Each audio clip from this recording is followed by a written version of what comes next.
The Scarecrow of Oz. Chapter 1. The Great Whirlpool. "Seems to me," said Captain Bill, as he sat beside Trot under the big acacia tree, looking out over the blue ocean. "Seems to me, Trot, as how the more we know, the more we find we don't know." "I can't quite make that out, Captain Bill," answered the little girl in a serious voice, after a moment's thought, during which her eyes followed those of the old sailorman across the glassy surface of the sea. "Seems to me that all we learn is just so much gained." "I know, it looks that way at first sight," said the sailor, nodding his head. "But those as knows the least have a habit of thinkin' they know all there is to know, while them as knows the most admits what a terribly big world this is. It's the knowing ones that realize one lifetime ain't long enough to get more'n a few dips o' the oars of knowledge." Trot didn't answer. She was a very little girl, with big, solemn eyes and an earnest, simple manner. Captain Bill had been her faithful companion for years, and had taught her almost everything she knew. He was a wonderful man, this Captain Bill. Not so very old, although his hair was grizzled what there was of it. Most of his head was bald as an egg and as shiny as oilcloth, and this made his big ears stick out in a funny way. His eyes had a gentle look and were pale blue in color, and his round face was rugged and bronzed. Captain Bill's left leg was missing, from the knee down, and that was why the sailor no longer sailed the seas. The wooden leg he wore was good enough to stump around with on land, or even to take Trot out for a row or a sail on the ocean, but when it came to running up aloft or performing active duties on shipboard, the old sailor was not equal to the task. The loss of his leg had ruined his career, and the old sailor found comfort in devoting himself to the education and companionship of the little girl. The accident to Captain Bill's leg had happened at about the time Trot was born, and ever since that he had lived with Trot's mother as a star-boarder, having enough money saved up to pay for his weekly keep. He loved the baby and often held her on his lap. Her first ride was on Captain Bill's shoulders, for she had no baby carriage, and when she began to toddle around, the child and the sailor became close comrades and enjoyed many strange adventures together. It is said the fairies had been present at Trot's birth and had marked her forehead with their invisible mystic signs, so that she was able to see and do many wonderful things. The acacia tree was on top of a high bluff, but a path ran down the bank in a zigzag way to the water's edge, where Captain Bill's boat was moored to a rock by means of a stout cable. It had been a hot, sultry afternoon, with scarcely a breath of air stirring, so Captain Bill and Trot had been quietly sitting beneath the shade of the tree, waiting for the sun to get low enough for them to take a row. They had decided to visit one of the great caves which the waves had washed out of the rocky coast during many years of steady effort. The caves were a source of continual delight to both the girl and the sailor, who loved to explore their awesome depths. "I believe, Captain," remarked Trot at last, "that it's time for us to start." The old man cast a shrewd glance at the sky, the sea, and the motionless boat. Then he shook his head. "Meb it's time, Trot," he answered. "But I don't jest like the looks o' things this afternoon." "What's wrong?" she asked wonderingly. "Can't say as to that. Things is too quiet to suit me, that's all. No breeze, not a ripple atop the water, nary a gull a-flyin' anywhere. And the end o' the hottest day o' the year. I ain't no weather prophet, Trot, but any sailor would know the signs is ominous." "There's nothing wrong that I can see," said Trot. "If there was a cloud in the sky even as big as my thumb, we might worry about it. But look, Captain. The sky is as clear as can be." He looked again and nodded. "Pure PS, we can make the cave, all right," he agreed, not wishing to disappoint her. "It's only a little way out, and we'll be on the watch. So come along, Trot." Together they descended the winding path to the beach.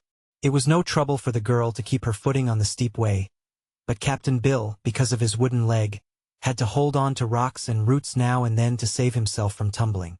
On a level path he was as spry as anyone, but to climb up hill or down required some care. They reached the boat safely, and while Trot was untying the rope, Captain Bill reached into a crevice of the rock and drew out several tallow candles and a box of wax matches, which he thrust into the capacious pockets of his sou'wester. This sou'wester was a short coat of oilskin which the old sailor wore on all occasions, when he wore a coat at all, and the pockets always contained a variety of objects, useful and ornamental, which made even Trot wonder where they all came from and why Captain Bill should treasure them. The jackknives, a big one and a little one, the bits of cord, the fishhooks, the nails. These were handy to have on certain occasions. But bits of shell, and tin boxes with unknown contents, buttons, pincers, bottles of curious stones and the like, seemed quite unnecessary to carry around. That was Captain Bill's business, however, and now that he added the candles and the matches to his collection, Trot made no comment, for she knew these last were to light their way through the caves. The sailor always rowed the boat, for he handled the oars with strength and skill. Trot sat in the stern and steered.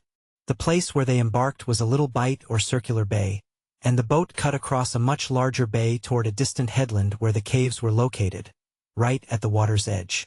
They were nearly a mile from shore and about halfway across the bay when Trot suddenly sat up straight and exclaimed, "What's that, Captain?" He stopped rowing and turned half around to look. "That, Trot," he slowly replied, "looks to me mighty like a whirlpool." "What makes it, Captain?" "A whirl in the air makes the whirl in the water. I was afraid as we'd meet with trouble, Trot. Things didn't look right. The air was too still." "It's coming closer," said the girl. The old man grabbed the oars and began rowing with all his strength. "'Tain't comin' closer to us, Trot," he gasped. "It's we that are comin' closer to the whirlpool. The thing is drawin' us to it like a magnet." Trot's sun-bronzed face was a little paler as she grasped the tiller firmly and tried to steer the boat away. But she said not a word to indicate fear. The swirl of the water as they came nearer made a roaring sound that was fearful to listen to. So fierce and powerful was the whirlpool that it drew the surface of the sea into the form of a great basin, slanting downward toward the center, where a big hole had been made in the ocean, a hole with walls of water that were kept in place by the rapid whirling of the air. The boat in which Trot and Captain Bill were riding was just on the outer edge of this saucer-like slant, and the old sailor knew very well that unless he could quickly force the little craft away from the rushing current, they would soon be drawn into the great black hole that yawned in the middle. So he exerted all his might and pulled as he had never pulled before. He pulled so hard that the left oar snapped in two and sent Captain Bill sprawling upon the bottom of the boat. He scrambled up quickly enough and glanced over the side.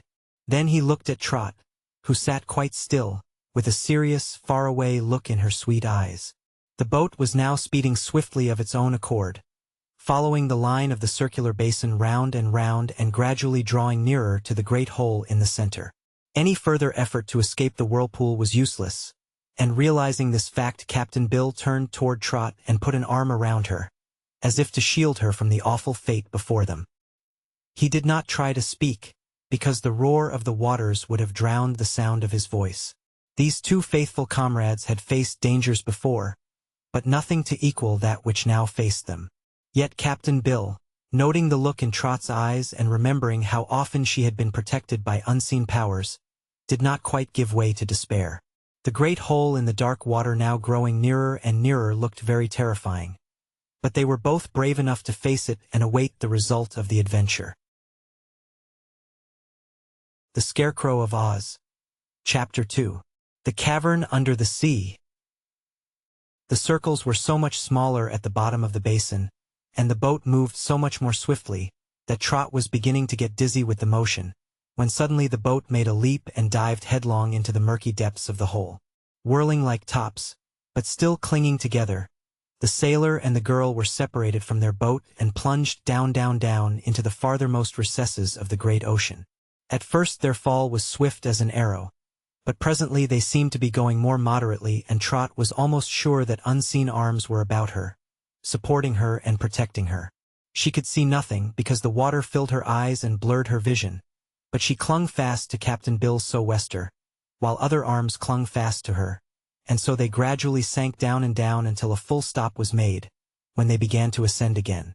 But it seemed to Trot that they were not rising straight to the surface from where they had come. The water was no longer whirling them, and they seemed to be drawn in a slanting direction through still, cool ocean depths. And then in much quicker time than I have told it up, they popped to the surface and were cast at full length upon a sandy beach, where they lay choking and gasping for breath and wondering what had happened to them. Trot was the first to recover. Disengaging herself from Captain Bill's wet embrace and sitting up, she rubbed the water from her eyes and then looked around her. A soft, bluish-green glow lighted the place, which seemed to be a sort of cavern, for above and on either side of her were rugged rocks. They had been cast upon a beach of clear sand, which slanted upward from the pool of water at their feet, a pool which doubtless led into the big ocean that fed it.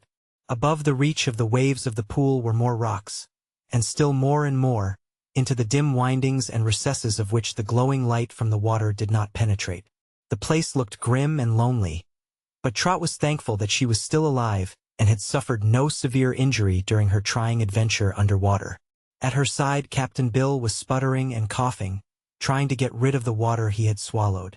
Both of them were soaked through, yet the cavern was warm and comfortable, and a wetting did not dismay the little girl in the least. She crawled up the slant of sand and gathered in her hand a bunch of dried seaweed, with which she mopped the face of Captain Bill and cleared the water from his eyes and ears. Presently the old man sat up and stared at her intently. Then he nodded his bald head 3 times and said in a gurgling voice, "Mighty good, Trot, mighty good. We didn't reach Davy Jones's locker that time, did we? Though why we didn't, and why we're here, is more'n I can make out." "Take it easy, Captain," she replied. "We're safe enough, I guess, at least for the time being." He squeezed the water out of the bottoms of his loose trousers and felt of his wooden leg and arms and head, and finding he had brought all of his person with him, he gathered courage to examine closely their surroundings. "Where d'ye think we are, Trot?" he presently asked. "Can't say, Captain. Paraps in one of our caves." He shook his head. "No," said he. "I don't think that at all. The distance we came up didn't seem half as far as the distance we went down. And you'll notice there ain't any outside entrance to this cavern whatever. It's a reg'lar dome over this pool o' water, and unless there's some passage at the back, up yonder we're fast preenas." Trot looked thoughtfully over her shoulder. "When we're rested," she said, "we will crawl up there and see if there's a way to get out." Captain Bill reached in the pocket of his oilskin coat and took out his pipe. It was still dry, for he kept it in an oilskin pouch with his tobacco. His matches were in a tight tin box, so in a few moments the old sailor was smoking contentedly. Trot knew it helped him to think when he was in any difficulty. Also, the pipe did much to restore the old sailor's composure, after his long ducking and his terrible fright that was more on Trot's account than his own. The sand was dry where they sat, and soaked up the water that dripped from their clothing.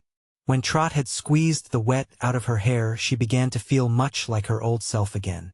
By and by they got upon their feet and crept up the incline to the scattered boulders above. Some of these were of huge size, but by passing between some and around others, they were able to reach the extreme rear of the cavern. "Yes," said Trot with interest. "Here's a round hole, and it's black as night inside it," remarked Captain Bill. "Just the same," answered the girl. "We ought to explore it and see where it goes, 'cause it's the only possibly way we can get out of this place." Captain Bill eyed the hole doubtfully. "It may be a way out of here, Trot," he said. "But it may be a way into a far worse place than this. I'm not sure, but our best plan is to stay right here." Trot wasn't sure, either, when she thought of it in that light. After a while she made her way back to the sands again, and Captain Bill followed her. As they sat down, the child looked thoughtfully at the sailor's bulging pockets. "How much food have we got, Captain?" she asked. "Half a dozen ship's biscuits and a hunk o' cheese," he replied. "Want some now, Trot?" She shook her head, saying, "That ought to keep us alive 'bout 3 days if we're careful of it."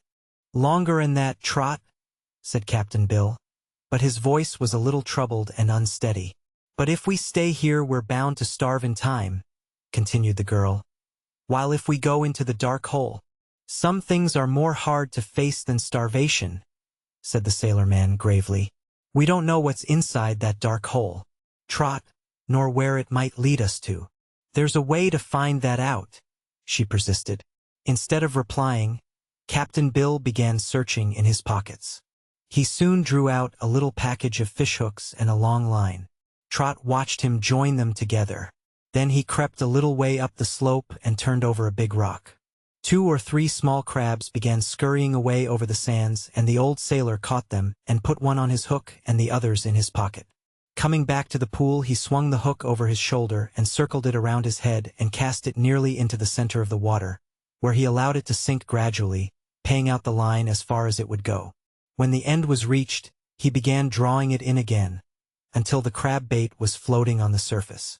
Trot watched him cast the line a second time and a third. She decided that either there were no fishes in the pool or they would not bite the crab bait. But Captain Bill was an old fisherman and not easily discouraged. When the crab got away, he put another on the hook. When the crabs were all gone, he climbed up the rocks and found some more. Meantime, Trot tired of watching him and lay down upon the sands, where she fell fast asleep. During the next 2 hours her clothing dried completely, as did that of the old sailor. They were both so used to salt water that there was no danger of taking cold. Finally the little girl was wakened by a splash beside her and a grunt of satisfaction from Captain Bill. She opened her eyes to find that the captain had landed a silver-scaled fish weighing about 2 pounds. This cheered her considerably, and she hurried to scrape together a heap of seaweed, while Captain Bill cut up the fish with his jackknife and got it ready for cooking. They had cooked fish with seaweed before. Captain Bill wrapped his fish in some of the weed and dipped it in the water to dampen it. Then he lighted a match and set fire to Trot's heap, which speedily burned down to a glowing bed of ashes. Then they laid the wrapped fish on the ashes, covered it with more seaweed, and allowed this to catch fire and burn to embers. After feeding the fire with seaweed for some time, the sailor finally decided that their supper was ready. So he scattered the ashes and drew out the bits of fish, still encased in their smoking wrappings. When these wrappings were removed, the fish was found thoroughly cooked, and both Trot and Captain Bill ate of it freely. It had a slight flavor of seaweed and would have been better with a sprinkling of salt. The soft glow which until now had lighted the cavern began to grow dim, but there was a great quantity of seaweed in the place. So after they had eaten their fish they kept the fire alive for a time by giving it a handful of fuel now and then. From an inner pocket the sailor drew a small flask of battered metal and, unscrewing the cap, handed it to Trot. She took but one swallow of the water, although she wanted more, and she noticed that Captain Bill merely wet his lips with it.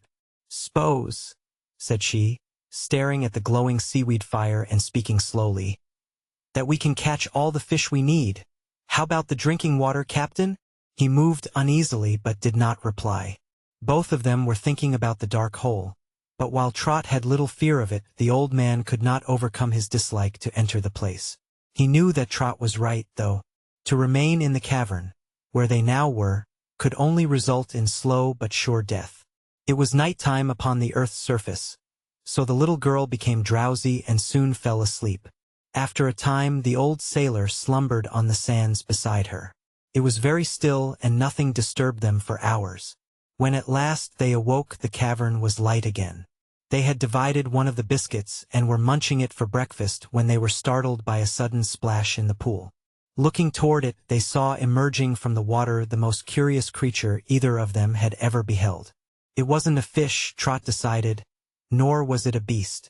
It had wings, though, and queer wings they were, shaped like an inverted chopping bowl and covered with tough skin instead of feathers.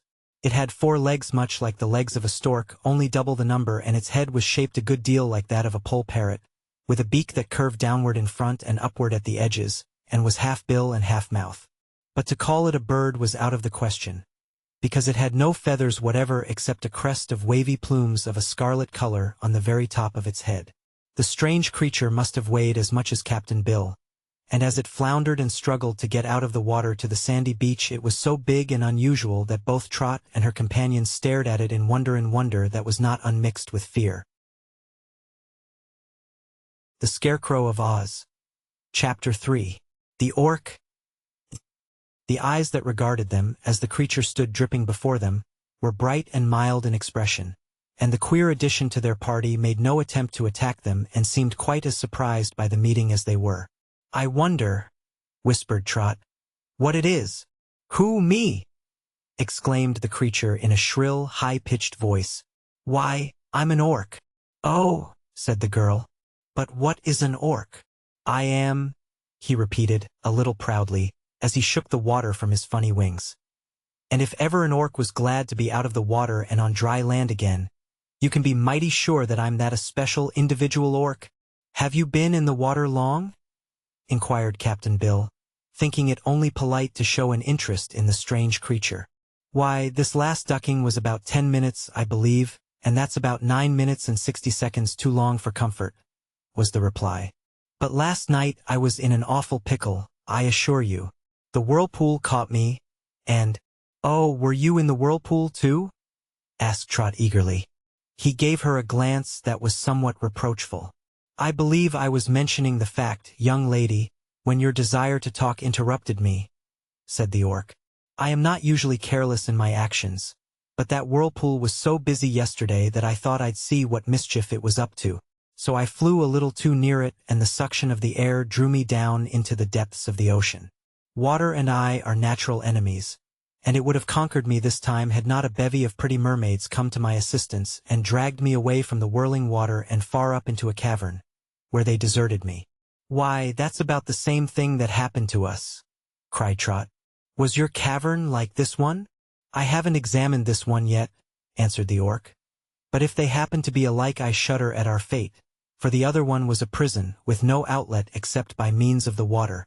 I stayed there all night, however, and this morning I plunged into the pool as far down as I could go, and then swam as hard and as far as I could. The rocks scraped my back, now and then, and I barely escaped the clutches of an ugly sea monster. But by and by I came to the surface to catch my breath, and found myself here. That's the whole story, and as I see you have something to eat, I entreat you to give me a share of it. The truth is, I'm half-starved. With these words the orc squatted down beside them. Very reluctantly Captain Bill drew another biscuit from his pocket and held it out. The orc promptly seized it in one of its front claws and began to nibble the biscuit in much the same manner a parrot might have done. We haven't much grub, said the sailorman, but we're willin' to share it with a comrade in distress. That's right, returned the orc, cocking its head sidewise in a cheerful manner. And then for a few minutes there was silence while they all ate of the biscuits. After a while Trot said, I've never seen or heard of an orc before. Are there many of you? We are rather few and exclusive, I believe, was the reply. In the country where I was born we are the absolute rulers of all living things, from ants to elephants. What country is that? Asked Captain Bill. Orkland. Where does it lie? I don't know exactly.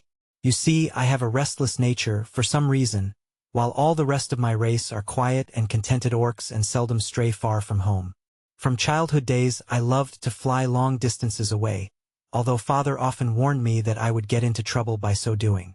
It's a big world, Flipper, my son, he would say, and I've heard that in parts of it live queer two-legged creatures called men, who war upon all other living things and would have little respect for even an orc. This naturally aroused my curiosity, and after I had completed my education and left school I decided to fly out into the world and try to get a glimpse of the creatures called men. So I left home without saying goodbye, an act I shall always regret. Adventures were many, I found. I sighted men several times, but have never before been so close to them as now. Also I had to fight my way through the air, for I met gigantic birds with fluffy feathers all over them, which attacked me fiercely.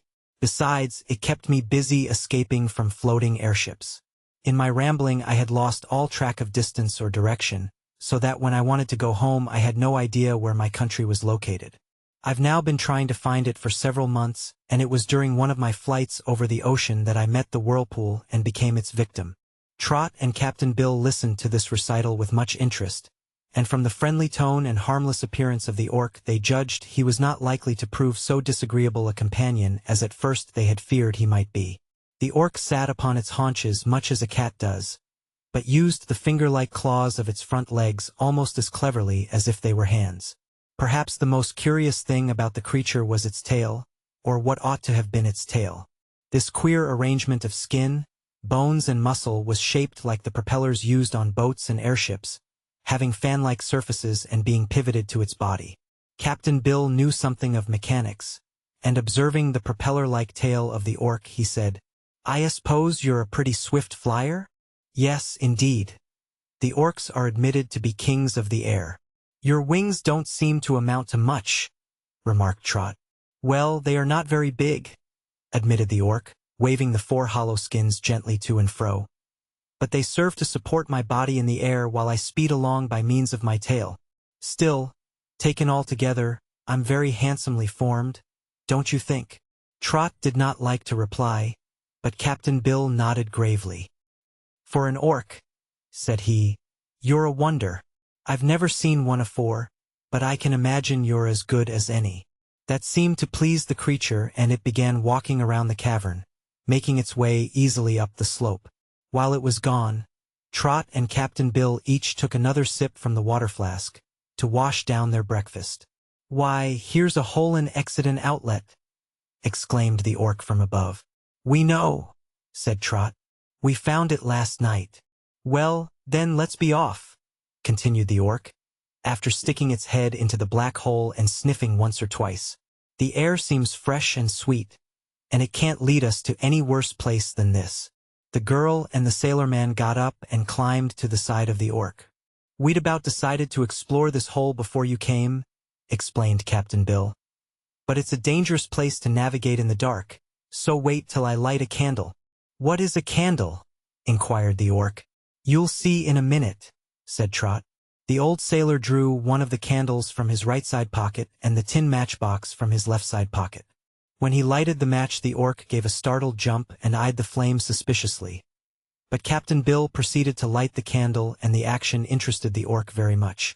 Light, it said somewhat nervously, is valuable in a hole of this sort. The candle is not dangerous, I hope. Sometimes it burns your fingers, answered Trot. But that's about the worst it can do, except to blow out when you don't want it to. Captain Bill shielded the flame with his hand and crept into the hole. It wasn't any too big for a grown man, but after he had crawled a few feet it grew larger. Trot came close behind him, and then the orc followed. Seems like a reg'lar tunnel, muttered the sailorman, who was creeping along awkwardly because of his wooden leg. The rocks, too, hurt his knees. For nearly half an hour the three moved slowly along the tunnel, which made many twists and turns and sometimes slanted downward and sometimes upward.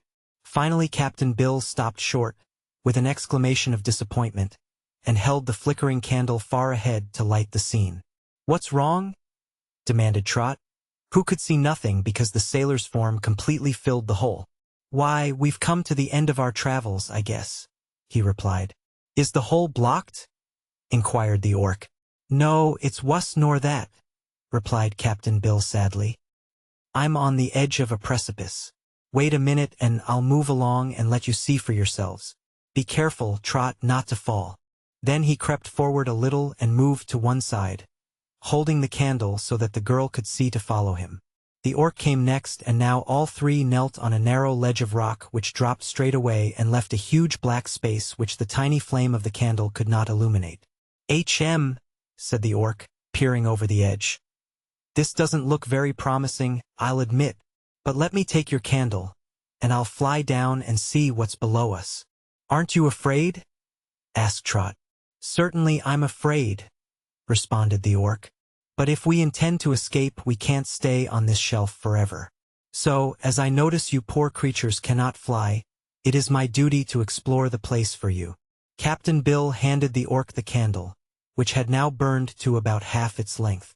The orc took it in one claw rather cautiously and then tipped its body forward and slipped over the edge. They heard a queer buzzing sound as the tail revolved, and a brisk flapping of the peculiar wings, but they were more interested just then in following with their eyes the tiny speck of light which marked the location of the candle. This light first made a great circle, then dropped slowly downward and suddenly was extinguished, leaving everything before them black as ink. Hi there! How did that happen? Cried the orc. It blew out, I guess, shouted Captain Bill. Fetch it here. I can't see where you are, said the orc. So Captain Bill got out another candle and lighted it, and its flame enabled the orc to fly back to them. It alighted on the edge and held out the bit of candle. What made it stop burning? Asked the creature. The wind, said Trot. You must be more careful this time. What's the place like? Inquired Captain Bill. I don't know yet, but there must be a bottom to it, so I'll try to find it. With this the orc started out again, and this time sank downward more slowly. Down, down, down it went, till the candle was a mere spark, and then it headed away to the left, and Trot and Captain Bill lost all sight of it. In a few minutes, however, they saw the spark of light again, and as the sailor still held the second lighted candle, the orc made straight toward them. It was only a few yards distant when suddenly it dropped the candle with a cry of pain, and next moment alighted, fluttering wildly, upon the rocky ledge. "What's the matter?" asked Trot. "It bit me," wailed the orc. "I don't like your candles."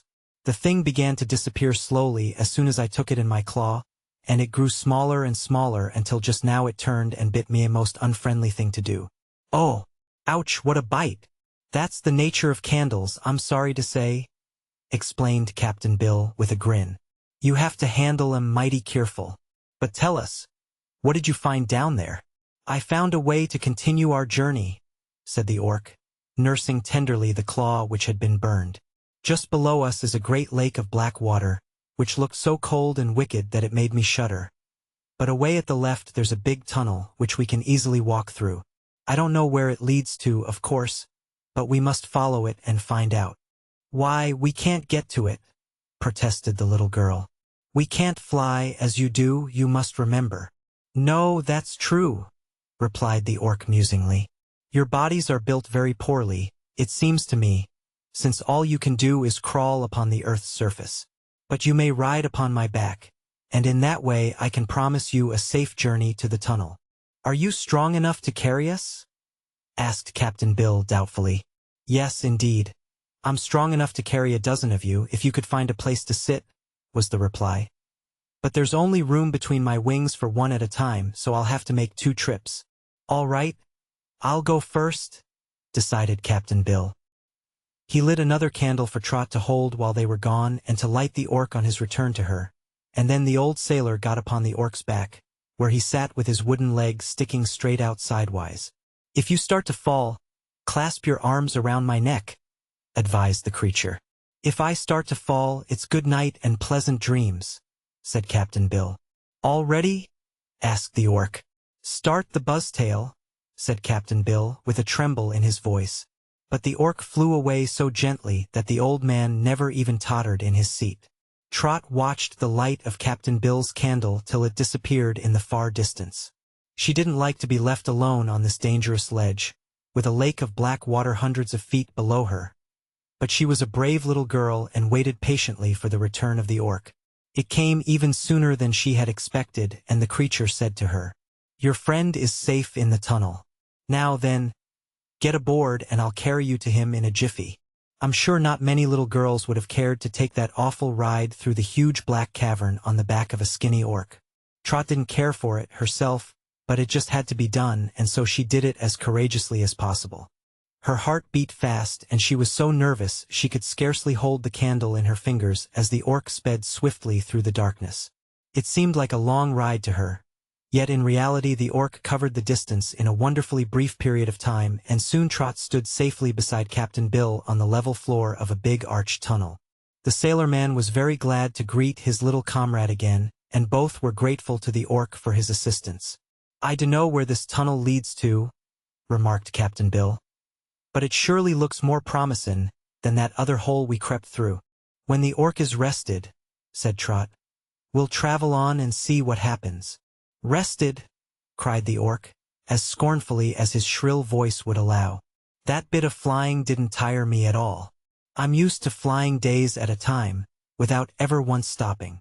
"Then let's move on," proposed Captain Bill. He still held in his hand one lighted candle, so Trot blew out the other flame and placed her candle in the sailor's big pocket. She knew it was not wise to burn 2 candles at once. The tunnel was straight and smooth and very easy to walk through, so they made good progress. Trot thought that the tunnel began about 2 miles from the cavern where they had been cast by the whirlpool, but now it was impossible to guess the miles traveled, for they walked steadily for hours and hours without any change in their surroundings. Finally Captain Bill stopped to rest. "There's something queer about this air tunnel, I'm certain," he declared, wagging his head dolefully. "Here's 3 candles gone already, and only 3 more left us, yet the tunnel's the same as it was when we started. And how long it's going to keep up, no one knows." "Couldn't we walk without a light?" asked Trot. "The way seems safe enough." "It does right now," was the reply. "But we can't tell when we are likely to come to another gulf or something just as dangerous. In that case we'd be killed afore we knew it.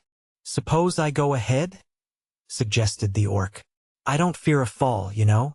And if anything happens I'll call out and warn you. That's a good idea, declared Trot, and Captain Bill thought so too. So the orc started off ahead, quite in the dark, and hand in hand the two followed him. When they had walked in this way for a good long time the orc halted and demanded food. Captain Bill had not mentioned food because there was so little left, only 3 biscuits and a lump of cheese about as big as his 2 fingers, but he gave the orc half of a biscuit, sighing as he did so. The creature didn't care for the cheese, so the sailor divided it between himself and Trot. They lighted a candle and sat down in the tunnel while they ate. My feet hurt me, grumbled the orc. I'm not used to walking and this rocky passage is so uneven and lumpy that it hurts me to walk upon it. Can't you fly along? Asked Trot. No, the roof is too low, said the orc. After the meal they resumed their journey, which Trot began to fear would never end. When Captain Bill noticed how tired the little girl was, he paused and lighted a match and looked at his big silver watch. Why, it's night, he exclaimed. We've tramped all day and still we're in this awful passage, which Meb goes straight through the middle of the world. And Meb is a circle, in which case we can keep walkin' till doomsday. Not knowin' what's before us so well as we know what's behind us. I propose we make a stop, now, and try to sleep till mornin'. That will suit me, asserted the orc with a groan. My feet are hurting me dreadfully, and for the last few miles I've been limping with pain. My foot hurts too, said the sailor, looking for a smooth place on the rocky floor to sit down. Your foot, cried the orc. Why, you've only one to hurt you while I have 4, so I suffer 4 times as much as you possibly can. Here, hold the candle while I look at the bottoms of my claws. I declare, he said, examining them by the flickering light.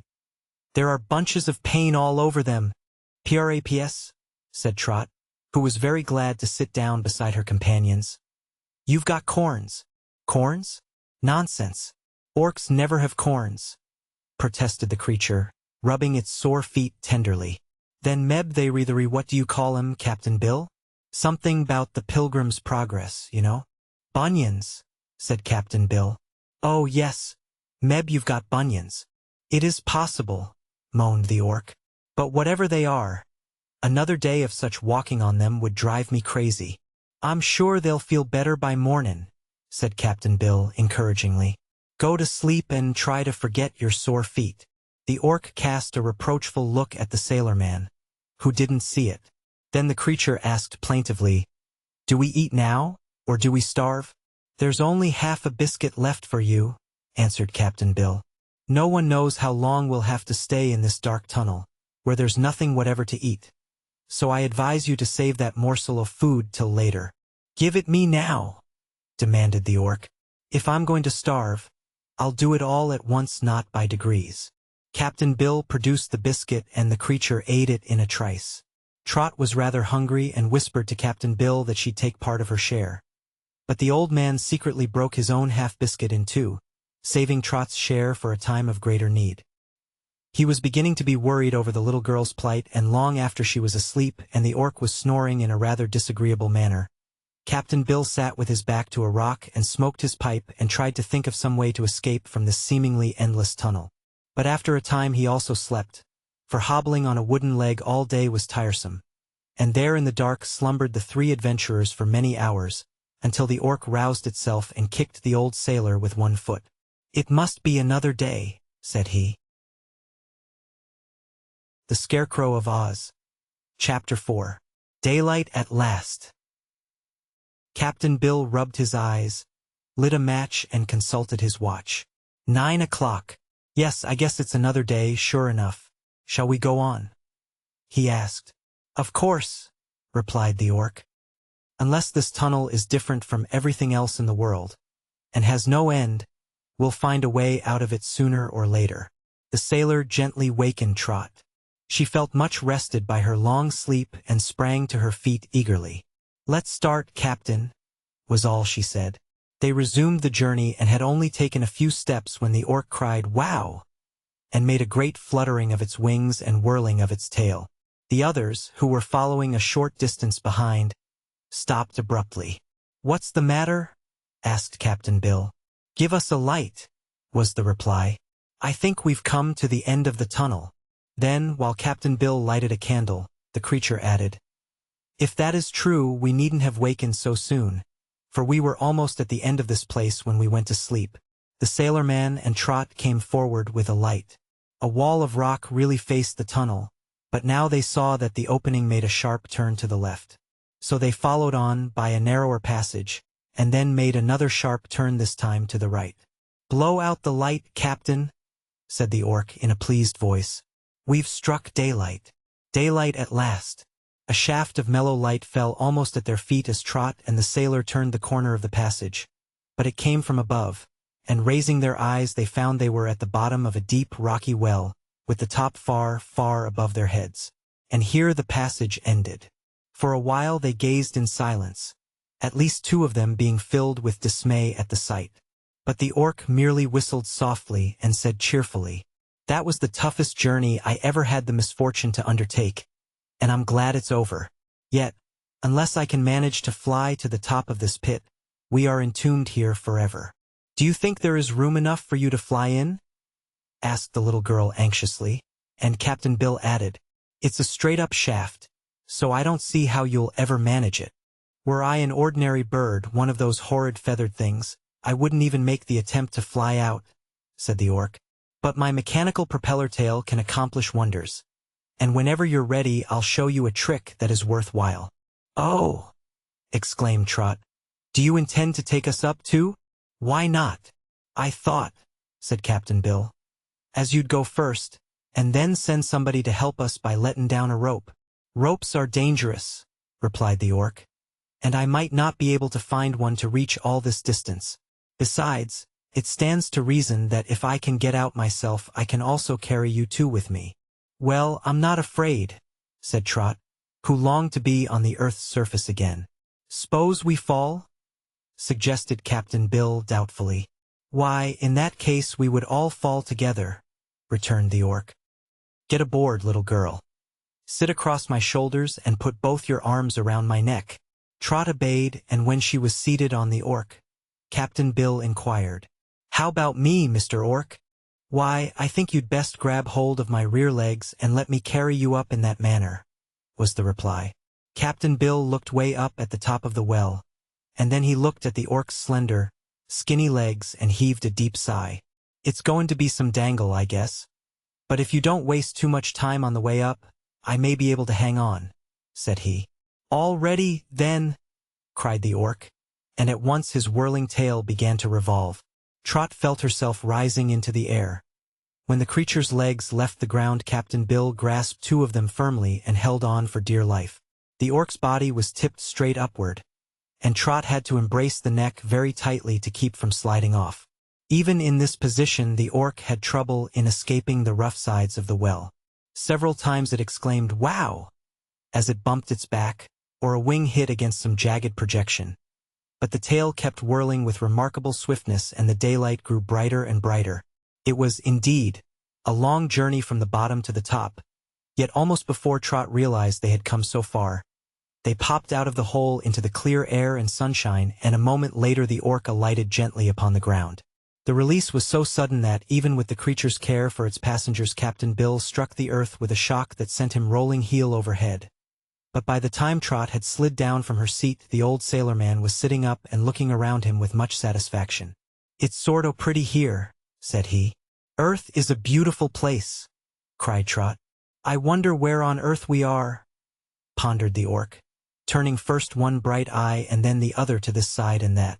Trees there were, in plenty, and shrubs and flowers and green turf. But there were no houses. There were no paths. There was no sign of civilization whatever. "Just before I settled down on the ground I thought I caught a view of the ocean," said the orc. "Let's see if I was right." Then he flew to a little hill nearby, and Trot and Captain Bill followed him more slowly. When they stood on the top of the hill they could see the blue waves of the ocean in front of them, to the right of them, and at the left of them. Behind the hill was a forest that shut out the view. "I hope it ain't an island, Trot," said Captain Bill gravely. "If it is, I suppose we're prisoners," she replied. Exactly so, Trot. But, even so, it's better than those turbly underground tunnels and caverns, declared the girl. You are right, little one, agreed the orc.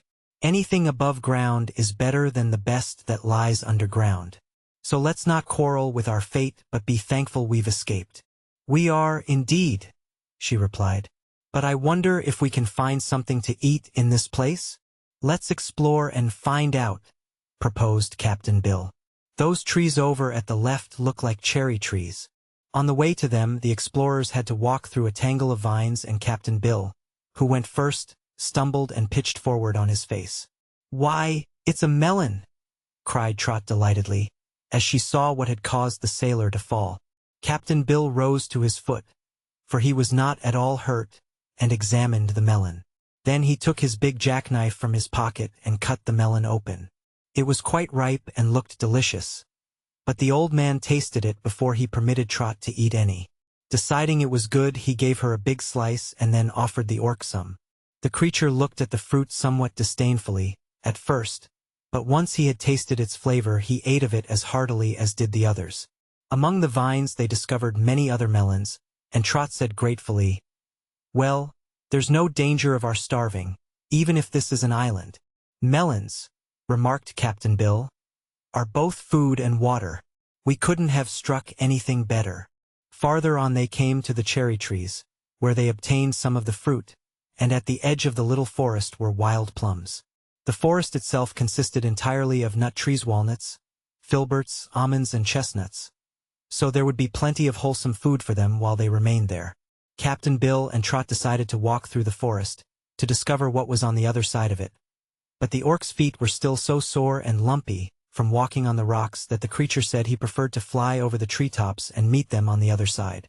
The forest was not large, so by walking briskly for 15 minutes they reached its farthest edge and saw before them the shore of the ocean. "It's an island, all right," said Trot with a sigh. "Yes, and a pretty island too," said Captain Bill, trying to conceal his disappointment on Trot's account. "I guess, partner, if the wuss comes to the wuss, I could build a raft or even a boat from those trees, so's we could sail away in it." The little girl brightened at this suggestion. "I don't see the orc anywhere," she remarked, looking around. Then her eyes lighted upon something and she exclaimed, "Oh, Captain Bill, isn't that a house? Over there to the left." Captain Bill, looking closely, saw a shed-like structure built at one edge of the forest. "Seems like it, Trot.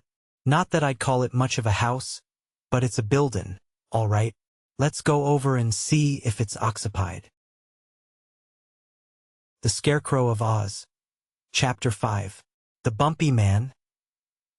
The mountain on which they had alighted was not a barren waste, but had on its sides patches of green grass, some bushes, a few slender trees, and here and there masses of tumbled rocks.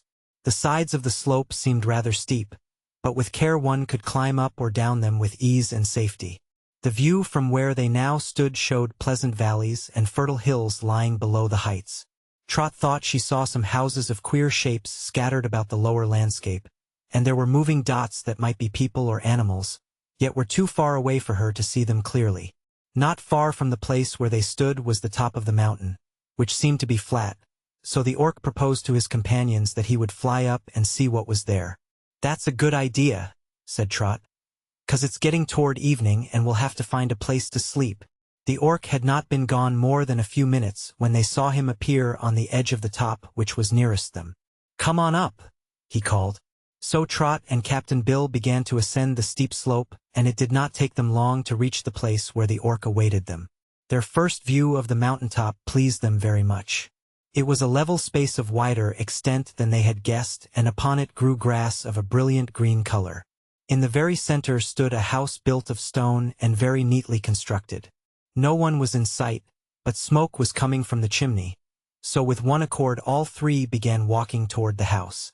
"I wonder," said Trot, "in what country we are, and if it's very far from my home in California." "Can't say as to that, partner," answered Captain Bill, "but I'm mighty certain we've come a long way since we struck that whirlpool." "Yes," she agreed with a sigh. "It must be miles and miles." "Distance means nothing," said the orc. I have flown pretty much all over the world, trying to find my home, and it is astonishing how many little countries there are, hidden away in the cracks and corners of this big globe of Earth. If one travels, he may find some new country at every turn, and a good many of them have never yet been put upon the maps. Perhaps this is one of them, suggested Trot. They reached the house after a brisk walk, and Captain Bill knocked upon the door. It was at once opened by a rugged-looking man who had bumps all over him. As Trot afterward declared, there were bumps on his head, bumps on his body, and bumps on his arms and legs and hands. Even his fingers had bumps on the ends of them. For dress he wore an old gray suit of fantastic design, which fitted him very badly because of the bumps it covered but could not conceal. But the bumpy man's eyes were kind and twinkling in expression, and as soon as he saw his visitors he bowed low and said in a rather bumpy voice, "Happy day! Come in and shut the door, for it grows cool when the sun goes down. Winter is now upon us." "Why, it isn't cold a bit outside," said Trot. "So it can't be winter yet." "You will change your mind about that in a little while," declared the bumpy man. "My bumps always tell me the state of the weather, and they feel just now as if a snowstorm was coming this way. But make yourselves at home, strangers. Supper is nearly ready, and there is food enough for all." Inside the house there was but one large room, simply but comfortably furnished. It had benches, a table, and a fireplace, all made of stone. On the hearth a pot was bubbling and steaming, and Trot thought it had a rather nice smell. The visitors seated themselves upon the benches, except the orc, which squatted by the fireplace, and the bumpy man began stirring the kettle briskly. "May I ask what country this is, sir?" inquired Captain Bill. "Goodness me, fruitcake and applesauce. Don't you know where you are?" asked the bumpy man, as he stopped stirring and looked at the speaker in surprise. "No," admitted Captain Bill. "We've just arrived." "Lost your way?" questioned the bumpy man. "Not exactly," said Captain Bill. "We didn't have any way to lose." "Ah," said the bumpy man, nodding his bumpy head. "This," he announced, in a solemn, impressive voice, "is the famous land of Mo." "Oh!" exclaimed the sailor and the girl, both in one breath.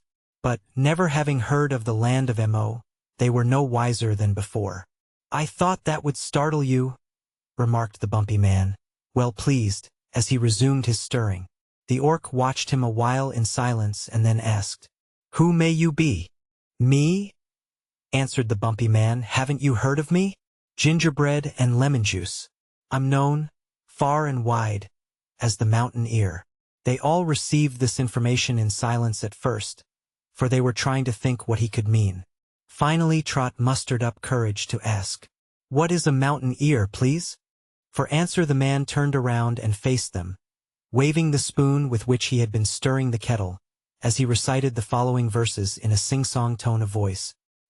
"Here's a mountain hard of hearing that's sad-hearted and needs cheering.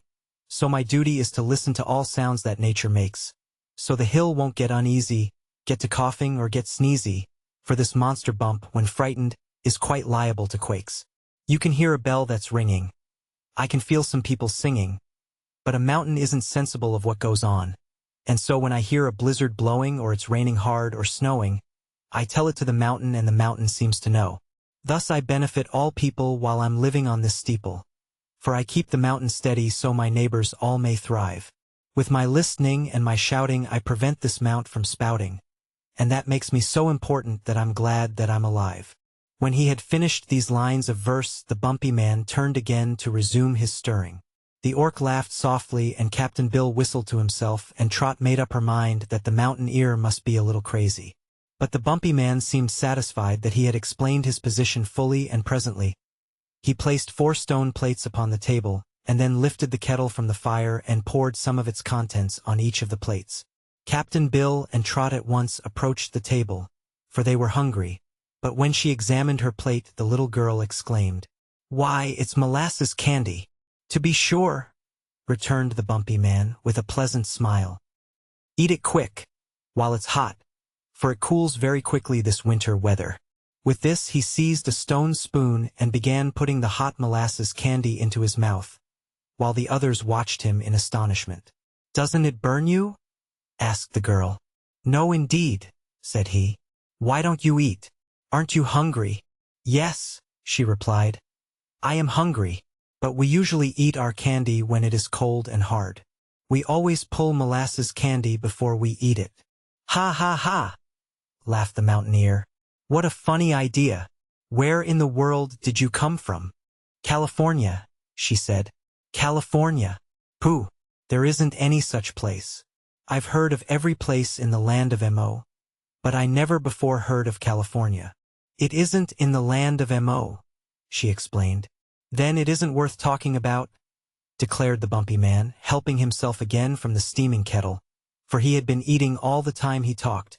For my part, sighed Captain Bill, I'd like a decent square meal once more, just by way of variety. In the last place there was nothing but fruit to eat, and here it's worse, for there's nothing but candy. Molasses candy isn't so bad, said Trot. Mine's nearly cool enough to pull already. Wait a bit, Captain, and you can eat it. A little later she was able to gather the candy from the stone plate and begin to work it back and forth with her hands. The mountaineer was greatly amazed at this and watched her closely.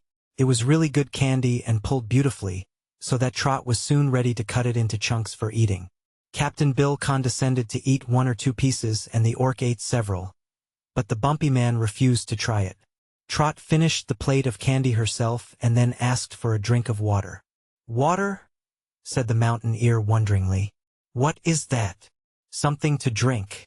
Don't you have water in Mo? None that ever I heard of, said he. But I can give you some fresh lemonade.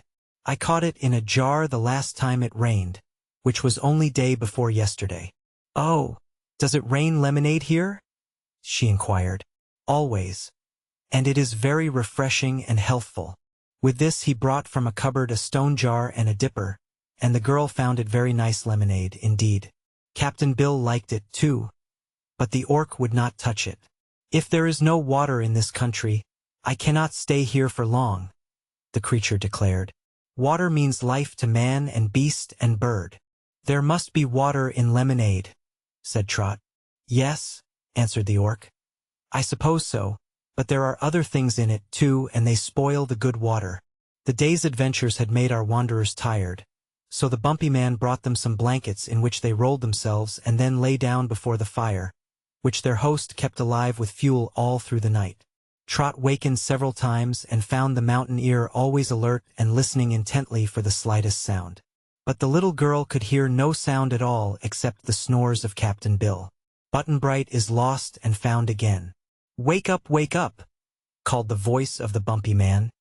Didn't I tell you winter was coming? I could hear it coming with my left ear. And the proof is that it is now snowing hard outside. Is it? Said Trot, rubbing her eyes and creeping out of her blanket. Where I live, in California, I have never seen snow, except far away on the tops of high mountains. Well, this is the top of a high mountain, returned the bumpy one. And for that reason we get our heaviest snowfalls right here. The little girl went to the window and looked out. The air was filled with falling white flakes, so large in size and so queer in form that she was puzzled. Are you certain this is snow? She asked. To be sure. I must get my snow shovel and turn out to shovel a path. Would you like to come with me? Yes, she said, and followed the bumpy man out when he opened the door. Then she exclaimed, Why, it isn't cold a bit. Of course not, replied the man. It was cold last night before the snowstorm. But snow, when it falls, is always crisp and warm. Trot gathered a handful of it. Why, it's popcorn, she cried. Certainly, all snow is popcorn. What did you expect it to be? Popcorn is not snow in my country. Well, it is the only snow we have in the land of Mo, so you may as well make the best of it, said he a little impatiently. I'm not responsible for the absurd things that happen in your country, and when you're in Mo you must do as the Momin do. Eat some of our snow, and you will find it is good. The only fault I find with our snow is that we get too much of it at times. With this the bumpy man set to work shoveling a path, and he was so quick and industrious that he piled up the popcorn in great banks on either side of the trail that led to the mountaintop from the plains below. While he worked, Trot ate popcorn and found it crisp and slightly warm, as well as nicely salted and buttered. Presently Captain Bill came out of the house and joined her. "What's this?" he asked. "Mo snow," said she. "But it isn't real snow, although it falls from the sky. It's popcorn." Captain Bill tasted it. Then he sat down in the path and began to eat. The orc came out and pecked away with its bill as fast as it could. They all liked popcorn and they all were hungry this morning. Meantime the flakes of Mo snow came down so fast that the number of them almost darkened the air. The bumpy man was now shoveling quite a distance down the mountainside, while the path behind him rapidly filled up with fresh fallen popcorn. Suddenly Trot heard him call out, "Goodness gracious, mince pie and pancakes! Here is someone buried in the snow." She ran toward him at once and the others followed, wading through the corn and crunching it underneath their feet. The Mo snow was pretty deep where the bumpy man was shoveling, and from beneath a great bank of it, he had uncovered a pair of feet. "Dear me, someone has been lost in the storm," said Captain Bill. "I hope he is still alive. Let's pull him out and see."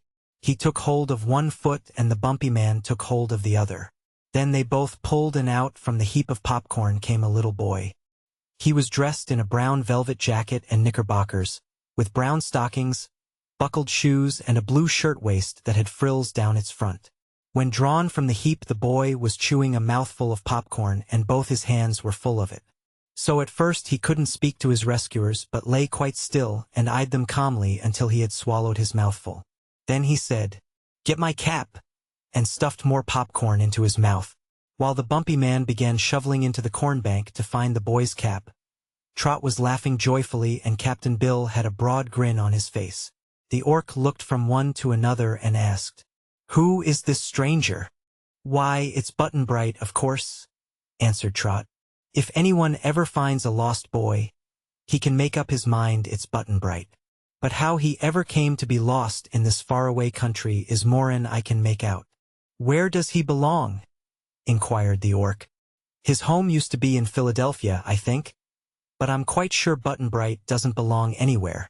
"That's right," said the boy, nodding his head as he swallowed the second mouthful. "Everyone belongs somewhere," remarked the orc. "Not me," insisted Button-Bright. "I'm halfway round the world from Philadelphia, and I've lost my magic umbrella that used to carry me anywhere. Stands to reason that if I can't get back I haven't any home. But I don't care much. This is a pretty good country, Trot. I've had lots of fun here." By this time, the mountaineer had secured the boy's cap and was listening to the conversation with much interest. "It seems you know this poor, snow-covered castaway," he said. "Yes, indeed," answered Trot. "We made a journey together to Sky Island once, and we're good friends." "Well, then I'm glad I saved his life," said the bumpy man. "Much obliged, Mr. Nobbs," said Button-Bright, sitting up and staring at him. "But I don't believe you've saved anything except some popcorn that I might have eaten had you not disturbed me. It was nice and warm in that bank of popcorn, and there was plenty to eat. What made you dig me out? And what makes you so bumpy everywhere?" "As for the bumps," replied the man, looking at himself with much pride, "I was born with them and I suspect they were a gift from the fairies. They make me look rugged and big, like the mountain I serve." "All right," said Button-Bright and began eating popcorn again. It had stopped snowing now, and great flocks of birds were gathering around the mountainside, eating the popcorn with much eagerness and scarcely noticing the people at all. There were birds of every size and color, most of them having gorgeous feathers and plumes. "Just look at them!" exclaimed the orc scornfully. "Aren't they dreadful creatures, all covered with feathers?" "I think they're beautiful," said Trot. And this made the orc so indignant that he went back into the house and sulked. Button-Bright reached out his hand and caught a big bird by the leg. At once it rose into the air, and it was so strong that it nearly carried the little boy with it. He let go the leg in a hurry, and the bird flew down again and began to eat of the popcorn, not being frightened in the least. This gave Captain Bill an idea. He felt in his pocket and drew out several pieces of stout string. Moving very quietly, so as to not alarm the birds, he crept up to several of the biggest ones and tied cords around their legs, thus making them prisoners. The birds were so intent on their eating that they did not notice what had happened to them, And when about 20 had been captured in this manner, Captain Bill tied the ends of all the strings together and fastened them to a huge stone, so they could not escape. The bumpy man watched the old sailor's actions with much curiosity. "The birds will be quiet until they've eaten up all the snow," he said. "But then they will want to fly away to their homes. Tell me, sir, what will the poor things do when they find they can't fly?" "It may worry 'em a little," replied Captain Bill. "But they're not going to be hurt if they take it easy and behave themselves." Our friends had all made a good breakfast of the delicious popcorn, and now they walked toward the house again. Button-Bright walked beside Trot and held her hand in his, because they were old friends and he liked the little girl very much. The boy was not so old as Trot, and small as she was, he was half a head shorter in height. The most remarkable thing about Button-Bright was that he was always quiet and composed, whatever happened, and nothing was ever able to astonish him. Trot liked him because he was not rude and never tried to plague her. Captain Bill liked him because he had found the boy cheerful and brave at all times, and willing to do anything he was asked to do. When they came to the house, Trot sniffed the air and asked, "Don't I smell perfume?" "I think you do," said the bumpy man. "You smell violets. And that proves there is a breeze springing up from the south. All our winds and breezes are perfumed, and for that reason we are glad to have them blow in our direction. The south breeze always has a violet odor. The north breeze has the fragrance of wild roses. The east breeze is perfumed with lilies of the valley, and the west wind with lilac blossoms. So we need no weather vane to tell us which way the wind is blowing. We have only to smell the perfume, and it informs us at once." Inside the house they found the orc, and Button-Bright regarded the strange, bird-like creature with curious interest. After examining it closely for a time, he asked, "Which way does your tail whirl?" "Either way," said the orc. Button-Bright put out his hand and tried to spin it. "Don't do that," exclaimed the orc. "Why not?" inquired the boy. "Because it happens to be my tail, and I reserve the right to whirl it myself," explained the orc. "Let's go out and fly somewhere," proposed Button-Bright. "I want to see how the tail works." "Not now," said the orc. "I appreciate your interest in me, which I fully deserve, but I only fly when I am going somewhere, and if I got started I might not stop." "That reminds me," remarked Captain Bill, "to ask you, friend orc, how we are going to get away from here." "Get away!" exclaimed the bumpy man. "Why don't you stay here? You won't find any nicer place than M.O. Have you been anywhere else, sir?" "No, I can't say that I have," admitted the mountaineer. "Then permit me to say you're no judge," declared Captain Bill. "But you haven't answered my question, friend orc. How are we to get away from this mountain?" The orc reflected a while before he answered. "I might carry one of you, the boy or the girl, upon my back," said he. "But 3 big people are more than I can manage, although I have carried 2 of you for a short distance.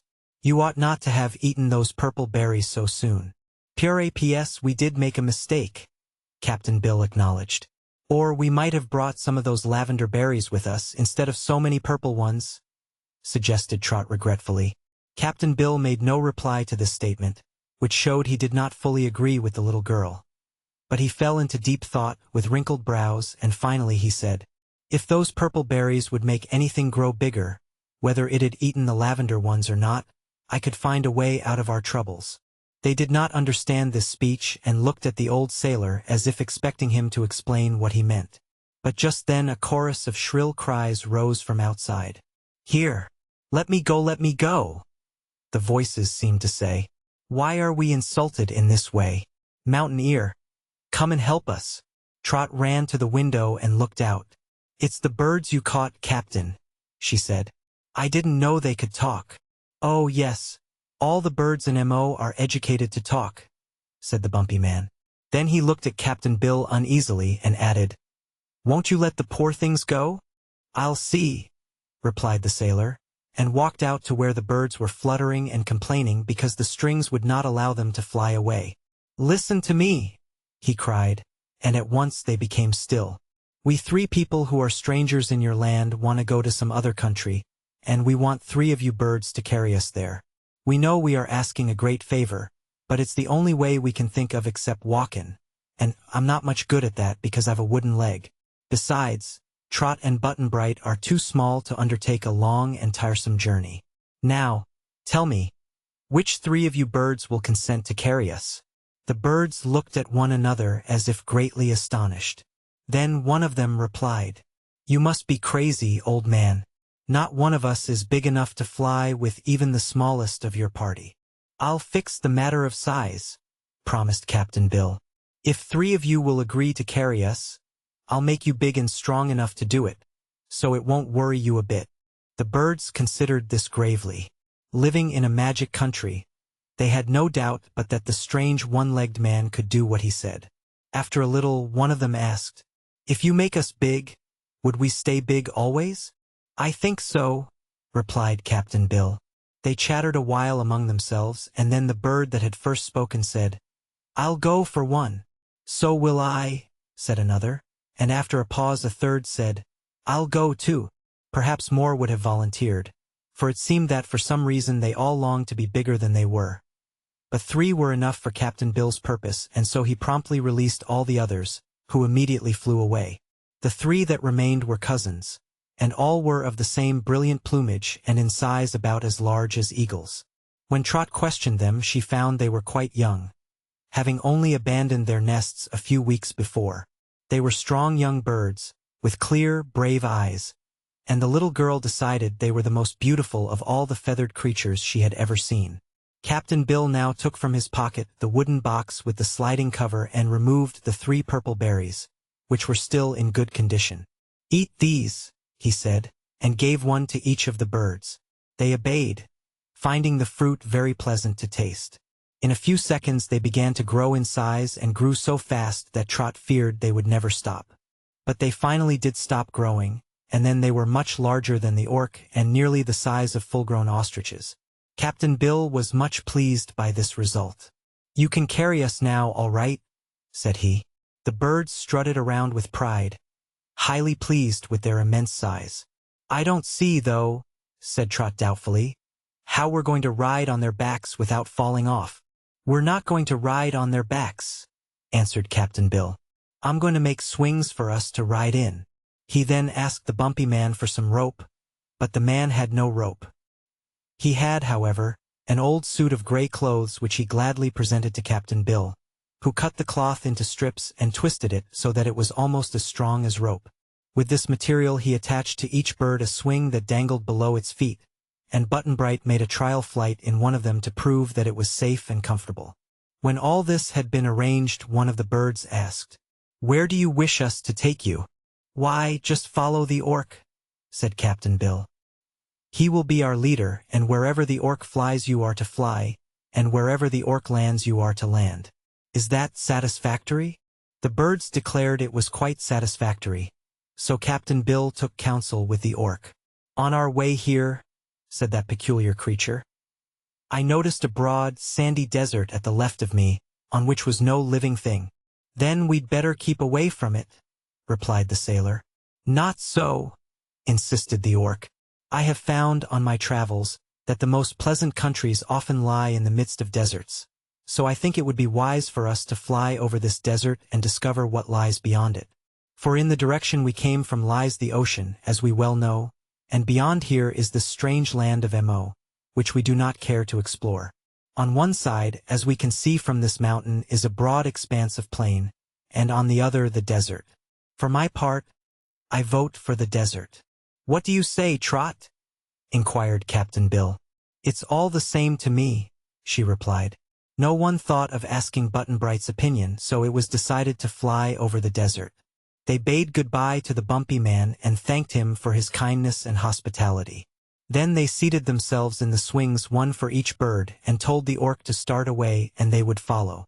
The whirl of the orc's tail astonished the birds at first, but after he had gone a short distance they rose in the air, carrying their passengers easily, and flew with strong, regular strokes of their great wings in the wake of their leader.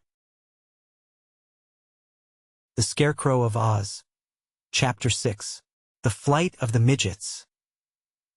Captain Bill and Trot rode very comfortably in the sunbonnet. The motion was quite steady, for they weighed so little that the orc flew without effort. Yet they were both somewhat nervous about their future fate and could not help wishing they were safe on land and their natural size again. "You're terribly small, Trot," remarked Captain Bill, looking at his companion. "Same to you, Captain," she said with a laugh. "But as long as we have the purple berries we needn't worry about our size." "In a circus," mused the old man, "we'd be curiosities. But in a sunbonnet high up in the air sailin' over a big, unknown ocean, they ain't no word in any booktionary to describe us." "Why, we're midgets, that's all," said the little girl. The orc flew silently for a long time. The slight swaying of the sunbonnet made Captain Bill drowsy, and he began to doze. Trot, however, was wide awake, and after enduring the monotonous journey as long as she was able she called out, "Don't you see land anywhere, Mr. Orc?" "Not yet," he answered. "This is a big ocean and I've no idea in which direction the nearest land to that island lies. But if I keep flying in a straight line I'm sure to reach someplace sometime." That seemed reasonable, so the little people in the sunbonnet remained as patient as possible. That is, Captain Bill dozed and Trot tried to remember her geography lessons so she could figure out what land they were likely to arrive at. For hours and hours the orc flew steadily, keeping to the straight line and searching with his eyes the horizon of the ocean for land. Captain Bill was fast asleep and snoring, and Trot had laid her head on his shoulder to rest it when suddenly the orc exclaimed, "There! I've caught a glimpse of land at last." At this announcement they roused themselves. Captain Bill stood up and tried to peek over the edge of the sunbonnet.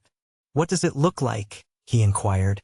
"Looks like another island," said the orc. "But I can judge it better in a minute or two. I don't care much for islands, since we visited that other one," declared Trot.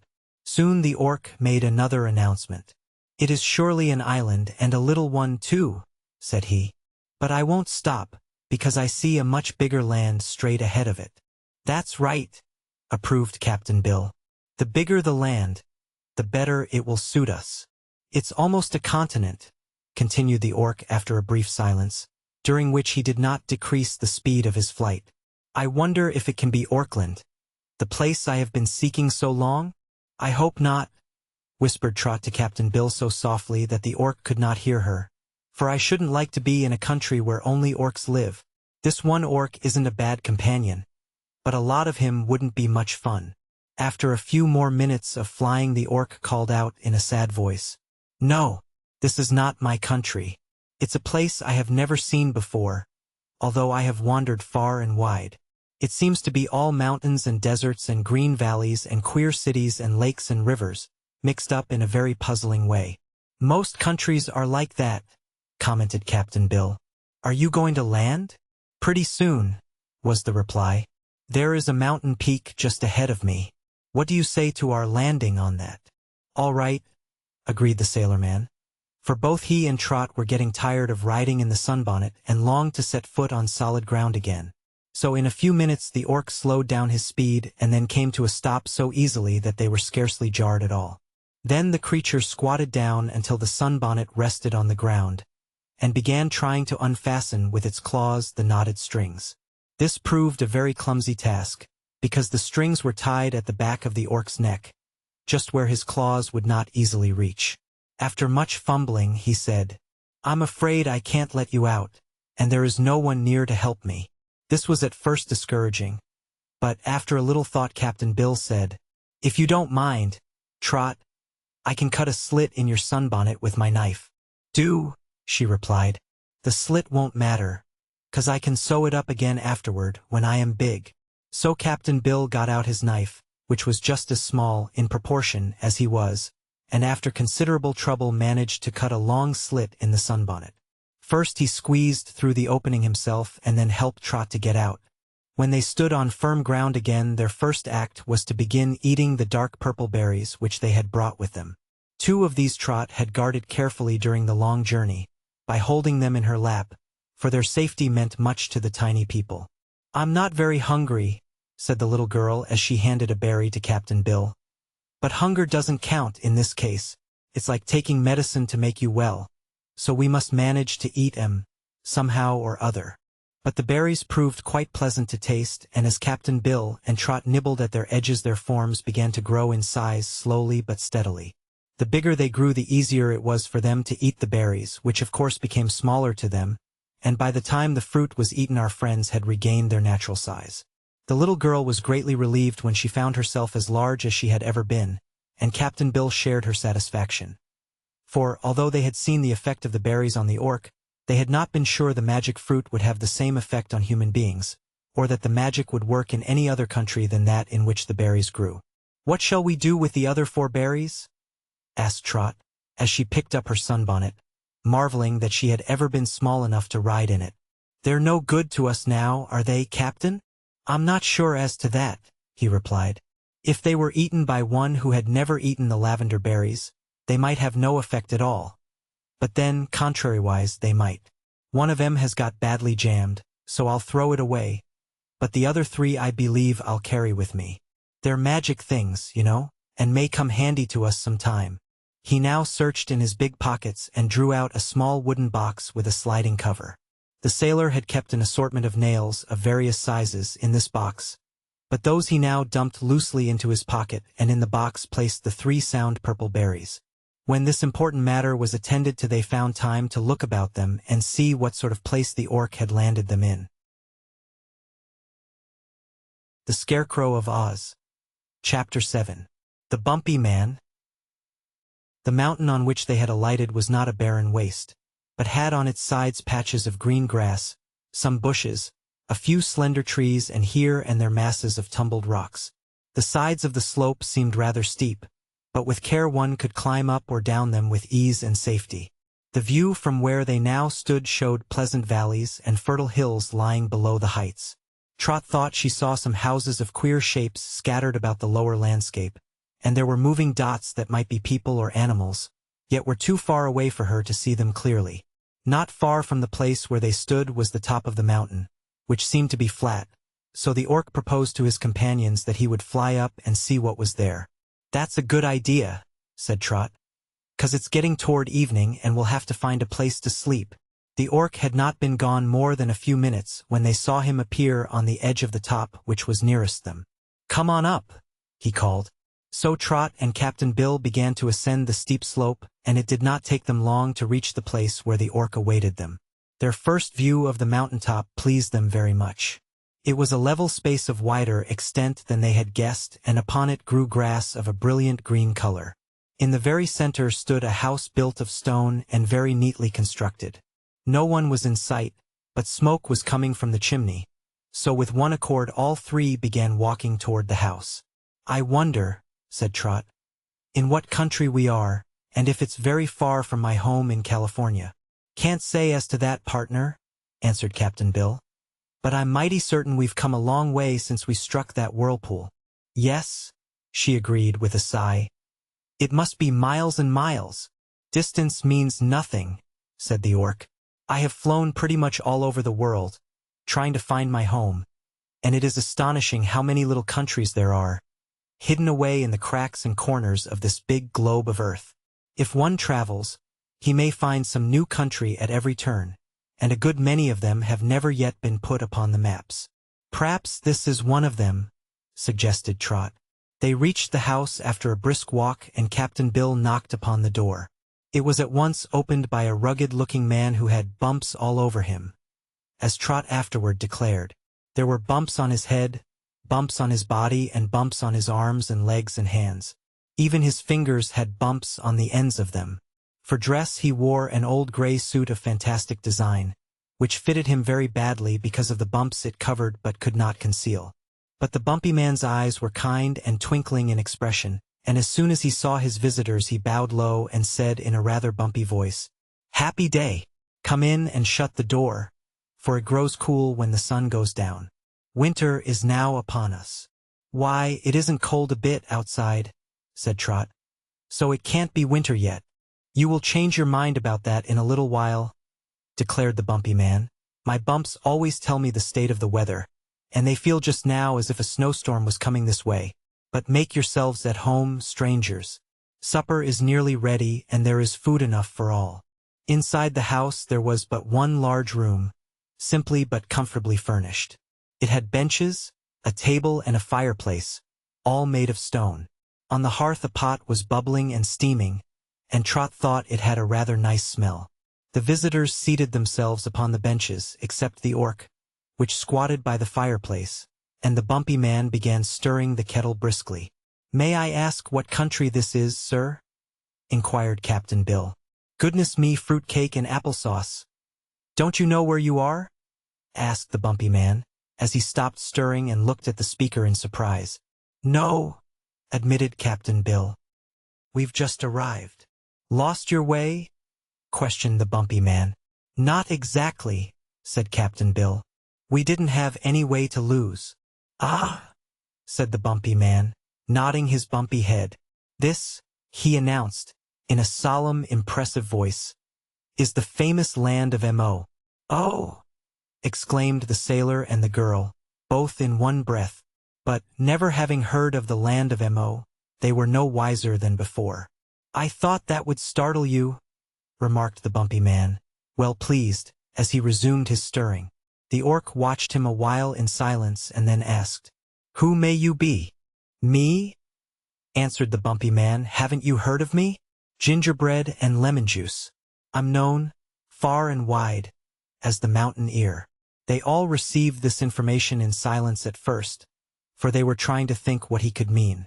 Finally Trot mustered up courage to ask, "What is a mountain ear, please?"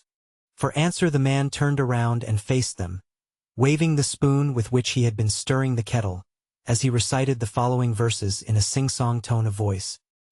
"Here's a mountain, hard of hearing, that's sad-hearted and needs cheering. So my duty is to listen to all sounds that nature makes.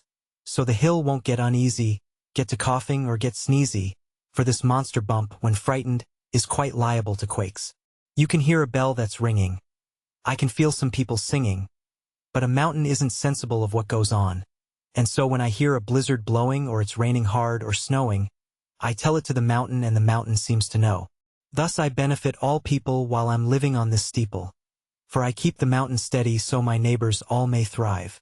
With my listening and my shouting I prevent this mount from spouting. And that makes me so important that I'm glad that I'm alive." When he had finished these lines of verse, the bumpy man turned again to resume his stirring. The orc laughed softly and Captain Bill whistled to himself, and Trot made up her mind that the mountain ear must be a little crazy. But the bumpy man seemed satisfied that he had explained his position fully, and presently he placed 4 stone plates upon the table, and then lifted the kettle from the fire and poured some of its contents on each of the plates. Captain Bill and Trot at once approached the table, for they were hungry, but when she examined her plate the little girl exclaimed, "Why, it's molasses candy!" "To be sure," returned the bumpy man with a pleasant smile. "Eat it quick, while it's hot, for it cools very quickly this winter weather." With this he seized a stone spoon and began putting the hot molasses candy into his mouth, while the others watched him in astonishment. "Doesn't it burn you?" asked the girl. "No indeed," said he. "Why don't you eat? Aren't you hungry?" "Yes," she replied. "I am hungry, but we usually eat our candy when it is cold and hard. We always pull molasses candy before we eat it." "Ha ha ha!" laughed the mountaineer. "What a funny idea! Where in the world did you come from?" "California," she said. "California? Pooh, there isn't any such place. I've heard of every place in the land of Mo, but I never before heard of California." "It isn't in the land of Mo," she explained. "Then it isn't worth talking about," declared the bumpy man, helping himself again from the steaming kettle, for he had been eating all the time he talked. "For my part," sighed Captain Bill, "I'd like a decent square meal once more, just by way of variety. In the last place there was nothing but fruit to eat, and here it's worse, for there's nothing but candy." "Molasses candy isn't so bad," said Trot. "Mine's nearly cool enough to pull already.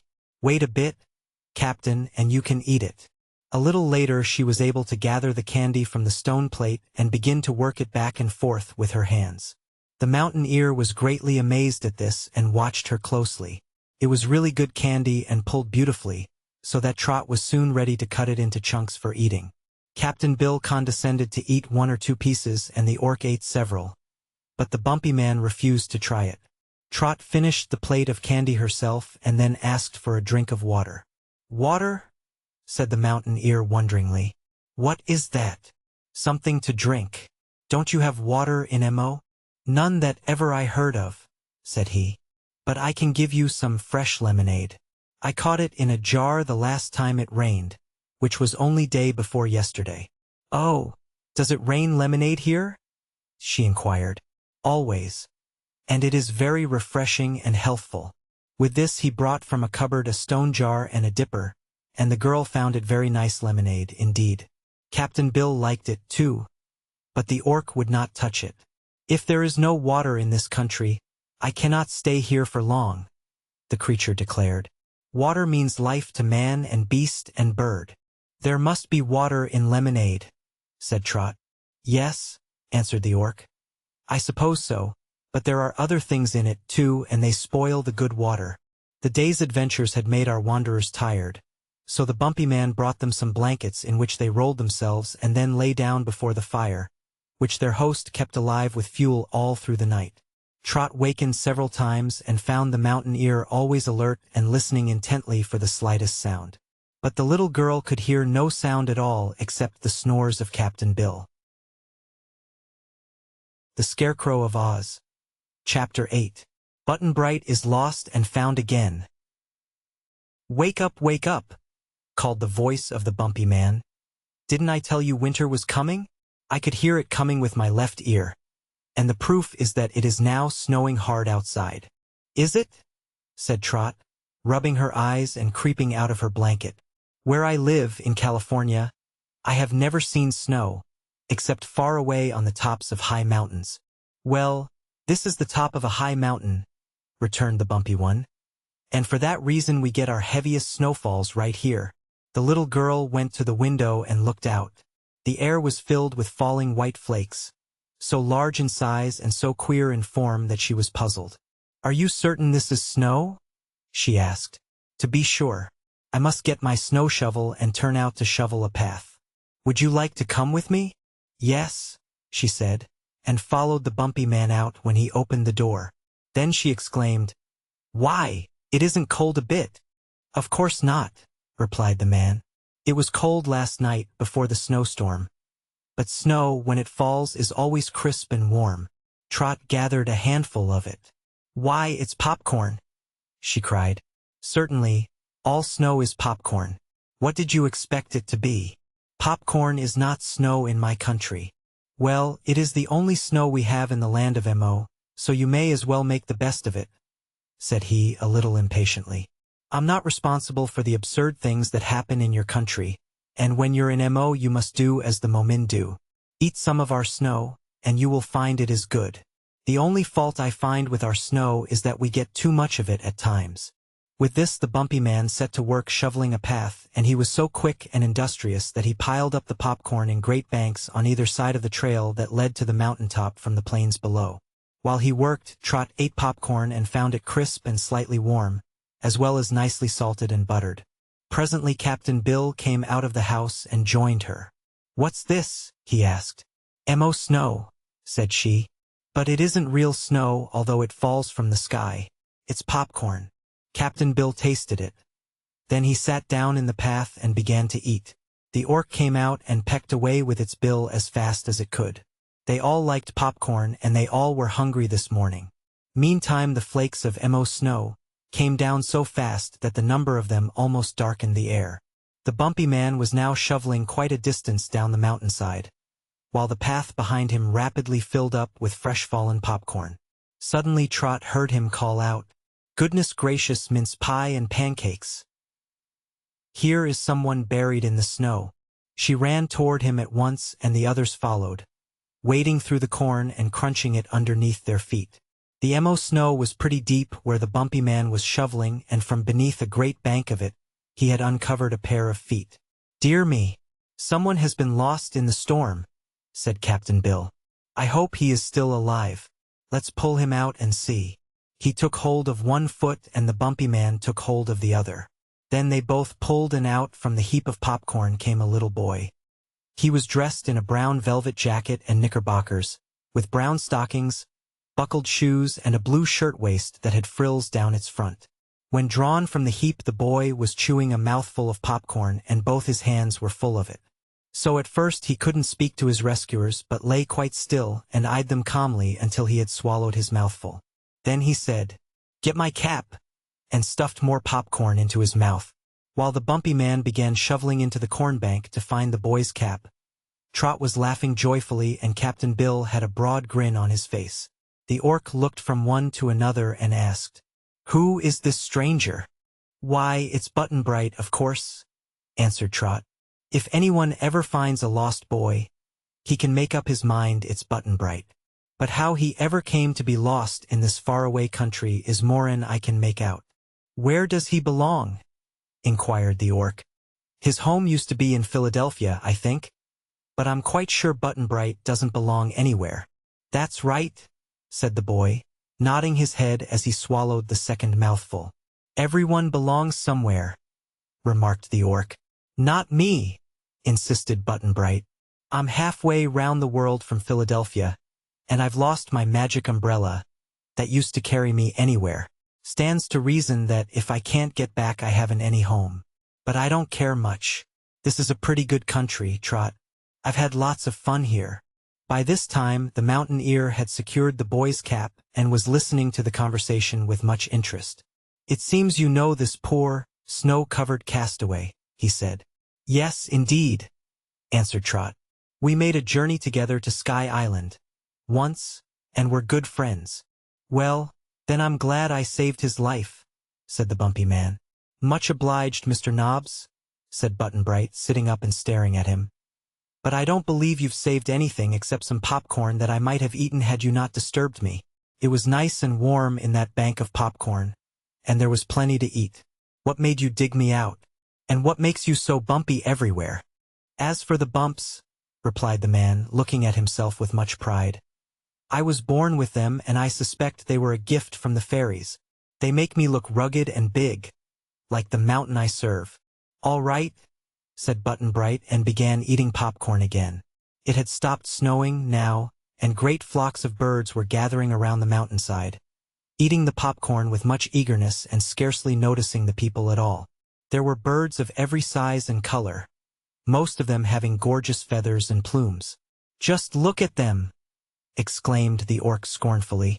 "Aren't they dreadful creatures, all covered with feathers?" "I think they're beautiful," said Trot. And this made the orc so indignant that he went back into the house and sulked. Button-Bright reached out his hand and caught a big bird by the leg. At once it rose into the air, and it was so strong that it nearly carried the little boy with it. He let go the leg in a hurry, and the bird flew down again and began to eat of the popcorn, not being frightened in the least. This gave Captain Bill an idea. He felt in his pocket and drew out several pieces of stout string. Moving very quietly, so as to not alarm the birds, he crept up to several of the biggest ones and tied cords around their legs, thus making them prisoners. The birds were so intent on their eating that they did not notice what had happened to them, and when about 20 had been captured in this manner, Captain Bill tied the ends of all the strings together and fastened them to a huge stone, so they could not escape. The bumpy man watched the old sailor's actions with much curiosity. "The birds will be quiet until they've eaten up all the snow," he said. "But then they will want to fly away to their homes. Tell me, sir, what will the poor things do when they find they can't fly?" "It may worry 'em a little," replied Captain Bill. "But they're not going to be hurt if they take it easy and behave themselves." Our friends had all made a good breakfast of the delicious popcorn, and now they walked toward the house again. Button-Bright walked beside Trot and held her hand in his, because they were old friends and he liked the little girl very much. The boy was not so old as Trot, and small as she was, he was half a head shorter in height.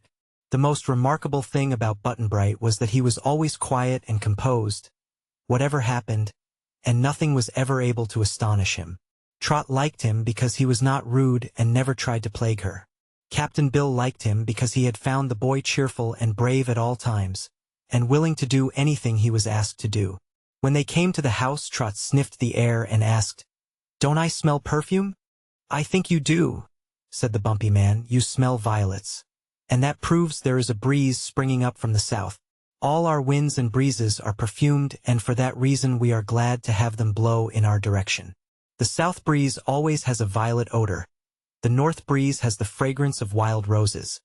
The east breeze is perfumed with lilies of the valley and the west wind with lilac blossoms.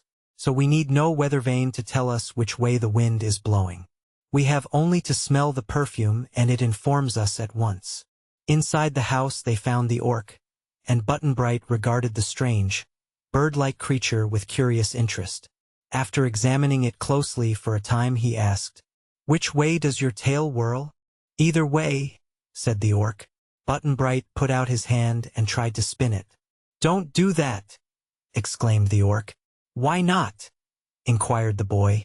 "Because it happens to be my tail, and I reserve the right to whirl it myself," explained the orc. "Let's go out and fly somewhere," proposed Button-Bright. "I want to see how the tail works." "Not now," said the orc. "I appreciate your interest in me, which I fully deserve, but I only fly when I am going somewhere, and if I got started I might not stop." "That reminds me," remarked Captain Bill, "to ask you, friend orc, how we are going to get away from here." "Get away!" exclaimed the bumpy man. "Why don't you stay here? You won't find any nicer place than M.O. Have you been anywhere else, sir?" "No, I can't say that I have," admitted the mountaineer. "Then permit me to say you're no judge," declared Captain Bill. "But you haven't answered my question, friend orc. How are we to get away from this mountain?" The orc reflected a while before he answered. "I might carry one of you, the boy or the girl, upon my back," said he. "But 3 big people are more than I can manage, although I have carried 2 of you for a short distance. You ought not to have eaten those purple berries so soon." "Pure P.S. we did make a mistake," Captain Bill acknowledged. "Or we might have brought some of those lavender berries with us instead of so many purple ones," suggested Trot regretfully. Captain Bill made no reply to this statement, which showed he did not fully agree with the little girl. But he fell into deep thought with wrinkled brows, and finally he said, "If those purple berries would make anything grow bigger, whether it had eaten the lavender ones or not, I could find a way out of our troubles." They did not understand this speech and looked at the old sailor as if expecting him to explain what he meant. But just then a chorus of shrill cries rose from outside. "Here! Let me go, let me go!" the voices seemed to say. "Why are we insulted in this way? Mountaineer, come and help us." Trot ran to the window and looked out.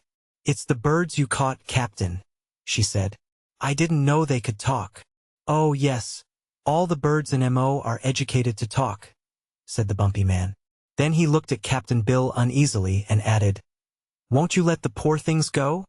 "I'll see," replied the sailor, and walked out to where the birds were fluttering and complaining because the strings would not allow them to fly away. "Listen to me," he cried, and at once they became still. "We 3 people who are strangers in your land want to go to some other country, and we want 3 of you birds to carry us there. We know we are asking a great favor, but it's the only way we can think of except walkin', and I'm not much good at that because I've a wooden leg. Besides, Trot and Button-Bright are too small to undertake a long and tiresome journey. Now, tell me, which 3 of you birds will consent to carry us?" The birds looked at one another as if greatly astonished. Then one of them replied, "You must be crazy, old man. Not one of us is big enough to fly with even the smallest of your party." "I'll fix the matter of size," promised Captain Bill. "If 3 of you will agree to carry us, I'll make you big and strong enough to do it, so it won't worry you a bit." The birds considered this gravely. Living in a magic country, they had no doubt but that the strange one-legged man could do what he said. After a little, one of them asked, "If you make us big, would we stay big always?" "I think so," replied Captain Bill. They chattered a while among themselves, and then the bird that had first spoken said, "I'll go for one." "So will I," said another, and after a pause a third said, "I'll go too." Perhaps more would have volunteered, for it seemed that for some reason they all longed to be bigger than they were. But 3 were enough for Captain Bill's purpose, and so he promptly released all the others, who immediately flew away. The 3 that remained were cousins, and all were of the same brilliant plumage and in size about as large as eagles. When Trot questioned them, she found they were quite young, having only abandoned their nests a few weeks before. They were strong young birds, with clear, brave eyes, and the little girl decided they were the most beautiful of all the feathered creatures she had ever seen. Captain Bill now took from his pocket the wooden box with the sliding cover and removed the 3 purple berries, which were still in good condition. "Eat these," he said, and gave one to each of the birds. They obeyed, finding the fruit very pleasant to taste. In a few seconds they began to grow in size and grew so fast that Trot feared they would never stop. But they finally did stop growing, and then they were much larger than the orc and nearly the size of full-grown ostriches. Captain Bill was much pleased by this result. "You can carry us now, all right," said he. The birds strutted around with pride, highly pleased with their immense size. "I don't see, though," said Trot doubtfully, "how we're going to ride on their backs without falling off." "We're not going to ride on their backs," answered Captain Bill. "I'm going to make swings for us to ride in." He then asked the bumpy man for some rope, but the man had no rope. He had, however, an old suit of gray clothes which he gladly presented to Captain Bill, who cut the cloth into strips and twisted it so that it was almost as strong as rope. With this material he attached to each bird a swing that dangled below its feet, and Button-Bright made a trial flight in one of them to prove that it was safe and comfortable. When all this had been arranged, one of the birds asked, "Where do you wish us to take you?" "Why, just follow the orc," said Captain Bill. "He will be our leader, and wherever the orc flies you are to fly, and wherever the orc lands you are to land. Is that satisfactory?" The birds declared it was quite satisfactory, so Captain Bill took counsel with the orc. "On our way here," said that peculiar creature, "I noticed a broad, sandy desert at the left of me, on which was no living thing." "Then we'd better keep away from it," replied the sailor. "Not so," insisted the orc. "I have found, on my travels, that the most pleasant countries often lie in the midst of deserts, so I think it would be wise for us to fly over this desert and discover what lies beyond it. For in the direction we came from lies the ocean, as we well know, and beyond here is the strange land of Mo, which we do not care to explore. On one side, as we can see from this mountain, is a broad expanse of plain, and on the other the desert. For my part, I vote for the desert." "What do you say, Trot?" inquired Captain Bill. "It's all the same to me," she replied. No one thought of asking Button-Bright's opinion, so it was decided to fly over the desert. They bade goodbye to the bumpy man and thanked him for his kindness and hospitality. Then they seated themselves in the swings, one for each bird, and told the orc to start away and they would follow. The whirl of the orc's tail astonished the birds at first, but after he had gone a short distance they rose in the air, carrying their passengers easily, and flew with strong, regular strokes of their great wings in the wake of their leader. The Scarecrow of Oz. Chapter 9. The Kingdom of Jinxland. Trot rode with more comfort than she had expected, although the swing swayed so much that she had to hold on tight with both hands.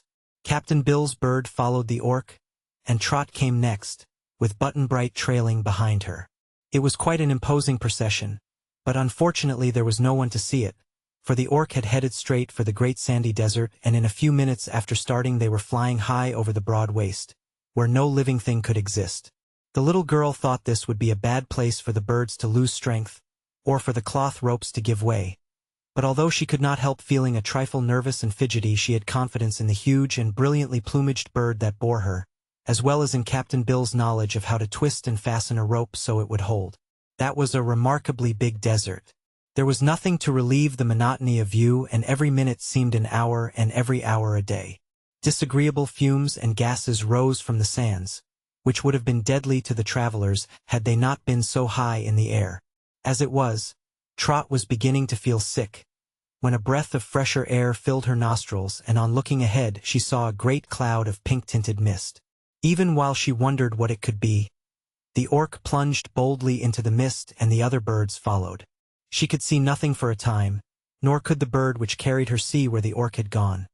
But it kept flying as sturdily as ever, and in a few moments the mist was past and the girl saw a most beautiful landscape spread out below her, extending as far as her eye could reach. She saw bits of forest, verdure-clothed hills, fields of waving grain, fountains, rivers, and lakes, and throughout the scene were scattered groups of pretty houses and a few grand castles and palaces. Over all this delightful landscape which, from Trot's high perch, seemed like a magnificent painted picture, was a rosy glow such as we sometimes see in the west at sunset. In this case, however, it was not in the west only but everywhere. No wonder the orc paused to circle slowly over this lovely country. The other birds followed his action, all eyeing the place with equal delight. Then, as with one accord, the four formed a group and slowly sailed downward. This brought them to that part of the newly discovered land which bordered on the desert's edge. But it was just as pretty here as anywhere, so the orc and the birds alighted and the three passengers at once got out of their swings. "Oh, Captain Bill, isn't this fine and dandy?" exclaimed Trot rapturously. "How lucky we were to discover this beautiful country." "The country seems rather high class, I'll admit, Trot," replied the old sailorman, looking around him. "But we don't know as yet what its people are like. No one could live in such a country without being happy and good, I'm sure of that," she said earnestly. "Don't you think so, Button-Bright?" "I'm not thinking just now," answered the little boy. "It tires me to think, and I never seem to gain anything by it.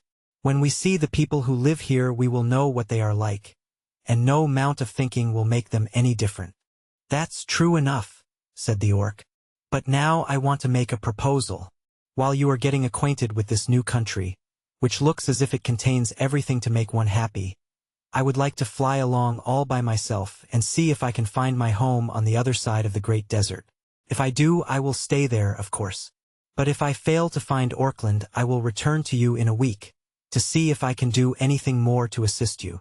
They were sorry to lose their queer companion, but could offer no objection to the plan. So the orc bade them goodbye, and rising swiftly in the air, he flew over the country and was soon lost to view in the distance. The three birds which had carried our friends now begged permission to return by the way they had come, to their own homes, saying they were anxious to show their families how big they had become. So Captain Bill and Trot and Button-Bright all thanked them gratefully for their assistance, and soon the birds began their long flight toward the land of Mo. Being now left to themselves in this strange land, the three comrades selected a pretty pathway and began walking along it. They believed this path would lead them to a splendid castle which they espied in the distance, the turrets of which towered far above the tops of the trees which surrounded it. It did not seem very far away, so they sauntered on slowly, admiring the beautiful ferns and flowers that lined the pathway and listening to the singing of the birds and the soft chirping of the grasshoppers. Presently the path wound over a little hill. In a valley that lay beyond the hill was a tiny cottage surrounded by flower beds and fruit trees. On the shady porch of the cottage they saw, as they approached, a pleasant-faced woman sitting amidst a group of children, to whom she was telling stories. The children quickly discovered the strangers and ran toward them with exclamations of astonishment, so that Trot and her friends became the center of a curious group, all chattering excitedly. Captain Bill's wooden leg seemed to arouse the wonder of the children, as they could not understand why he had not two meat legs. This attention seemed to please the old sailor, who patted the heads of the children kindly, and then, raising his hat to the woman, he inquired, "Can you tell us, madam, just what country this is?"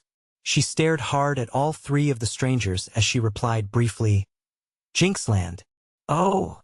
exclaimed Captain Bill with a puzzled look. "And where is Jinxland, please?" "In the Quadling country," said she. "What?" cried Trot, in sudden excitement. "Do you mean to say this is the Quadling country of the Land of Oz?" "To be sure I do," the woman answered. "Every bit of land that is surrounded by the Great Desert is the Land of Oz, as you ought to know as well as I do. But I'm sorry to say that Jinxland is separated from the rest of the Quadling country by that row of high mountains you see yonder, which have such steep sides that no one can cross them. So we live here all by ourselves, and are ruled by our own king, instead of by Ozma of Oz." "I've been to the Land of Oz before," said Button-Bright, "but I've never been here." "Did you ever hear of Jinxland before?" asked Trot. "No," said Button-Bright. "It is on the map of Oz, though," asserted the woman. "And it's a fine country, I assure you. If only," she added, and then paused to look around her with a frightened expression. "If only—" Here she stopped again, as if not daring to go on with her speech. "If only what, ma'am?" asked Captain Bill. The woman sent the children into the house. Then she came closer to the strangers and whispered, "If only we had a different king, we would be very happy and contented." "What's the matter with your king?" asked Trot curiously. But the woman seemed frightened to have said so much. She retreated to her porch, merely saying, "The king punishes severely any treason on the part of his subjects." "What's treason?" asked Button-Bright. "In this case," replied Captain Bill, "treason seems to consist of knockin' the king, but I guess we know his disposition now as well as if the lady had said more." "I wonder," said Trot, going up to the woman, "if you could spare us something to eat. We haven't had anything but popcorn and lemonade for a long time." "Bless your heart. Of course I can spare you some food," the woman answered, and entering her cottage, she soon returned with a tray loaded with sandwiches, cakes and cheese. One of the children drew a bucket of clear, cold water from a spring, and the three wanderers ate heartily and enjoyed the good things immensely. When Button-Bright could eat no more, he filled the pockets of his jacket with cakes and cheese, and not even the children objected to this. Indeed, they all seemed pleased to see the strangers eat. So Captain Bill decided that no matter what the king of Jinxland was like, the people would prove friendly and hospitable. "Whose castle is that yonder, ma'am?" he asked, waving his hand toward the towers that rose above the trees. "It belongs to His Majesty King Cruel," she said. "Oh, indeed. And does he live there?" "When he is not out hunting with his fierce courtiers and war captains," she replied. "Is he hunting now?" Trot inquired. "I do not know, my dear. The less we know about the king's actions, the safer we are." It was evident the woman did not like to talk about King Cruel, and so, having finished their meal, they said goodbye and continued along the pathway. "Don't you think we'd better keep away from that king's castle, Captain?" asked Trot. "Well," said he, "King Cruel would find out, sooner or later, that we are in his country, so we may as well face the music now. Perhaps he isn't quite so bad as that woman thinks he is. Kings aren't always popular with their people, even if they do the best they know how." "Ozma is poplar," said Button-Bright. "Ozma is different from any other ruler, from all I've heard," remarked Trot musingly as she walked beside the boy. "And, after all, we are really in the land of Oz, where Ozma rules every king and everybody else. I never heard of anybody getting hurt in her dominions. Did you, Button-Bright?" "Not when she knows about it," he replied. "But those birds landed us in just the wrong place, seems to me. They might have carried us right on, over that row of mountains, to the Emerald City." "True enough," said Captain Bill. "But they didn't, and so we must make the best of Jinxland. Let's try not to be afraid." "Oh, I'm not very scared," said Button-Bright, pausing to look at a pink rabbit that popped its head out of a hole in the field nearby. "Nor am I," added Trot. "Really, Captain, I'm so glad to be anywhere at all in the wonderful fairyland of Oz that I think I'm the luckiest girl in all the world. Dorothy lives in the Emerald City, and so does the Scarecrow and the Tin Woodman and Tick-Tock and the Shaggy Man and all the rest of them that we've heard so much about, not to mention Ozma, who must be the sweetest and loveliest girl in all the world." "Take your time, Trot," advised Button-Bright. "You don't have to say it all in one breath, And you haven't mentioned half of the curious people in the Emerald City." "That Emerald City," said Captain Bill impressively, "happens to be on the other side of those mountains that we're told no one is able to cross. I don't want to discourage of you, Trot, but we're almost as much separated from your Ozma and Dorothy as we were when we lived in California." There was so much truth in this statement that they all walked on in silence for some time.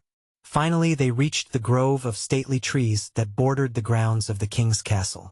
They had gone halfway through it when the sound of sobbing, as of someone in bitter distress, reached their ears and caused them to halt abruptly. The Scarecrow of Oz. Chapter 10. Pon, the Gardener's Boy. It was Button-Bright who first discovered, lying on his face beneath a broad spreading tree near the pathway, a young man whose body shook with the force of his sobs. He was dressed in a long brown smock and had sandals on his feet, betokening one in humble life. His head was bare and showed a shock of brown, curly hair. Button-Bright looked down on the young man and said, "Who cares, anyhow?" "I do," cried the young man, interrupting his sobs to roll over, face upward, that he might see who had spoken. "I care. For my heart is broken. Can't you get another one?" asked the little boy. "I don't want another," wailed the young man. By this time Trot and Captain Bill arrived at the spot, and the girl leaned over and said in a sympathetic voice, "Tell us your troubles, and perhaps we may help you." The youth sat up then and bowed politely. Afterward he got upon his feet, but still kept wringing his hands as he tried to choke down his sobs. Trot thought he was very brave to control such awful agony so well. "My name is Pon," he began. "I'm the gardener's boy." "Then the gardener of the king is your father, I suppose?" said Trot. "Not my father, but my master," was the reply. "I do the work and the gardener gives the orders. And it was not my fault in the least that the Princess Gloria fell in love with me." "Did she really?" asked the little girl. "I don't see why," remarked Button-Bright, staring at the youth. "And who may the Princess Gloria be?" inquired Captain Bill. "She is the niece of King Cruel, who is her guardian. The princess lives in the castle and is the loveliest and sweetest maiden in all Jinxland. She is fond of flowers and used to walk in the gardens with her attendants. At such times, if I was working at my tasks, I used to cast down my eyes as Gloria passed me. But one day I glanced up and found her gazing at me with a very tender look in her eyes. The next day she dismissed her attendants and, coming to my side, began to talk with me.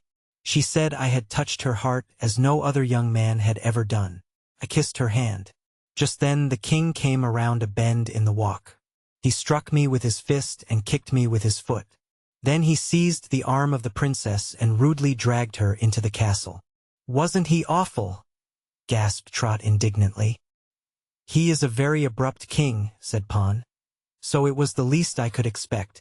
Up to that time I had not thought of loving Princess Gloria, but realizing it would be impolite not to return her love, I did so.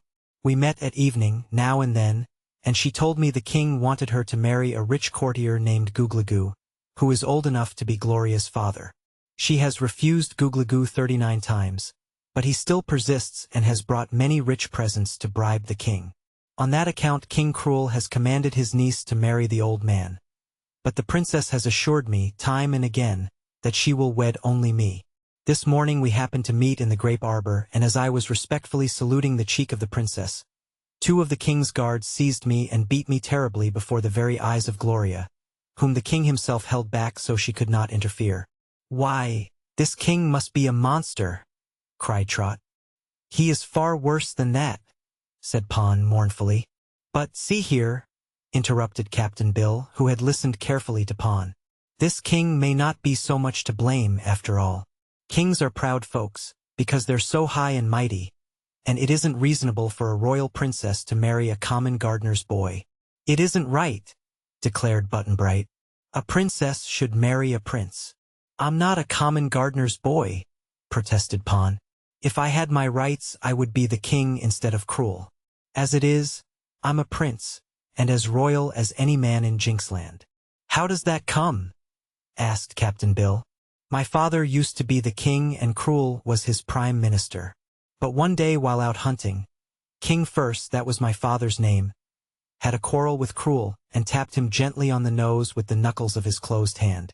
This so provoked the wicked Cruel that he tripped my father backward, so that he fell into a deep pond. At once Cruel threw in a mass of heavy stones, which so weighted down my poor father that his body could not rise again to the surface.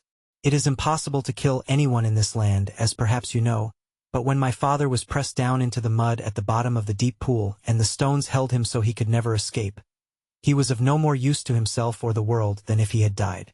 Knowing this, Cruel proclaimed himself king, taking possession of the royal castle and driving all my father's people out. I was a small boy then, but when I grew up I became a gardener.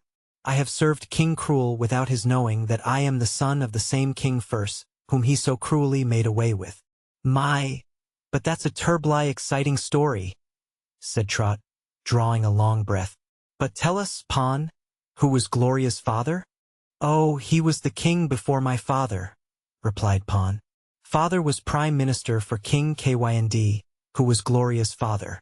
She was only a baby when King Kwnd fell into the great gulf that lies just this side of the mountains, the same mountains that separate Jinxland from the rest of the land of Oz. It is said the great gulf has no bottom. But however that may be, King Kwnd has never been seen again and my father became king in his place. Seems to me, said Trot, that if Gloria had her rights she would be queen of Jinxland. Well, her father was a king, admitted Pon. And so was my father. So we are of equal rank, although she's a great lady and I'm a humble gardener's boy. I can't see why we should not marry if we want to accept that King Cruel won't let us. It's a sort of mixed-up mess, taken all together, remarked Captain Bill. But we are on our way to visit King Cruel, and if we get a chance, young man, we'll put in a good word for you. Do please, begged Pon. Was it the flogging you got that broke your heart? Inquired Button Bright. Why, it helped to break it, of course, said Pon. I'd get it fixed up if I were you, advised the boy, tossing a pebble at a chipmunk in a tree. You ought to give Gloria just as good a heart as she gives you. That's common sense, agreed Captain Bill. So they left the gardener's boy standing beside the path, and resumed their journey toward the castle. The Scarecrow of Oz. Chapter 11. The Wicked King and Googly-Goo. When our friends approached the great doorway of the castle, they found it guarded by several soldiers dressed in splendid uniforms. They were armed with swords and lances. Captain Bill walked straight up to them and asked, "Does the king happen to be at home?" "His magnificent and glorious majesty, King Cruel, is at present inhabiting his royal castle," was the stiff reply. "Then I guess we'll go in and say how do you do," continued Captain Bill, attempting to enter the doorway. But a soldier barred his way with a lance. "Who are you? What are your names and where do you come from?" demanded the soldier. "You wouldn't know if we told you," returned the sailor, "seein' as we're strangers in a strange land." "Oh, if you are strangers you will be permitted to enter," said the soldier, lowering his lance. "His Majesty is very fond of strangers." "Do many strangers come here?" asked Trot. "You are the first that ever came to our country," said the man. "But His Majesty has often said that if strangers ever arrived in Jinxland, he would see that they had a very exciting time." Captain Bill scratched his chin thoughtfully. He wasn't very favorably impressed by this last remark. But he decided that as there was no way of escape from Jinxland, it would be wise to confront the king boldly and try to win his favor. So they entered the castle, escorted by one of the soldiers. It was certainly a fine castle, with many large rooms, all beautifully furnished. The passages were winding and handsomely decorated, and after following several of these, the soldier led them into an open court that occupied the very center of the huge building. It was surrounded on every side by high turreted walls, and contained beds of flowers, fountains and walks of many-colored marbles which were matched together in quaint designs. In an open space near the middle of the court they saw a group of courtiers and their ladies, who surrounded a lean man who wore upon his head a jeweled crown. His face was hard and sullen, and through the slits of his half-closed eyelids the eyes glowed like coals of fire. He was dressed in brilliant satins and velvets, and was seated in a golden throne chair. This personage was King Cruel, and as soon as Captain Bill saw him the old sailor knew at once that he was not going to like the king of Jinxland. "Hello! Who's here?" said His Majesty with a deep scowl. "Strangers, sire?" answered the soldier, bowing so low that his forehead touched the marble tiles. "Strangers, eh? Well, what an unexpected visit. Advance, strangers, and give an account of yourselves." The king's voice was as harsh as his features. Trot shuddered a little, but Captain Bill calmly replied, "There ain't much for us to say, 'cept as we've arrived to look over your country and see how we like it. Judgin' from the way you speak, you don't know who we are, or you'd be jumpin' up to shake hands and offer us seats. Kings usually treat us pretty well in the great big outside world where we come from, but in this little kingdom which don't amount to much, anyhow folks don't seem to a got much culture." The king listened with amazement to this bold speech, first with a frown and then gazing at the two children and the old sailor with evident curiosity. The courtiers were dumb with fear, for no one had ever dared speak in such a manner to their self-willed, cruel king before. His Majesty, however, was somewhat frightened, for cruel people are always cowards, and he feared these mysterious strangers might possess magic powers that would destroy him unless he treated them well. So he commanded his people to give the new arrivals seats, and they obeyed with trembling haste. After being seated, Captain Bill lighted his pipe and began puffing smoke from it, a sight so strange to them that it filled them all with wonder. Presently the king asked, "How did you penetrate to this hidden country? Did you cross the desert or the mountains?" "Desert," answered Captain Bill, as if the task were too easy to be worth talking about. "Indeed, no one has ever been able to do that before," said the king. "Well, it's easy enough if you know how," asserted Captain Bill, so carelessly that it greatly impressed his hearers. The king shifted in his throne uneasily. He was more afraid of these strangers than before. "Do you intend to stay long in Jinxland?" was his next anxious question. "Depends on how we like it," said Captain Bill. "Just now I might suggest to your majesty to order some rooms got ready for us in your dinky little castle here, and a royal banquet with some fried onions and pickled tripe would set easy on our stomachs and make us a bit happier than we are now." "Your wishes shall be attended to," said King Cruel, but his eyes flashed from between their slits in a wicked way that made Trot hope the food wouldn't be poisoned. At the king's command several of his attendants hastened away to give the proper orders to the castle servants, and no sooner were they gone than a skinny old man entered the courtyard and bowed before the king. This disagreeable person was dressed in rich velvets, with many furbelows and laces. He was covered with golden chains, finely wrought rings and jeweled ornaments. He walked with mincing steps and glared at all the courtiers as if he considered himself far superior to any or all of them. "Well, well, your majesty, what news, what news?" he demanded in a shrill, cracked voice. The king gave him a surly look. "No news, Lord Googligoo, except that strangers have arrived," he said. Googligoo cast a contemptuous glance at Captain Bill and a disdainful one at Trot and Button-Bright. Then he said, "Strangers do not interest me, your majesty. But the Princess Gloria is very interesting, indeed. What does she say, sire? Will she marry me?" "Ask her," retorted the king. "I have many times, and every time she has refused." "Well?" said the king harshly.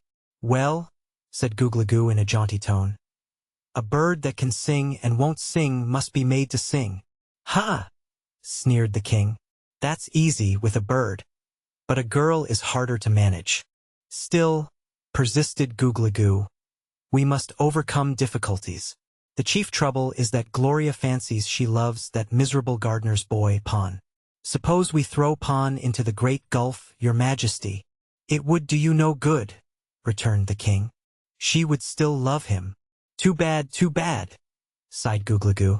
"I have laid aside more than a bushel of precious gems each worth a king's ransom to present to your majesty on the day I wed Gloria." The king's eyes sparkled, for he loved wealth above everything. But the next moment he frowned deeply again. "It won't help us to kill Pon," he muttered. "What we must do is kill Gloria's love for Pon." "That is better if you can find a way to do it," agreed Googligoo. "Everything would come right if you could kill Gloria's love for that gardener's boy. Really, sire, now that I come to think of it, there must be fully a bushel and a half of those jewels." Just then a messenger entered the court to say that the banquet was prepared for the strangers. So Captain Bill, Trot and Button-Bright entered the castle and were taken to a room where a fine feast was spread upon the table. "I don't like that Lord Googligoo," remarked Trot as she was busily eating. "Nor I," said Captain Bill. "But from the talk we heard I guess the gardener's boy won't get the princess." "Perhaps not," returned the girl. "But I hope old Googly doesn't get her either." "The king means to sell her for all those jewels," observed Button-Bright, his mouth half full of cake and jam. "Poor princess," sighed Trot. "I'm sorry for her, although I've never seen her. But if she says no to Googligoo, and means it, what can they do?" "Don't let us worry about a strange princess," advised Captain Bill. "I've a notion we're not too safe ourselves with this cruel king." The two children felt the same way, and all three were rather solemn during the remainder of the meal. When they had eaten, the servants escorted them to their rooms. Captain Bill's room was way to one end of the castle, very high up, and Trot's room was at the opposite end, rather low down. As for Button-Bright, they placed him in the middle so that all were as far apart as they could possibly be. They didn't like this arrangement very well, but all the rooms were handsomely furnished, and being guests of the king they dared not complain. After the strangers had left the courtyard, the king and Googly-Goo had a long talk together, and the king said, "I cannot force Gloria to marry you just now, because those strangers may interfere. I suspect that the wooden-legged man possesses great magical powers, or he would never have been able to carry himself and those children across the deadly desert." "I don't like him. He looks dangerous," answered Googly-Goo. "But perhaps you are mistaken about his being a wizard. Why don't you test his powers?" "How?" asked the king.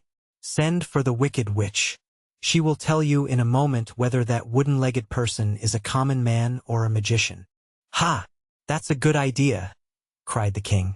"Why didn't I think of the Wicked Witch before?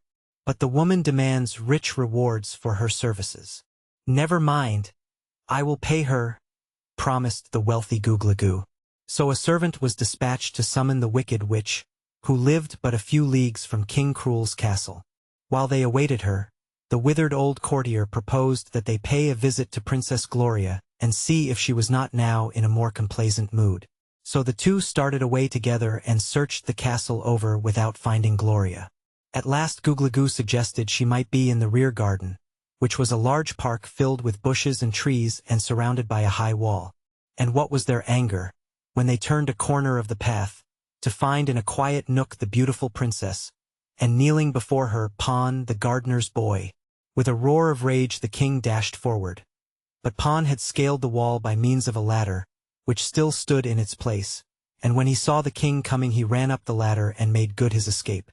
But this left Gloria confronted by her angry guardian, the king, and by old Googly-Goo, who was trembling with a fury he could not express in words. Seizing the princess by her arm, the king dragged her back to the castle. Pushing her into a room on the lower floor, he locked the door upon the unhappy girl. And at that moment the arrival of the Wicked Witch was announced. Hearing this, the king smiled, as a tiger smiles, showing his teeth. And Googly-Goo smiled, as a serpent smiles, for he had no teeth except a couple of fangs. And having frightened each other with these smiles, the two dreadful men went away to the royal council chamber to meet the Wicked Witch. The Scarecrow of Oz. Chapter 12. The Wooden-Legged Grasshopper. Now it so happened that Trot, from the window of her room, had witnessed the meeting of the lovers in the garden, and had seen the king come and drag Gloria away. The little girl's heart went out in sympathy for the poor princess, who seemed to her to be one of the sweetest and loveliest young ladies she had ever seen. So she crept along the passages and from a hidden niche saw Gloria locked in her room. The key was still in the lock, so when the king had gone away, followed by Googly-Goo, Trot stole up to the door, turned the key and entered. The princess lay prone upon a couch, sobbing bitterly. Trot went up to her and smoothed her hair and tried to comfort her. "Don't cry," she said. "I've unlocked the door, so you can go away any time you want to." "It isn't that," sobbed the princess. "I am unhappy because they will not let me love Pon, the gardener's boy." "Well, never mind. Pon isn't any great shakes anyhow, seems to me," said Trot soothingly. "There are lots of other people you can love." Gloria rolled over on the couch and looked at the little girl reproachfully. "Pon has won my heart, and I can't help loving him," she explained. Then with sudden indignation she added, "But I'll never love Googly-Goo, never as long as I live." "I should say not," replied Trot. "Pon may not be much good, but old Googly is very, very bad. Hunt around, and I'm sure you'll find someone worth your love. You're very pretty, you know, and almost anyone ought to love you." "You don't understand, my dear," said Gloria, as she wiped the tears from her eyes with a dainty lace handkerchief bordered with pearls. "When you are older you will realize that a young lady cannot decide whom she will love, or choose the most worthy. Her heart alone decides for her, and whomsoever her heart selects, she must love, whether he amounts to much or not." Trot was a little puzzled by this speech, which seemed to her unreasonable. But she made no reply, and presently Gloria's grief softened, and she began to question the little girl about herself and her adventures. Trot told her how they had happened to come to Jinxland, and all about Captain Bill and the Orc and Pessum and the Bumpy Man. While they were thus conversing together, getting more and more friendly as they became better acquainted, in the council chamber the king and Googlagoo were talking with the Wicked Witch. This evil creature was old and ugly. She had lost one eye and wore a black patch over it. So the people of Jinxland had named her Blinky. Of course witches are forbidden to exist in the land of Oz, but Jinxland was so far removed from the center of Ozma's dominions, and so absolutely cut off from it by the steep mountains and the bottomless gulf, that the laws of Oz were not obeyed very well in that country. So there were several witches in Jinxland who were the terror of the people, but King Cruel favored them and permitted them to exercise their evil sorcery. Blinky was the leader of all the other witches and therefore the most hated and feared. The king used her witchcraft at times to assist him in carrying out his cruelties and revenge, but he was always obliged to pay Blinky large sums of money or heaps of precious jewels before she would undertake an enchantment. This made him hate the old woman almost as much as his subjects did.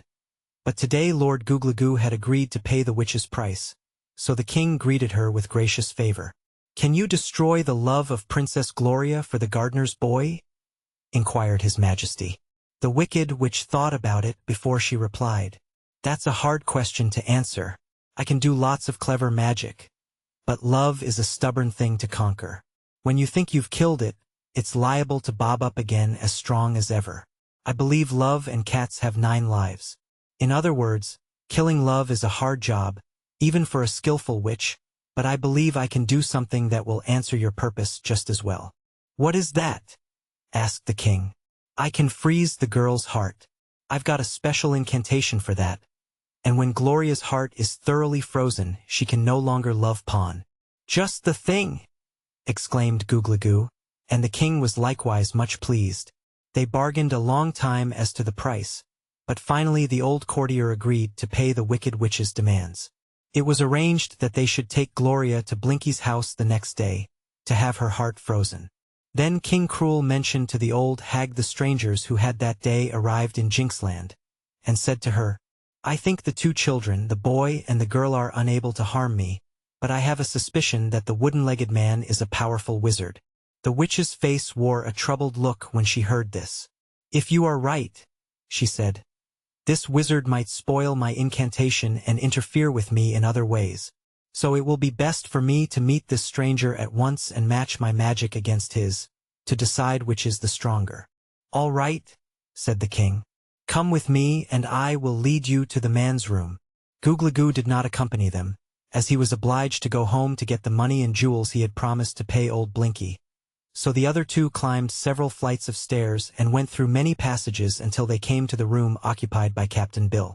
The sailor-man, finding his bed soft and inviting, and being tired with the adventures he had experienced, had decided to take a nap.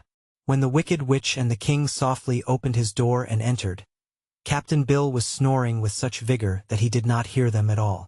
Blinky approached the bed and with her one eye anxiously stared at the sleeping stranger. "Ah," she said in a soft whisper. "I believe you are right, King Cruel. The man looks to me like a very powerful wizard. But by good luck I have caught him asleep, so I shall transform him before he wakes up, giving him such a form that he will be unable to oppose me." "Careful," cautioned the king, also speaking low. "If he discovers what you are doing, he may destroy you, and that would annoy me because I need you to attend to Gloria." But the Wicked Witch realized as well as he did that she must be careful. She carried over her arm a black bag, from which she now drew several packets carefully wrapped in paper. 3 of these she selected, replacing the others in the bag. 2 of the packets she mixed together and then she cautiously opened the 3rd. "Better stand back, Your Majesty," she advised. "For if this powder falls on you, you might be transformed yourself." The king hastily retreated to the end of the room. As Blinky mixed the 3rd powder with the others, she waved her hands over it, mumbled a few words, and then backed away as quickly as she could. Captain Bill was slumbering peacefully, all unconscious of what was going on. Puff! A great cloud of smoke rolled over the bed and completely hid him from view. When the smoke rolled away, Both Blinky and the king saw that the body of the stranger had quite disappeared, while in his place, crouching in the middle of the bed, was a little gray grasshopper. One curious thing about this grasshopper was that the last joint of its left leg was made of wood. Another curious thing, considering it was a grasshopper, was that it began talking, crying out in a tiny but sharp voice. "Here, you people! What do you mean by treating me so? Put me back where I belong at once, or you'll be sorry." The cruel king turned pale at hearing the grasshopper's threats, but the wicked witch merely laughed in derision. Then she raised her stick and aimed a vicious blow at the grasshopper. But before the stick struck the bed, the tiny hopper made a marvelous jump. Marvelous, indeed, when we consider that it had a wooden leg. It rose in the air and sailed across the room and passed right through the open window, where it disappeared from their view. "Good!" shouted the king. "We are well rid of this desperate wizard." And then they both laughed heartily at the success of the incantation, and went away to complete their horrid plans. After Trot had visited a time with Princess Gloria, the little girl went to Button-Bright's room but did not find him there. Then she went to Captain Bill's room, but he was not there because the witch and the king had been there before her. So she made her way downstairs and questioned the servants. They said they had seen the little boy go out into the garden some time ago, but the old man with the wooden leg they had not seen at all. Therefore Trot, not knowing what else to do, rambled through the great gardens, seeking for Button-Bright or Captain Bill and not finding either of them. This part of the garden, which lay before the castle, was not walled in, but extended to the roadway, and the paths were open to the edge of the forest. So, after 2 hours of vain search for her friends, the little girl returned to the castle. But at the doorway a soldier stopped her. "I live here," said Trot, "so it's all right to let me in. The king has given me a room." "Well, he has taken it back again," was the soldier's reply. "His Majesty's orders are to turn you away if you attempt to enter. I am also ordered to forbid the boy, your companion, to again enter the king's castle." "How about Captain Bill?" she inquired. "Why, it seems he has mysteriously disappeared," replied the soldier, shaking his head ominously.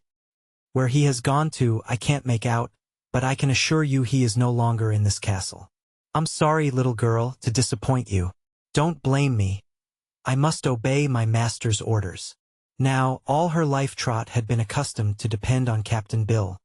So when this good friend was suddenly taken from her, she felt very miserable and forlorn indeed. She was brave enough not to cry before the soldier, or even to let him see her grief and anxiety. But after she was turned away from the castle, she sought a quiet bench in the garden and for a time sobbed as if her heart would break. It was Button-Bright who found her at last, just as the sun had set and the shades of evening were falling. He also had been turned away from the king's castle, when he tried to enter it, and in the park he came across Trot. "Never mind," said the boy. "We can find a place to sleep." "I want Captain Bill," wailed the girl. "Well, so do I," was the reply. "But we haven't got him." "Where do you suppose he is, Trot?" "I don't suppose anything. He's gone, and that's all I know about it." Button-Bright sat on the bench beside her and thrust his hands in the pockets of his knickerbockers. Then he reflected somewhat gravely for him. "Captain Bill isn't around here," he said, letting his eyes wander over the dim garden. "So we must go somewhere else if we want to find him. Besides, it's fast getting dark, and if we want to find a place to sleep, we must get busy while we can see where to go."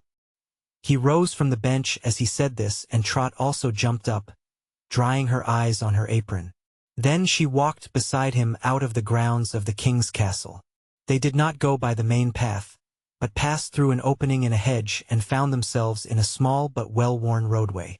Following this for some distance along a winding way, they came upon no house or building that would afford them refuge for the night. It became so dark that they could scarcely see their way, and finally Trot stopped and suggested that they camp under a tree. "All right," said Button-Bright.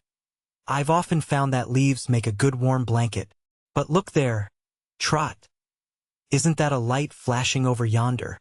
"It certainly is, Button-Bright. Let's go over and see if it's a house. Whoever lives there couldn't treat us worse than the king did." To reach the light they had to leave the road, so they stumbled over hillocks and brushwood, hand in hand, keeping the tiny speck of light always in sight. They were rather forlorn little waifs, outcasts in a strange country and forsaken by their only friend and guardian, Captain Bill. So they were very glad when finally they reached a small cottage and, looking in through its one window, saw Pon, the gardener's boy, sitting by a fire of twigs. As Trot opened the door and walked boldly in, Pon sprang up to greet them. They told him of Captain Bill's disappearance and how they had been turned out of the king's castle. As they finished the story, Pon shook his head sadly. "King Cruel is plotting mischief, I fear," said he. "For today he sent for old Blinky, the wicked witch, and with my own eyes I saw her come from the castle and hobble away toward her hut. She had been with the king and Googly-Goo, and I was afraid they were going to work some enchantment on Gloria so she would no longer love me. But perhaps the witch was only called to the castle to enchant your friend, Captain Bill." "Could she do that?" asked Trot, horrified by the suggestion. "I suppose so, for old Blinky can do a lot of wicked magical things. What sort of an enchantment could she put on Captain Bill?" "I don't know, but he has disappeared, so I'm pretty certain she has done something dreadful to him. But don't worry. If it has happened, it can't be helped. And if it hasn't happened, we may be able to find him in the morning." With this, Pon went to the cupboard and brought food for them. Trot was far too worried to eat, but Button-Bright made a good supper from the simple food and then lay down before the fire and went to sleep. The little girl and the gardener's boy, however, sat for a long time staring into the fire, busy with their thoughts. But at last Trot, too, became sleepy and Pon gently covered her with the one blanket he possessed. Then he threw more wood on the fire and laid himself down before it, next to Button-Bright. Soon all three were fast asleep. They were in a good deal of trouble. But they were young, and sleep was good to them because for a time it made them forget. The Scarecrow of Oz. Chapter 13. Glinda the Good and the Scarecrow of Oz. That country south of the Emerald City in the land of Oz is known as the Quadling Country, and in the very southernmost part of it stands a splendid palace in which lives Glinda the Good. Glinda is the royal sorceress of Oz. She has wonderful magical powers and uses them only to benefit the subjects of Ozma's kingdom. Even the famous Wizard of Oz pays tribute to her, for Glinda taught him all the real magic he knows, and she is his superior in all sorts of sorcery. Everyone loves Glinda, from the dainty and exquisite ruler, Ozma, down to the humblest inhabitant of Oz, for she is always kindly and helpful and willing to listen to their troubles, however busy she may be. No one knows her age, but all can see how beautiful and stately she is. Her hair is like red gold and finer than the finest silken strands. Her eyes are blue as the sky and always frank and smiling. Her cheeks are the envy of peach blows and her mouth is enticing as a rosebud. Glinda is tall and wears splendid gowns that trail behind her as she walks. She wears no jewels, for her beauty would shame them. For attendants, Glinda has 100 of the loveliest girls in Oz. They are gathered from all over Oz, from among the Winkies, the Munchkins, the Gillikins, and the Quadlings, as well as from Ozma's magnificent Emerald City, and it is considered a great favor to be allowed to serve the royal sorceress. Among the many wonderful things in Glinda's palace is the Great Book of Records. In this book is inscribed everything that takes place in all the world, just the instant it happens, so that by referring to its pages Glinda knows what is taking place far and near, in every country that exists. In this way she learns when and where she can help any in distress or danger, and although her duties are confined to assisting those who inhabit the land of Oz, she is always interested in what takes place in the unprotected outside world. So it was that on a certain evening Glinda sat in her library, surrounded by a bevy of her maids, who were engaged in spinning, weaving, and embroidery, when an attendant announced the arrival at the palace of the Scarecrow. This personage was one of the most famous and popular in all the land of Oz. His body was merely a suit of Munchkin clothes stuffed with straw, but his head was a round sack filled with bran, with which the Wizard of Oz had mixed some magic brains of a very superior sort. The eyes, nose, and mouth of the Scarecrow were painted upon the front of the sack, as were his ears, and since this quaint being had been endowed with life, the expression of his face was very interesting, if somewhat comical. The Scarecrow was good all through, even to his brains, and while he was naturally awkward in his movements and lacked the neat symmetry of other people, His disposition was so kind and considerate, and he was so obliging and honest, that all who knew him loved him, and there were few people in Oz who had not met our Scarecrow and made his acquaintance. He lived part of the time in Ozma's palace at the Emerald City, part of the time in his own corncob castle in the Winky Country, and part of the time he traveled over all Oz, visiting with the people and playing with the children whom he dearly loved. It was on one of his wandering journeys that the Scarecrow had arrived at Glinda's palace, and the sorceress at once made him welcome. As he sat beside her, talking of his adventures, he asked, "What's new in the way of news?" Glinda opened her great book of records and read some of the last pages. "Here is an item quite curious and interesting," she announced, an accent of surprise in her voice. "3 people from the big outside world have arrived in Jinxland." "Where is Jinxland?" inquired the Scarecrow. "Very near here, a little to the east of US, she said. "In fact, Jinxland is a little slice taken off the Quadling Country, but separated from it by a range of high mountains, at the foot of which lies a wide, deep gulf that is supposed to be impassable." "Then Jinxland is really a part of the Land of Oz," said he. "Yes," returned Glinda, "but us people know nothing of it except what is recorded here in my book." "What does the book say about it?" asked the Scarecrow. "It is ruled by a wicked man called King Cruel, although he has no right to the title. Most of the people are good, but they are very timid and live in constant fear of their fierce ruler. There are also several wicked witches who keep the inhabitants of Jinxland in a state of terror." "Do those witches have any magical powers?" inquired the Scarecrow. "Yes, they seem to understand witchcraft in its most evil form, for one of them has just transformed a respectable and honest old sailor, one of the strangers who arrived there, into a grasshopper. This same witch, Blinky by name, is also planning to freeze the heart of a beautiful Jinxland girl named Princess Gloria." "Why, that's a dreadful thing to do!" exclaimed the Scarecrow. Glinda's face was very grave. She read in her book how Trot and Button Bright were turned out of the king's castle, and how they found refuge in the hut of Pon, the gardener's boy. "I'm afraid those helpless Earth people will endure much suffering in Jinxland, even if the wicked king and the witches permit them to live," said the good sorceress thoughtfully. "I wish I might help them." "Can I do anything?" asked the Scarecrow anxiously. "If so, tell me what to do, and I'll do it." For a few moments Glinda did not reply, but sat musing over the records. Then she said, "I am going to send you to Jinxland, to protect Trot and Button Bright and Captain Bill." "All right," answered the Scarecrow in a cheerful voice. "I know Button Bright already, for he has been in the Land of Oz before. You remember he went away from the Land of Oz in one of our wizard's big bubbles." "Yes," said Glinda. "I remember that." Then she carefully instructed the Scarecrow what to do and gave him certain magical things which he placed in the pockets of his ragged munchkin coat. "As you have no need to sleep," said she, "you may as well start at once." "The night is the same as day to me," he replied, "except that I cannot see my way so well in the dark." "I will furnish a light to guide you," promised the sorceress.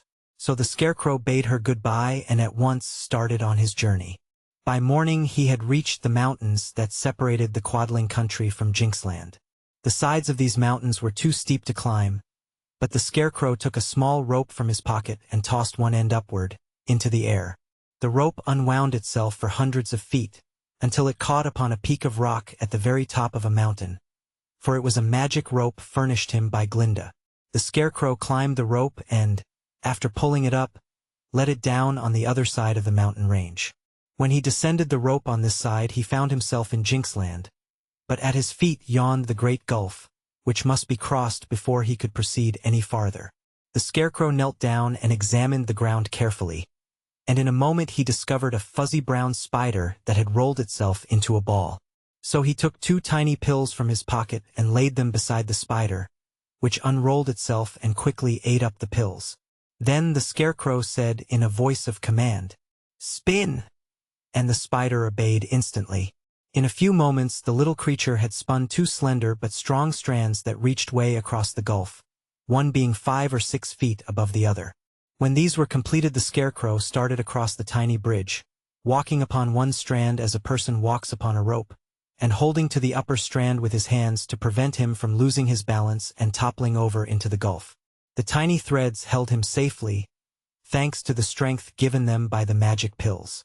Presently he was safe across and standing on the plains of Jinxland. Far away he could see the towers of the king's castle, and toward this he at once began to walk. The Scarecrow of Oz. Chapter 14. The Frozen Heart. In the hut of Pon, the gardener's boy, Button-Bright was the first to waken in the morning. Leaving his companions still asleep, he went out into the fresh morning air and saw some blackberries growing on bushes in a field not far away. Going to the bushes, he found the berries ripe and sweet, so he began eating them. More bushes were scattered over the fields, so the boy wandered on, from bush to bush, without paying any heed to where he was wandering. Then a butterfly fluttered by. He gave chase to it and followed it a long way. When finally he paused to look around him, Button-Bright could see no sign of Pon's house, nor had he the slightest idea in which direction it lay. "Well, I'm lost again," he remarked to himself. "But never mind. I've been lost lots of times. Someone is sure to find me." Trot was a little worried about Button-Bright when she awoke and found him gone. Knowing how careless he was, she believed that he had strayed away, but felt that he would come back in time, because he had a habit of not staying lost. Pon got the little girl some food for her breakfast, and then together they went out of the hut and stood in the sunshine. Pon's house was some distance off the road, but they could see it from where they stood, and both gave a start of surprise when they discovered two soldiers walking along the roadway and escorting Princess Gloria between them. The poor girl had her hands bound together to prevent her from struggling, and the soldiers rudely dragged her forward when her steps seemed to lag. Behind this group came King Cruel, wearing his jeweled crown and swinging in his hand a slender golden staff with a ball of clustered gems at one end. "Where are they going?" asked Trot. "To the house of the wicked witch, I fear," Pon replied. "Come, let us follow them, for I am sure they intend to harm my dear Gloria." "Won't they see us?" she asked timidly. "We won't let them. I know a short cut through the trees to Blinky's house," said he. So they hurried away through the trees and reached the house of the witch ahead of the king and his soldiers. Hiding themselves in the shrubbery, they watched the approach of poor Gloria and her escort, all of whom passed so near to them that Pon could have put out a hand and touched his sweetheart, had he dared to. Blinky's house had 8 sides, with a door and a window in each side. Smoke was coming out of the chimney, and as the guards brought Gloria to one of the doors, it was opened by the old witch in person. She chuckled with evil glee and rubbed her skinny hands together to show the delight with which she greeted her victim. For Blinky was pleased to be able to perform her wicked rites on one so fair and sweet as the princess. Gloria struggled to resist when they bade her enter the house, so the soldiers forced her through the doorway, and even the king gave her a shove as he followed close behind. Pon was so incensed at the cruelty shown Gloria that he forgot all caution and rushed forward to enter the house also. But one of the soldiers prevented him, pushing the gardener's boy away with violence and slamming the door in his face. "Never mind," said Trot soothingly, as Pon rose from where he had fallen. "You couldn't do much to help the poor princess if you were inside. How unfortunate it is that you are in love with her." "True," he answered sadly. "It is indeed my misfortune. If I did not love her, it would be none of my business what the king did to his niece Gloria. But the unlucky circumstance of my loving her makes it my duty to defend her." "I don't see how you can, duty or no duty," observed Trot. "No, I am powerless, for they are stronger than I. But we might peek in through the window and see what they are doing." Trot was somewhat curious, too, so they crept up to one of the windows and looked in, and it so happened that those inside the witch's house were so busy they did not notice that Pon and Trot were watching them. Gloria had been tied to a stout post in the center of the room, and the king was giving the wicked witch a quantity of money and jewels, which Googly-Goo had provided in payment. When this had been done, the king said to her, "Are you perfectly sure you can freeze this maiden's heart, so that she will no longer love that low gardener's boy?" "Sure as witchcraft, your majesty," the creature replied.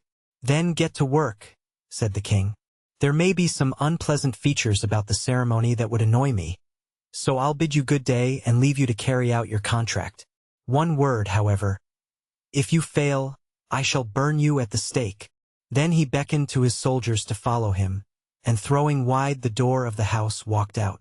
This action was so sudden that King Cruel almost caught Trot and Pon eavesdropping, but they managed to run around the house before he saw them. Away he marched up the road, followed by his men, heartlessly leaving Gloria to the mercies of old Blinky. When they again crept up to the window, Trot and Pon saw Blinky gloating over her victim. Although nearly fainting from fear, the proud princess gazed with haughty defiance into the face of the wicked creature. But she was bound so tightly to the post that she could do no more to express her loathing. Pretty soon Blinky went to a kettle that was swinging by a chain over the fire and tossed into it several magical compounds. The kettle gave 3 flashes, and at every flash another which appeared in the room. These hags were very ugly, but when one-eyed Blinky whispered her orders to them, they grinned with joy as they began dancing around Gloria. First one and then another cast something into the kettle, when to the astonishment of the watchers at the window all 3 of the old women were instantly transformed into maidens of exquisite beauty, dressed in the daintiest costumes imaginable. Only their eyes could not be disguised, and an evil glare still shone in their depths. But if the eyes were cast down or hidden, one could not help but admire these beautiful creatures, even with the knowledge that they were mere illusions of witchcraft. Trot certainly admired them, for she had never seen anything so dainty and bewitching, but her attention was quickly drawn to their deeds instead of their persons, and then horror replaced admiration. Into the kettle old Blinky poured another mess from a big brass bottle she took from a chest, and this made the kettle begin to bubble and smoke violently.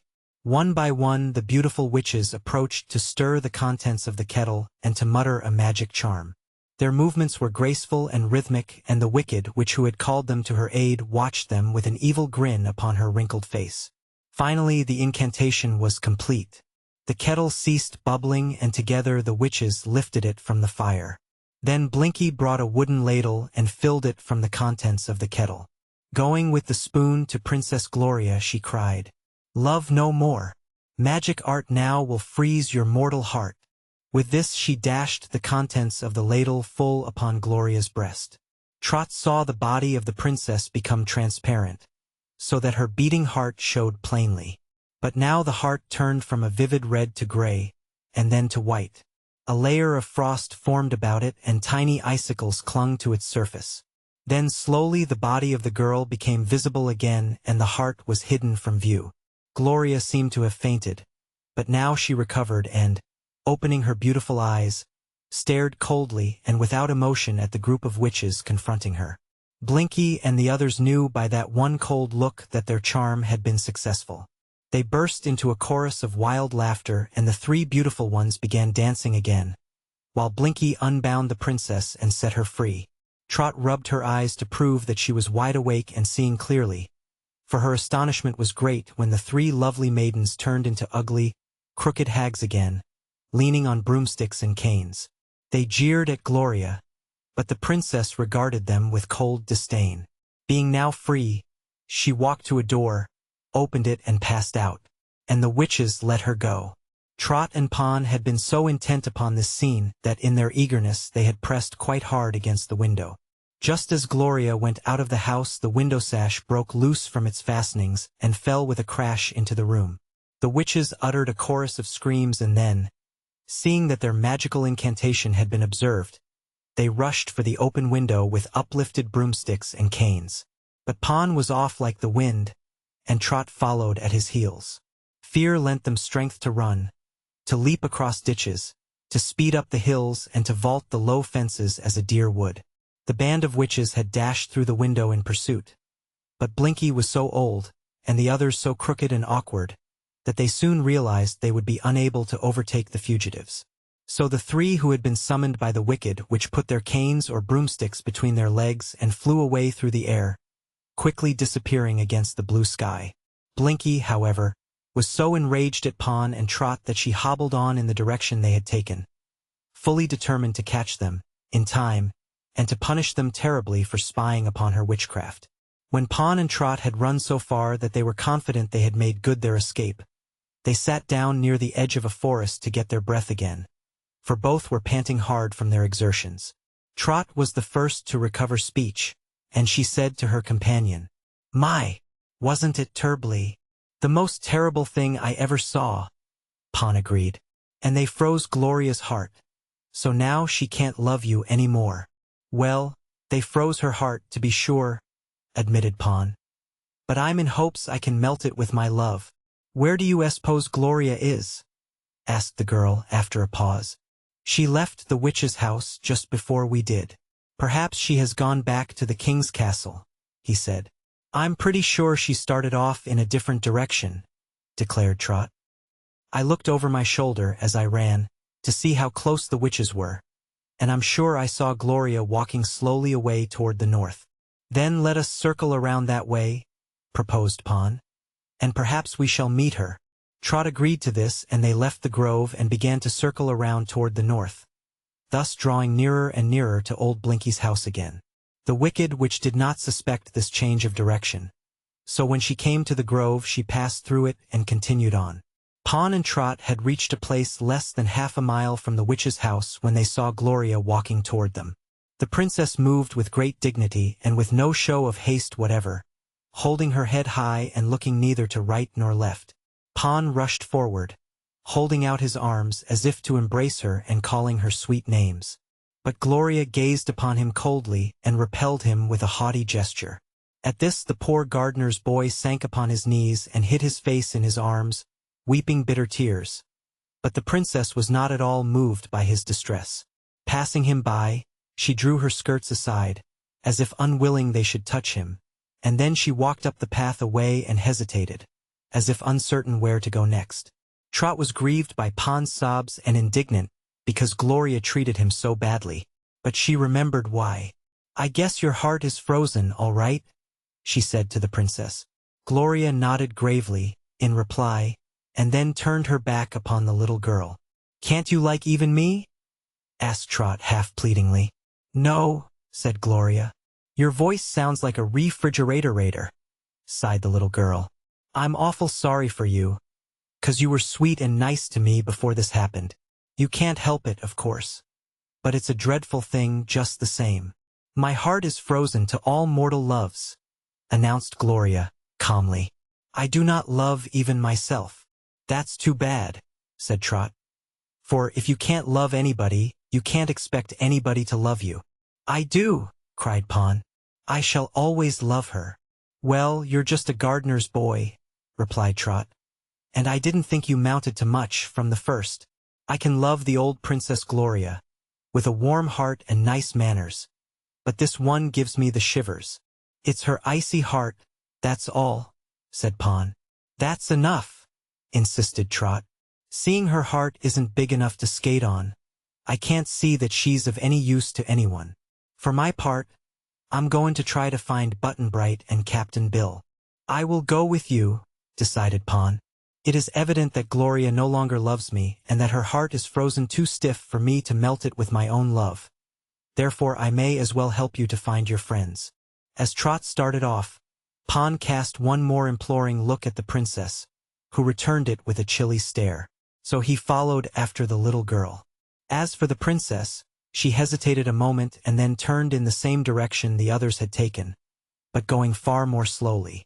Soon she heard footsteps pattering behind her, and up came Googly-Goo, a little out of breath with running. "Stop, Gloria!" he cried. "I have come to take you back to my mansion, where we are to be married." She looked at him wonderingly a moment, then tossed her head disdainfully and walked on, but Googly-Goo kept beside her. "What does this mean?" he demanded. "Haven't you discovered that you no longer love that gardener's boy, who stood in my way?" "Yes, I have discovered it," she replied. "My heart is frozen to all mortal loves. I cannot love you or Pan, or the cruel king my uncle, or even myself. Go your way, Googly-Goo, for I will wed no one at all." He stopped in dismay when he heard this, but in another minute he exclaimed angrily, "You must wed me, Princess Gloria, whether you want to or not. I paid to have your heart frozen. I also paid the king to permit our marriage. If you now refuse me, it will mean that I have been robbed of my precious money and jewels." He almost wept with despair, but she laughed a cold, bitter laugh and passed on. Googly-Goo caught at her arm, as if to restrain her, but she whirled and dealt him a blow that sent him reeling into a ditch beside the path. Here he lay for a long time, half covered by muddy water, dazed with surprise. Finally the old courtier arose, dripping, and climbed from the ditch. The princess had gone. So, muttering threats of vengeance upon her, upon the king and upon Blinky, old Googly-Goo hobbled back to his mansion to have the mud removed from his costly velvet clothes. The Scarecrow of Oz. Chapter 15. Trot meets the Scarecrow. Trot and Pon covered many leagues of ground, searching through forests, in fields and in many of the little villages of Jinxland, but could find no trace of either Captain Bill or Button-Bright. Finally they paused beside a cornfield and sat upon a stile to rest. Pon took some apples from his pocket and gave one to Trot. Then he began eating another himself, for this was their time for luncheon. When his apple was finished, Pon tossed the core into the field. "Chuck, chuck," said a strange voice. "What do you mean by hitting me in the eye with an apple core?" Then rose up the form of the Scarecrow, who had hidden himself in the cornfield while he examined Pon and Trot and decided whether they were worthy to be helped. "Excuse me," said Pon. "I didn't know you were there. How did you happen to be there, anyhow?" asked Trot. The Scarecrow came forward with awkward steps and stood beside them. "Ah, you are the gardener's boy," he said to Pon. Then he turned to Trot. "And you are the little girl who came to Jinxland riding on a big bird, and who has had the misfortune to lose her friend, Captain Bill, and her chum, Button-Bright." "Why, how did you know all that?" she inquired. "I know a lot of things," replied the Scarecrow, winking at her comically. "My brains are the carefully assorted, double-distilled, high-efficiency sort that the Wizard of Oz makes. He admits, himself, that my brains are the best he ever manufactured." "I think I've heard of you," said Trot slowly, as she looked the Scarecrow over with much interest. "But you used to live in the land of Oz." "Oh, I do now," he replied cheerfully. "I've just come over the mountains from the Quadling country to see if I can be of any help to you." "Who, me?" asked Pon. "No, the strangers from the big world. It seems they need looking after." "I'm doing that myself," said Pon a little ungraciously. "If you will pardon me for saying so, I don't see how a Scarecrow with painted eyes can look after anyone." "If you don't see that, you are more blind than the Scarecrow," asserted Trot. "He's a fairyman, Pon, and comes from the fairyland of Oz, so he can do most anything. I hope," she added, turning to the Scarecrow, "you can find Captain Bill for me." "I will try anyhow," he promised. "But who is that old woman who is running toward us and shaking her stick at us?" Trot and Pon turned around and both uttered an exclamation of fear. The next instant they took to their heels and ran fast up the path. For it was old Blinky, the wicked witch who had at last traced them to this place. Her anger was so great that she was determined not to abandon the chase of Pon and Trot until she had caught and punished them. The Scarecrow understood at once that the old woman meant harm to his new friends, so as she drew near he stepped before her. His appearance was so sudden and unexpected that Blinky ran into him and toppled him over, but she tripped on his straw body and went rolling in the path beside him. The Scarecrow sat up and said, "I beg your pardon," but she whacked him with her stick and knocked him flat again. Then, furious with rage, the old witch sprang upon her victim and began pulling the straw out of his body. The poor Scarecrow was helpless to resist, and in a few moments all that was left of him was an empty suit of clothes and a heap of straw beside it. Fortunately, Blinky did not harm his head, for it rolled into a little hollow and escaped her notice. Fearing that Pon and Trot would escape her, she quickly resumed the chase and disappeared over the brow of a hill, following the direction in which she had seen them go. Only a short time elapsed before a gray grasshopper with a wooden leg came hopping along and lit directly on the upturned face of the Scarecrow's head. "Pardon me, but you are resting yourself upon my nose," remarked the Scarecrow. "Oh, are you alive?" asked the grasshopper. "That is a question I have never been able to decide," said the Scarecrow's head. "When my body is properly stuffed, I have animation and can move around as well as any live person. The brains in the head you are now occupying as a throne are of very superior quality and do a lot of very clever thinking. But whether that is being alive or not, I cannot prove to you. For one who lives is liable to death, while I am only liable to destruction. Seems to me, said the grasshopper, rubbing his nose with his front legs, that in your case it doesn't matter unless you're destroyed already. I am not, all I need is restuffing, declared the Scarecrow. And if Pawn and Trot escape the witch and come back here, I am sure they will do me that favor.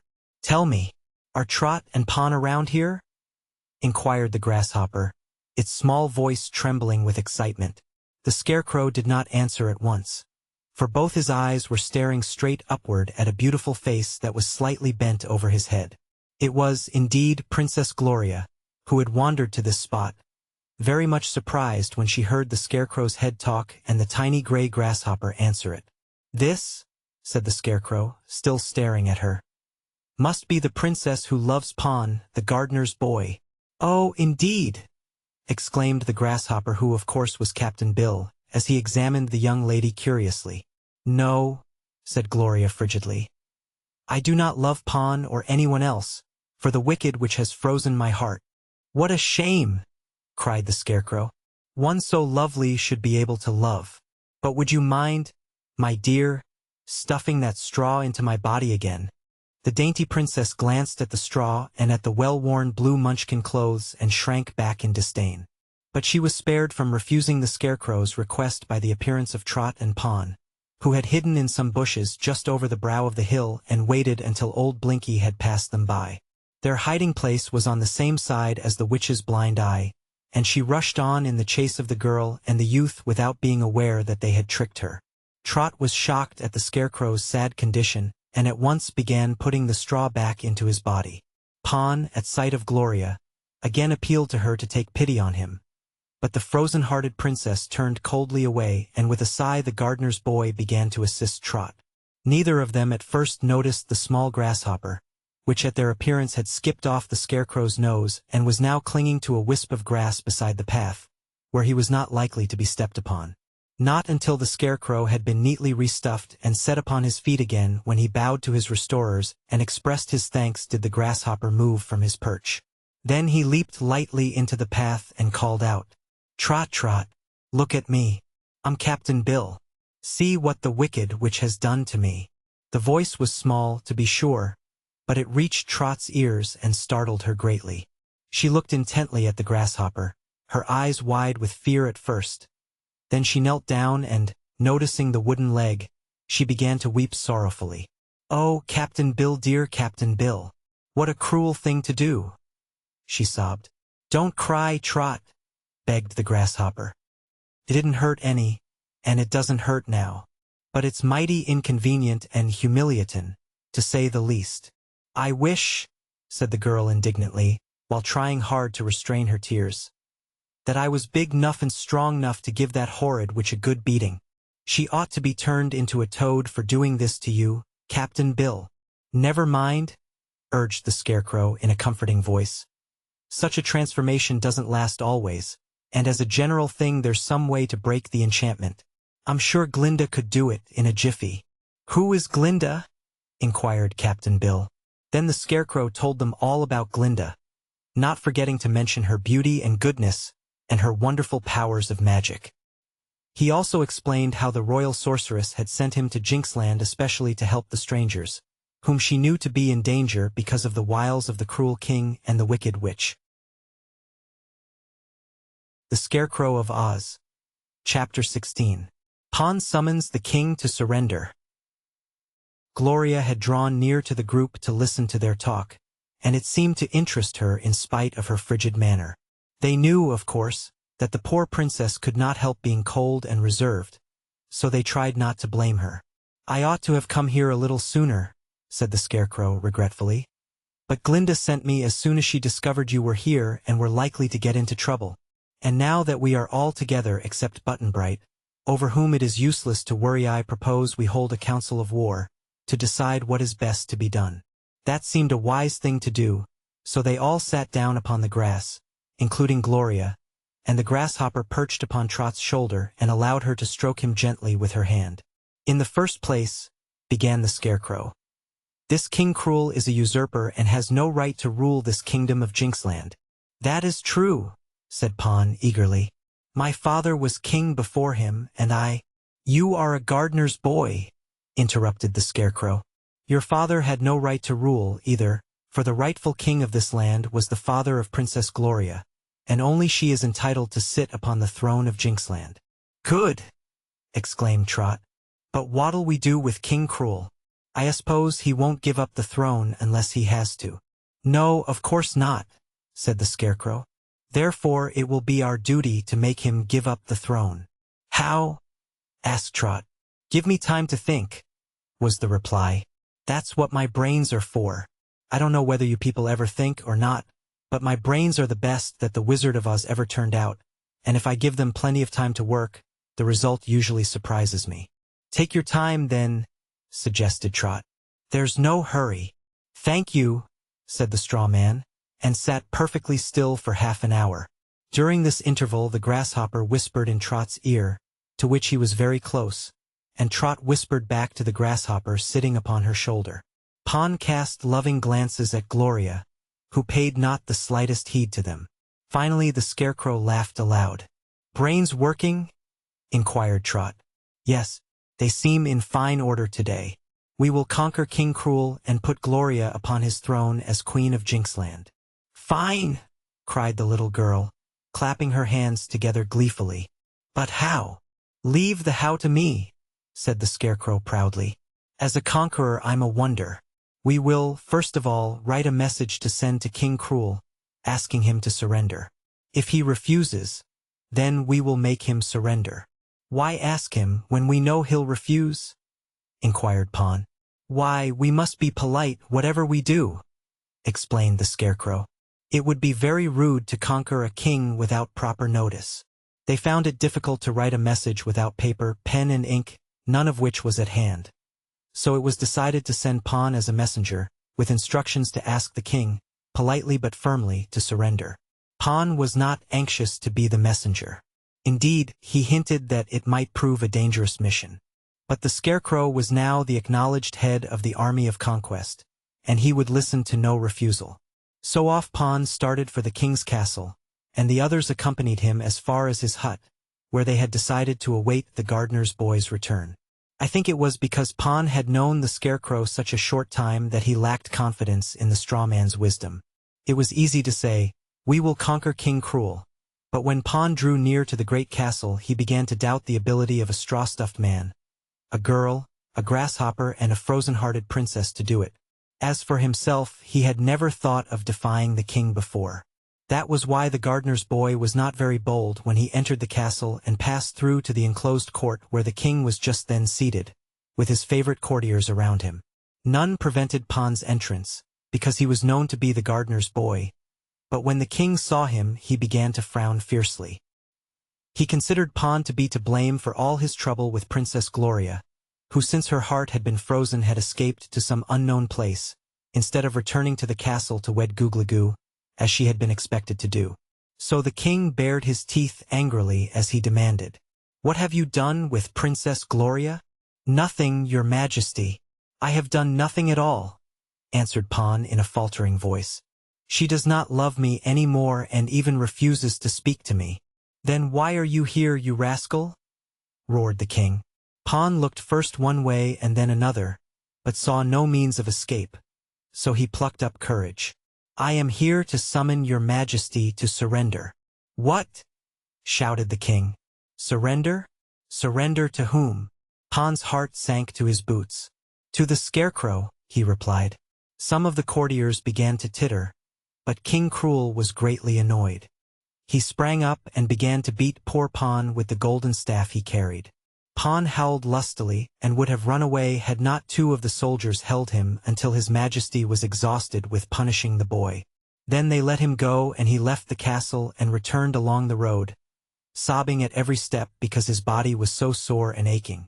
"Well," said the Scarecrow, "did the king surrender?" "No, but he gave me a good drubbing," sobbed poor Pawn. Trot was very sorry for Pawn, but Gloria did not seem affected in any way by her lover's anguish. The grasshopper leaped to the Scarecrow's shoulder and asked him what he was going to do next. "Conquer," was the reply. "But I will go alone this time, for beatings cannot hurt me at all. Nor can lance thrusts or sword cuts or arrow pricks." "Why is that?" inquired Trot. "Because I have no nerves such as you meat people possess. Even grasshoppers have nerves, but straw doesn't. So whatever they do except just one thing, they cannot injure me. Therefore I expect to conquer King Cruel with ease." "What is that one thing you accepted?" asked Trot. "They will never think of it, so never mind. And now, if you will kindly excuse me for a time, I'll go over to the castle and do my conquering." "You have no weapons," Pon reminded him. "True," said the Scarecrow. "But if I carried weapons I might injure someone perhaps seriously, and that would make me unhappy. I will just borrow that riding whip which I see in the corner of your hut, if you don't mind. It isn't exactly proper to walk with a riding whip, but I trust you will excuse the inconsistency." Pon handed him the whip, and the Scarecrow bowed to all the party and left the hut, proceeding leisurely along the way to the king's castle. The Scarecrow of Oz. Chapter 17. The Orc Rescues Button-Bright. I must now tell you what had become of Button-Bright since he wandered away in the morning and got lost. This small boy, as perhaps you have discovered, was almost as destitute of nerves as the Scarecrow. Nothing ever astonished him much. Nothing ever worried him or made him unhappy. Good fortune or bad fortune he accepted with a quiet smile, never complaining whatever happened. This was one reason why Button-Bright was a favorite with all who knew him, and perhaps it was the reason why he so often got into difficulties, or found himself lost. Today, as he wandered here and there, over hill and down dale, he missed Trot and Captain Bill, of whom he was fond, but nevertheless he was not unhappy. The birds sang merrily, and the wildflowers were beautiful, and the breeze had a fragrance of new-mown hay. "The only bad thing about this country is its king," he reflected. "But the country isn't to blame for that." A prairie dog stuck its round head out of a mound of earth and looked at the boy with bright eyes. "Walk around my house, please," it said, "and then you won't harm it or disturb the babies." "All right," answered Button-Bright, and took care not to step on the mound.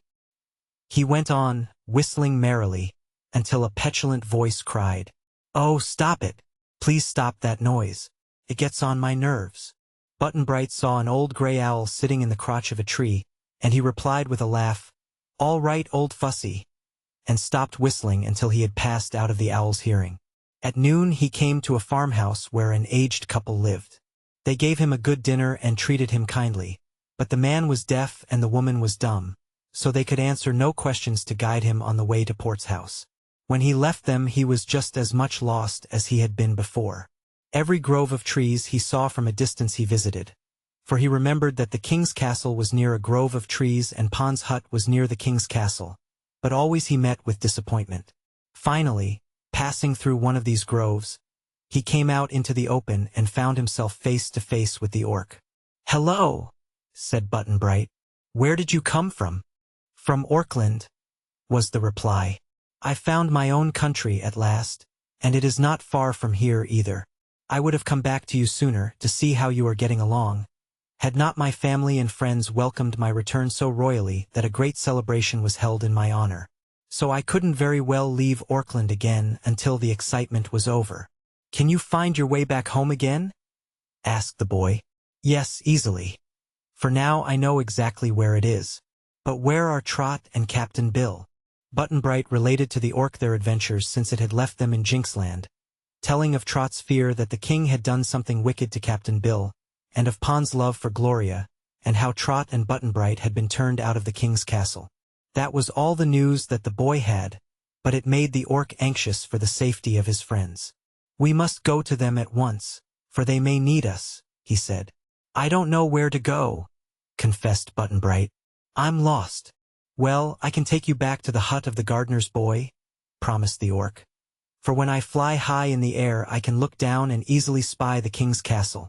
That was how I happened to spy you, just entering the grove. So I flew down and waited until you came out." "How can you carry me?" asked the boy. "You'll have to sit straddle my shoulders and put your arms around my neck." Do you think you can keep from falling off? I'll try, said Button-Bright. So the orc squatted down and the boy took his seat and held on tight. Then the skinny creature's tail began whirling and up they went, far above all the treetops. After the orc had circled around once or twice, its sharp eyes located the towers of the castle and away it flew, straight toward the place. As it hovered in the air, near by the castle, Button-Bright pointed out Pon's hut. So they landed just before it and Trot came running out to greet them. Gloria was introduced to the orc, who was surprised to find Captain Bill transformed into a grasshopper. "How do you like it?" asked the creature.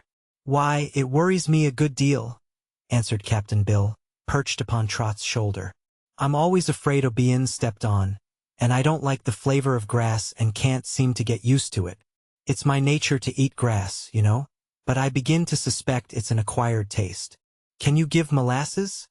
asked the orc. "I guess I'm not that kind of a grasshopper," replied Captain Bill. "But I can't say what I might do if I was squeezed, which I hope I won't be." "Well," said the orc, "it's a great pity, and I'd like to meet that cruel king and his wicked witch and punish them both severely. You're awfully small, Captain Bill, but I think I would recognize you anywhere by your wooden leg." Then the orc and Button-Bright were told all about Gloria's frozen heart, and how the Scarecrow had come from the land of Oz to help them. The orc seemed rather disturbed when it learned that the Scarecrow had gone alone to conquer King Cruel. "I'm afraid he'll make a fizzle of it," said the skinny creature. "And there's no telling what that terrible king might do to the poor Scarecrow, who seems like a very interesting person. So I believe I'll take a hand in this conquest myself." "How?" asked Trot. "Wait and see," was the reply. "But first of all, I must fly home again back to my own country, so if you'll forgive my leaving you so soon, I'll be off at once. Stand away from my tail, please, so that the wind from it, when it revolves, won't knock you over." They gave the creature plenty of room, and away it went like a flash and soon disappeared in the sky. "I wonder," said Button-Bright, looking solemnly after the orc, "whether he'll ever come back again." "Of course he will," returned Trot. "The orc's a pretty good fellow, and we can depend on him. And mark my words, Button-Bright, whenever our orc does come back, there's one cruel king in Jinxland that'll wish he hadn't." The Scarecrow of Oz. Chapter 18. The Scarecrow meets an enemy. The Scarecrow was not a bit afraid of King Cruel. Indeed, he rather enjoyed the prospect of conquering the evil king and putting Gloria on the throne of Jinxland in his place. So he advanced boldly to the royal castle and demanded admittance. Seeing that he was a stranger, the soldiers allowed him to enter. He made his way straight to the throne room, where at that time His Majesty was settling the disputes among his subjects. "Who are you?" demanded the king. "I'm the Scarecrow of Oz, and I command you to surrender yourself my prisoner." "Why should I do that?" inquired the king, much astonished at the straw man's audacity. "Because I've decided you are too cruel a king to rule so beautiful a country. You must remember that Jinxland is a part of Oz, and therefore you owe allegiance to Ozma of Oz, whose friend and servant I am." Now, when he heard this, King Cruel was much disturbed in mind, for he knew the Scarecrow spoke the truth. But no one had ever before come to Jinxland from the land of Oz, and the king did not intend to be put out of his throne if he could help it. Therefore he gave a harsh, wicked laugh of derision and said, "I'm busy now. Stand out of my way, Scarecrow, and I'll talk with you by and by." But the Scarecrow turned to the assembled courtiers and people and called in a loud voice, "I hereby declare, in the name of Ozma of Oz, that this man is no longer ruler of Jinxland. From this moment Princess Gloria is your rightful queen, and I ask all of you to be loyal to her and to obey her commands." The people looked fearfully at the king, whom they all hated in their hearts, but likewise feared. Cruel was now in a terrible rage, and he raised his golden scepter and struck the Scarecrow so heavy a blow that he fell to the floor.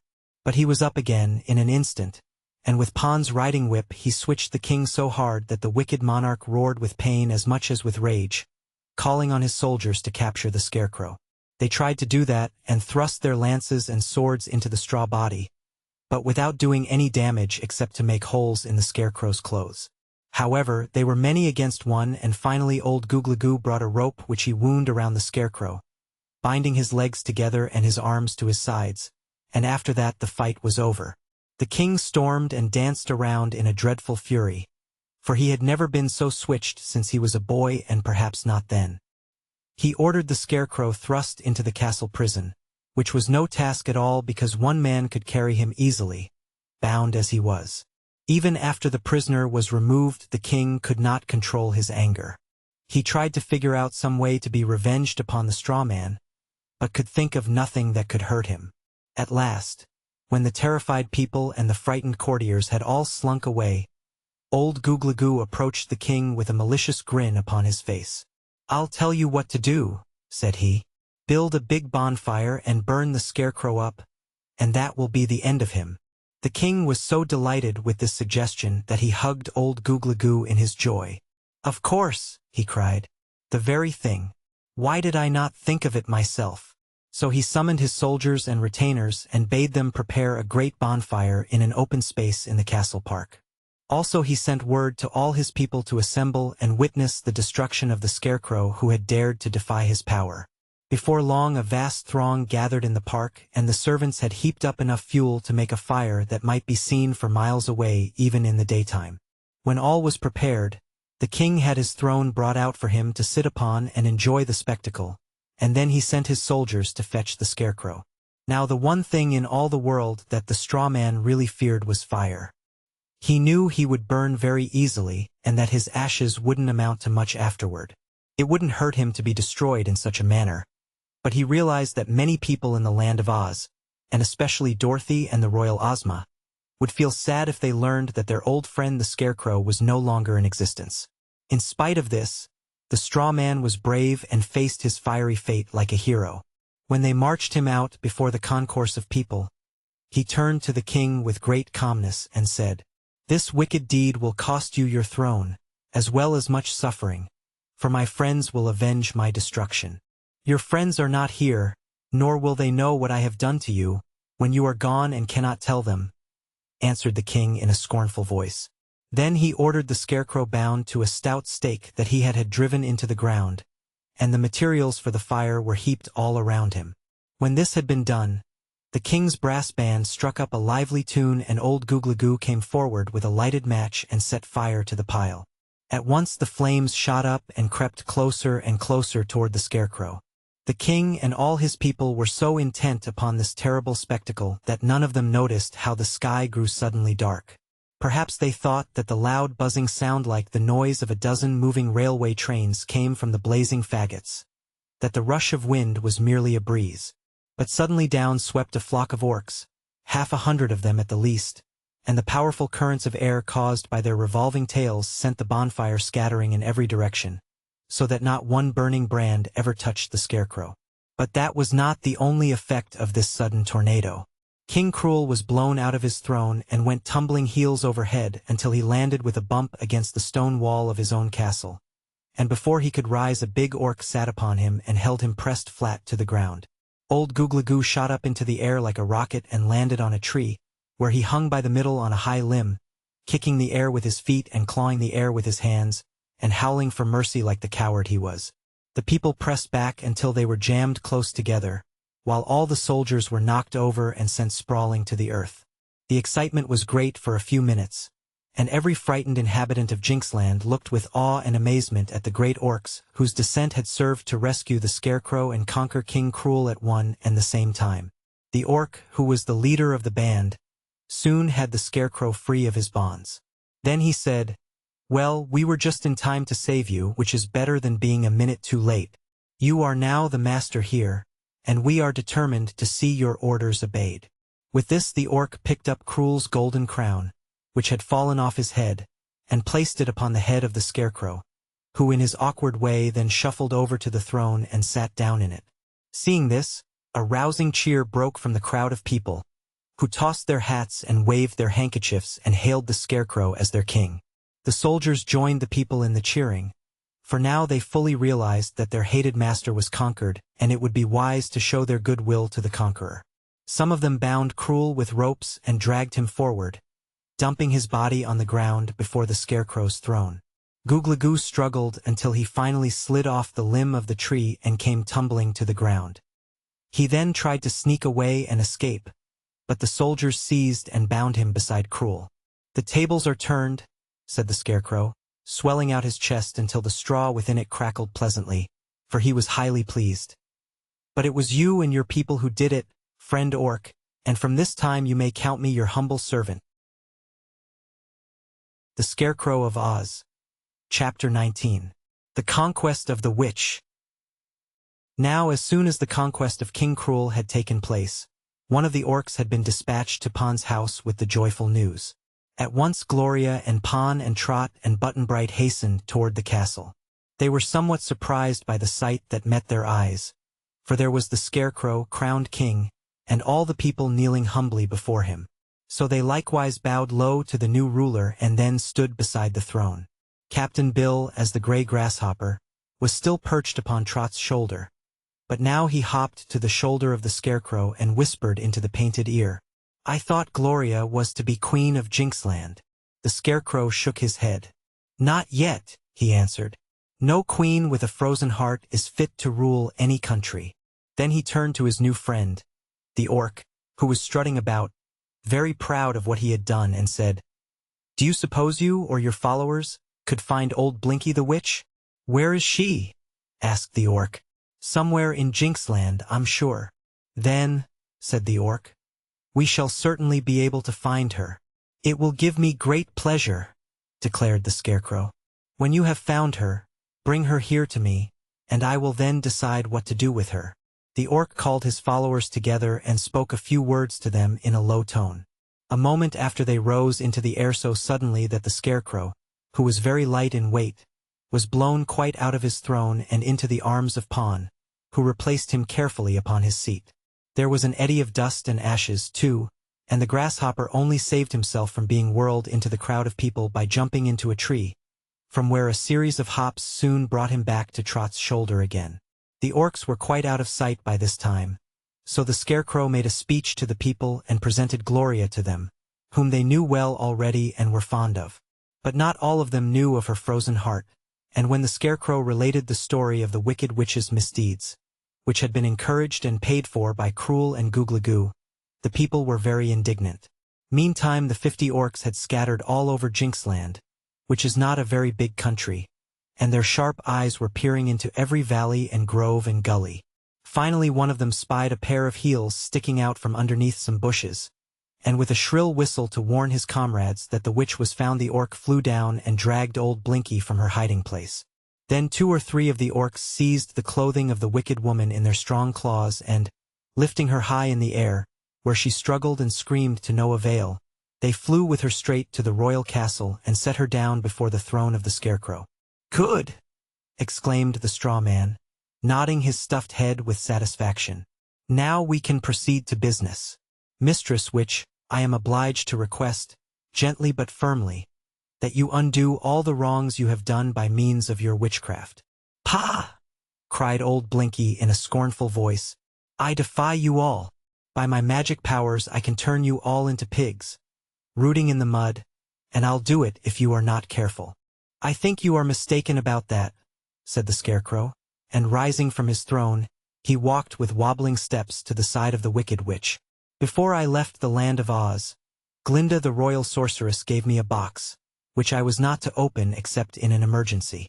But I feel pretty sure that this occasion is an emergency. Don't you, Trot?" he asked, turning toward the little girl. "Why, we've got to do something," replied Trot seriously. "Things seem in an awful muddle here, just now, and they'll be worse if we don't stop this witch from doing more harm to people." "That is my idea." "Exactly," said the Scarecrow, and taking a small box from his pocket he opened the cover and tossed the contents toward Blinky. The old woman shrank back, pale and trembling, as a fine white dust settled all about her. Under its influence she seemed to the eyes of all observers to shrivel and grow smaller. Oh dear," she wailed, wringing her hands in fear. "Haven't you the antidote, Scarecrow? Didn't the great sorceress give you another box?" "She did," answered the Scarecrow. "Then give it me quick." pleaded the witch. "Give it me, and I'll do anything you ask me to." "You will do what I ask first," declared the Scarecrow firmly. The witch was shriveling and growing smaller every moment. "Be quick then," she cried. "Tell me what I must do and let me do it, or it will be too late. You made Trot's friend, Captain Bill, a grasshopper. I command you to give him back his proper form again," said the Scarecrow. "Where is he? Where's the grasshopper? Quick, quick!" she screamed. Captain Bill, who had been deeply interested in this conversation, gave a great leap from Trot's shoulder and landed on that of the Scarecrow. Blinky saw him alight and at once began to make magic passes and to mumble magic incantations. She was in a desperate hurry, knowing that she had no time to waste, and the grasshopper was so suddenly transformed into the old sailorman, Captain Bill, that he had no opportunity to jump off the Scarecrow's shoulder. So his great weight bore the stuffed Scarecrow to the ground. No harm was done, however, and the straw man got up and brushed the dust from his clothes while Trot delightedly embraced Captain Bill. "The other box! Quick! Give me the other box!" begged Blinky, who had now shrunk to half her former size. "Not yet," said the Scarecrow. "You must first melt Princess Gloria's frozen heart." "I can't. It's an awful job to do that. I can't," asserted the witch in an agony of fear, for still she was growing smaller. "You must," declared the Scarecrow firmly. The witch cast a shrewd look at him and saw that he meant it. So she began dancing around Gloria in a frantic manner. The princess looked coldly on, as if not at all interested in the proceedings, while Blinky tore a handful of hair from her own head and ripped a strip of cloth from the bottom of her gown. Then the witch sank upon her knees, took a purple powder from her black bag and sprinkled it over the hair and cloth. "I hate to do it, I hate to do it," she wailed. "For there is no more of this magic compound in all the world, but I must sacrifice it to save my own life. A match! Give me a match, quick!" And panting from lack of breath, she gazed imploringly from one to another. Captain Bill was the only one who had a match, but he lost no time in handing it to Blinky, who quickly set fire to the hair and the cloth and the purple powder. At once a purple cloud enveloped Gloria, and this gradually turned to a rosy pink color, brilliant and quite transparent. Through the rosy cloud they could all see the beautiful princess, standing proud and erect. Then her heart became visible, at first frosted with ice but slowly growing brighter and warmer until all the frost had disappeared and it was beating as softly and regularly as any other heart.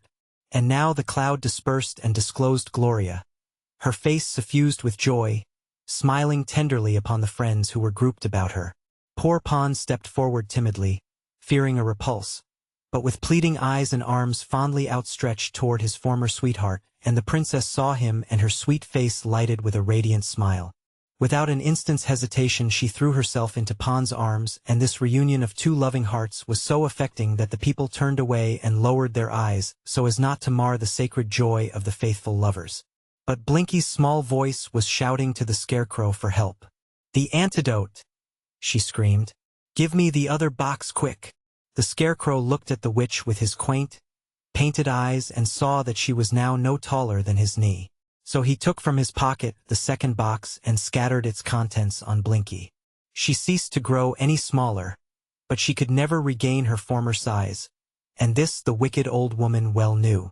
She did not know, however, that the second powder had destroyed all her power to work magic, and seeking to be revenged upon the Scarecrow and his friends, she at once began to mumble a charm so terrible in its effect that it would have destroyed half the population of Jinxland had it worked. But it did not work at all, to the amazement of old Blinky. And by this time the Scarecrow noticed what the little witch was trying to do, and said to her, "Go home, Blinky, and behave yourself. You are no longer a witch but an ordinary old woman, and since you are powerless to do more evil, I advise you to try to do some good in the world.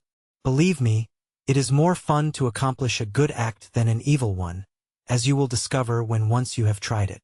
But Blinky was at that moment filled with grief and chagrin at losing her magic powers.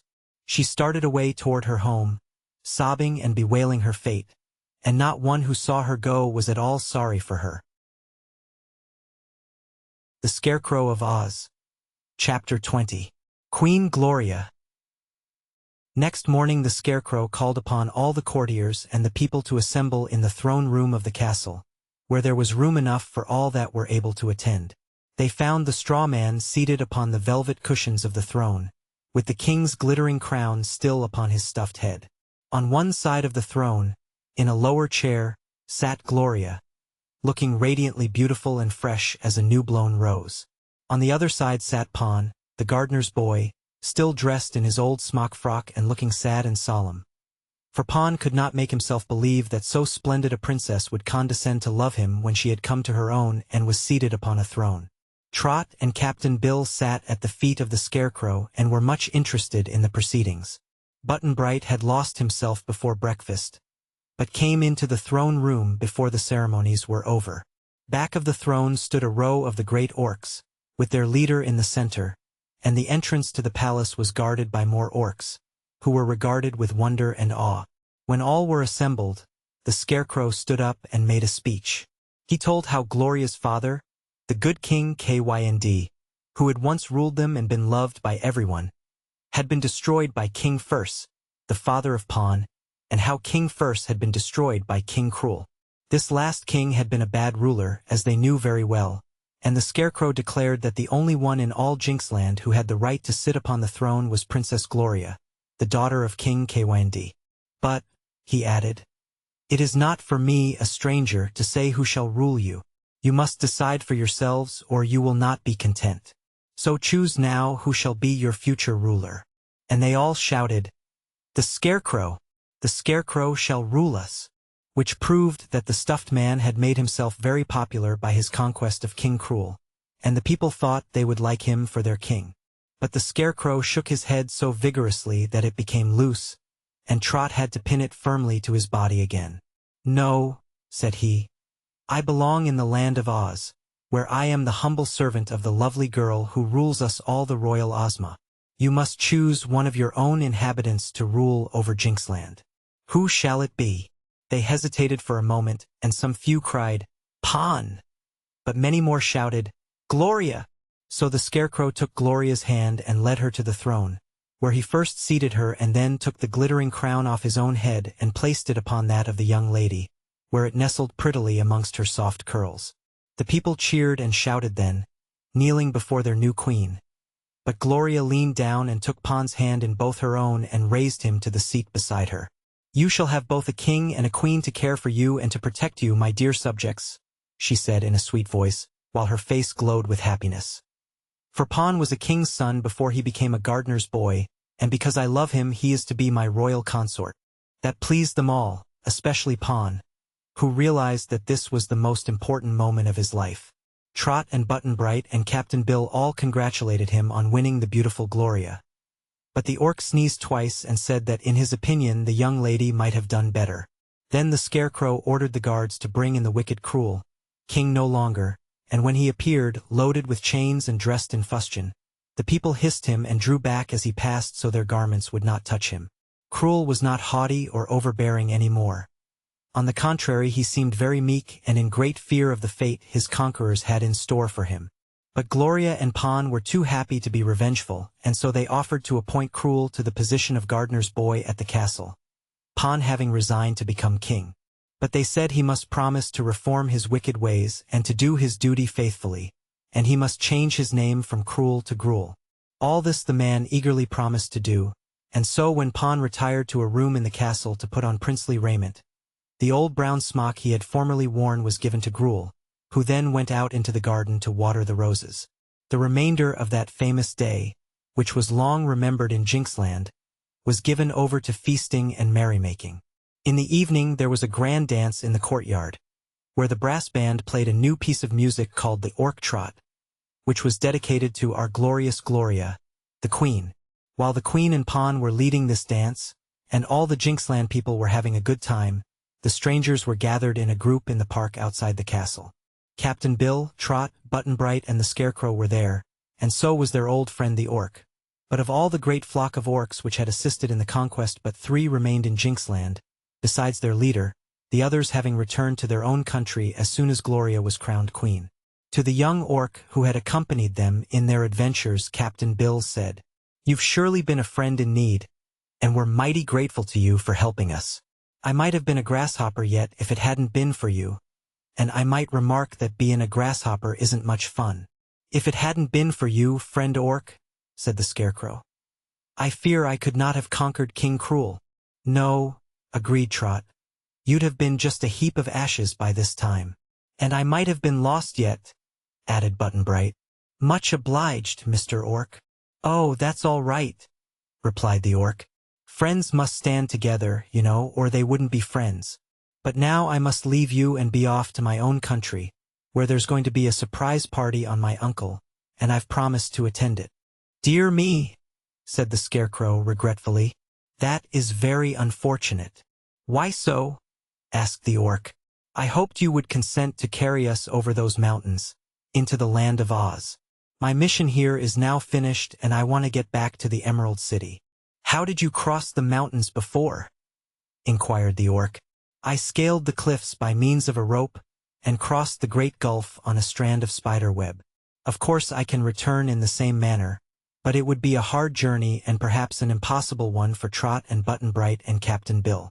So I thought that if you had the time, you and your people would carry us over the mountains and land us all safely on the other side, in the land of Oz. The Orc thoughtfully considered the matter for a while. Then he said, I mustn't break my promise to be present at the surprise party. But, tell me, could you go to Oz tonight? What now? Exclaimed Trot. It is a fine moonlight night, said the Orc. And I've found in my experience that there's no time so good as right away. The fact is, he explained, it's a long journey to Orkland and I and my cousins here are all rather tired by our day's work. But if you will start now, and be content to allow us to carry you over the mountains and dump you on the other side, just say the word and off we go. Captain Bill and Trot looked at one another questioningly. The little girl was eager to visit the famous fairyland of Oz, and the old sailor had endured such hardships in Jinxland that he would be glad to be out of it. It's rather impolite of us not to say goodbye to the new king and queen, remarked the Scarecrow. But I'm sure they're too happy to miss us, and I assure you it will be much easier to fly on the backs of the orcs over those steep mountains than to climb them as I did. All right, let's go, Trot decided. But where's Button-Bright? Just at this important moment Button-Bright was lost again, and they all scattered in search of him. He had been standing beside them just a few minutes before, but his friends had an exciting hunt for him before they finally discovered the boy seated among the members of the band, beating the end of the bass drum with the bone of a turkey leg that he had taken from the table in the banquet room. Hello, Trot, he said, looking up at the little girl when she found him. This is the first chance I ever had to pound a drum with a regular drumstick. And I ate all the meat off the bone myself. Come quick, we're going to the land of Oz. Oh, what's the hurry? Said Button-Bright. But she seized his arm and dragged him away to the park, where the others were waiting. Trot climbed upon the back of her old friend, the orc leader, and the others took their seats on the backs of his three cousins.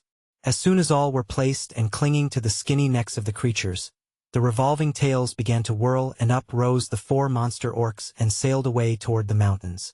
They were so high in the air that when they passed the crest of the highest peak it seemed far below them. No sooner were they well across the barrier than the orcs swooped downward and landed their passengers upon the ground. Here we are, safe in the land of Oz, cried the Scarecrow joyfully. Oh, are we? Asked Trot, looking around her curiously. She could see the shadows of stately trees and the outlines of rolling hills. Beneath her feet was soft turf, but otherwise the subdued light of the moon disclosed nothing clearly. Seems just like any other country, was Captain Bill's comment. But it isn't, the Scarecrow assured him. You are now within the borders of the most glorious fairyland in all the world. This part of it is just a corner of the Quadling country, and the least interesting portion of it. It's not very thickly settled around here, I'll admit, but... He was interrupted by a sudden whir and a rush of air as the four orcs mounted into the sky. Good night, called the shrill voices of the strange creatures, and although Trot shouted good night as loudly as she could, the little girl was almost ready to cry because the orcs had not waited to be properly thanked for all their kindness to her and to Captain Bill. But the orcs were gone, and thanks for good deeds do not amount to much except to prove one's politeness.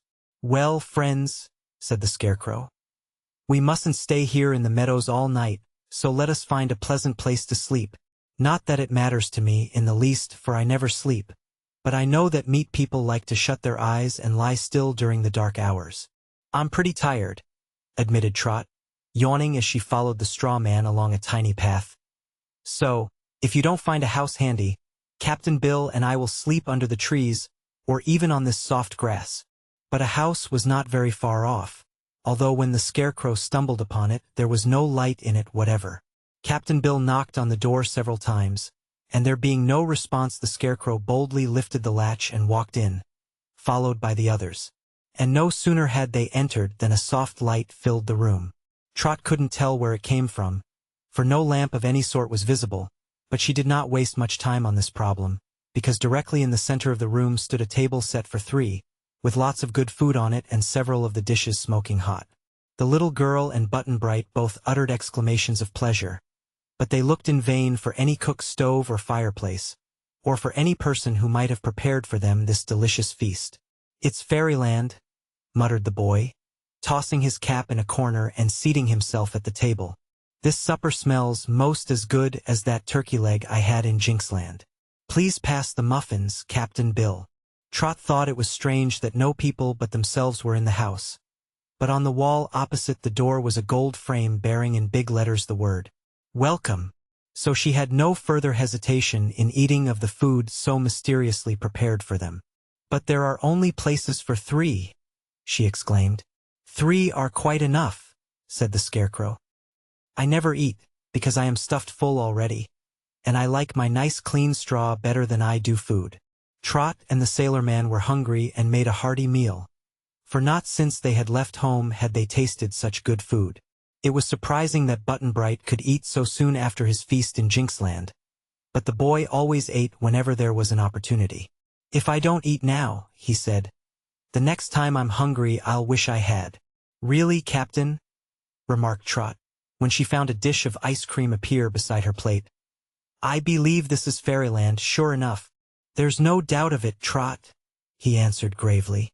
"I've been here before," said Button-Bright, "so I know." After supper they discovered 3 tiny bedrooms adjoining the big living room of the house, and in each room was a comfortable white bed with downy pillows. You may be sure that the tired mortals were not long in bidding the Scarecrow good night and creeping into their beds, where they slept soundly until morning. For the first time since they set eyes on the terrible whirlpool, Trot and Captain Bill were free from anxiety and care. Button-Bright never worried about anything. The Scarecrow, not being able to sleep, looked out of the window and tried to count the stars. The Scarecrow of Oz. Chapter 21. Dorothy, Betsy, and Ozma. I suppose many of my readers have read descriptions of the beautiful and magnificent Emerald City of Oz, so I need not describe it here, except to state that never has any city in any fairyland ever equaled this one in stately splendor. It lies almost exactly in the center of the land of Oz, and in the center of the Emerald City rises the wall of glistening emeralds that surrounds the Palace of Ozma. The palace is almost a city in itself and is inhabited by many of the ruler's especial friends and those who have won her confidence and favor. As for Ozma herself, there are no words in any dictionary I can find that are fitted to describe this young girl's beauty of mind and person. Merely to see her is to love her for her charming face and manners. To know her is to love her for her tender sympathy, her generous nature, her truth and honor. Born of a long line of fairy queens, Ozma is as nearly perfect as any fairy may be, and she is noted for her wisdom as well as for her other qualities. Her happy subjects adore their girl ruler, and each one considers her a comrade and protector. At the time of which I write, Ozma's best friend and most constant companion was a little Kansas girl named Dorothy, a mortal who had come to the land of Oz in a very curious manner and had been offered a home in Ozma's palace.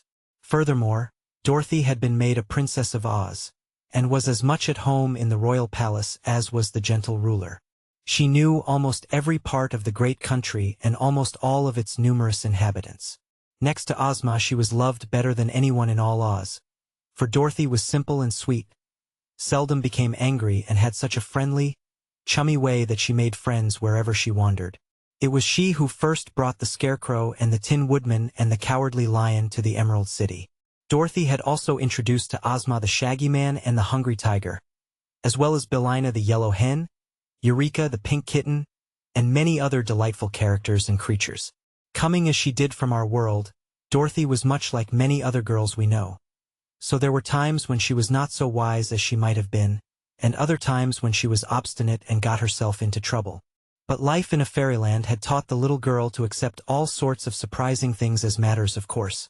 For while Dorothy was no fairy but just as mortal as we are, she had seen more wonders than most mortals ever do. Another little girl from our outside world also lived in Ozma's palace. This was Betsy Bobbin, whose strange adventures had brought her to the Emerald City, where Ozma had cordially welcomed her. Betsy was a shy little thing and could never get used to the marvels that surrounded her. But she and Dorothy were firm friends and thought themselves very fortunate in being together in this delightful country. One day Dorothy and Betsy were visiting Ozma in the girl ruler's private apartment, and among the things that especially interested them was Ozma's magic picture, set in a handsome frame and hung upon the wall of the room. This picture was a magic one because it constantly changed its scenes and showed events and adventures happening in all parts of the world. Thus it was really a moving picture of life, and if the one who stood before it wished to know what any absent person was doing, the picture instantly showed that person with his or her surroundings. The two girls were not wishing to see anyone in particular on this occasion, but merely enjoyed watching the shifting scenes, some of which were exceedingly curious and remarkable. Suddenly Dorothy exclaimed, "Why, there's Button Bright!" And this drew Ozma also to look at the picture, for she and Dorothy knew the boy well. "Who is Button Bright?" asked Betsy, who had never met him. "Why, he's the little boy who is just getting off the back of that strange flying creature," exclaimed Dorothy. Then she turned to Ozma and asked, "What is that thing, Ozma? A bird? I've never seen anything like it before." "It is an orc," answered Ozma, for they were watching the scene where the orc and the three big birds were first landing their passengers in Jinxland, after the long flight across the desert. "I wonder," added the girl ruler musingly, "why those strangers dare venture into that unfortunate country which is ruled by a wicked king. That girl, and the one-legged man, seem to be mortals from the outside world," said Dorothy. "The man isn't one-legged," corrected Betsy. "He has one wooden leg. It's almost as bad," declared Dorothy, watching Captain Bill stump around. "They are three mortal adventurers," said Ozma, "and they seem worthy and honest.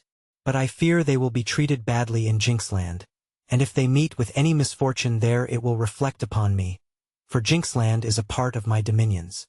"Can't we help them in any way?" inquired Dorothy. "That seems like a nice little girl. I'd be sorry if anything happened to her." "Let us watch the picture for a while," suggested Ozma, and so they all drew chairs before the magic picture and followed the adventures of Trot and Captain Bill and Button Bright. Presently the scene shifted and showed their friend the Scarecrow crossing the mountains into Jinxland, and that somewhat relieved Ozma's anxiety, for she knew at once that Glinda the Good had sent the Scarecrow to protect the strangers. The adventures in Jinxland proved very interesting to the three girls in Ozma's palace, who during the succeeding days spent much of their time in watching the picture. It was like a story to them. "That girl's a regular trump," exclaimed Dorothy, referring to Trot, and Ozma answered, "She's a dear little thing, and I'm sure nothing very bad will happen to her. The old sailor is a fine character, too, for he has never once grumbled over being a grasshopper, as so many would have done."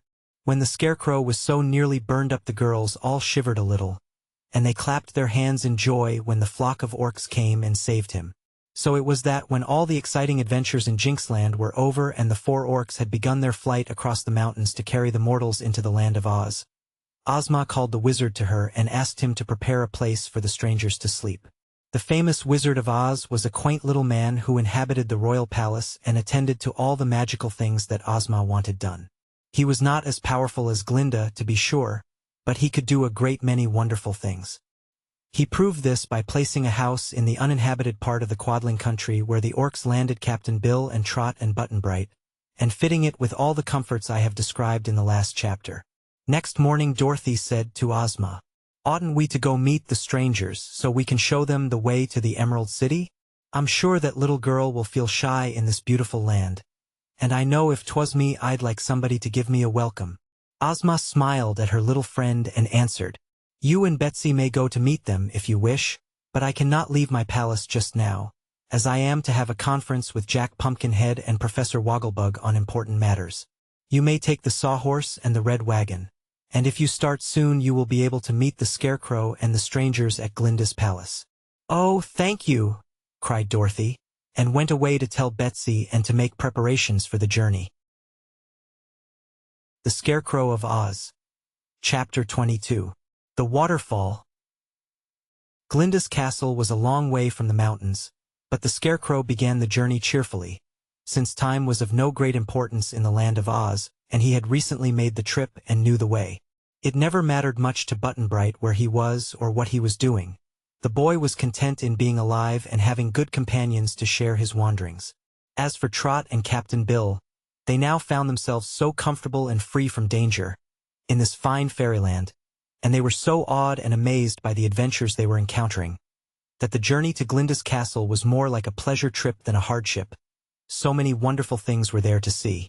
Button-Bright had been in Oz before, but never in this part of it, so the Scarecrow was the only one who knew the paths and could lead them. They had eaten a hearty breakfast, which they found already prepared for them and awaiting them on the table when they arose from their refreshing sleep. So they left the magic house in a contented mood and with hearts lighter and more happy than they had known for many a day. As they marched along through the fields, the sun shone brightly and the breeze was laden with delicious fragrance, for it carried with it the breath of millions of wildflowers.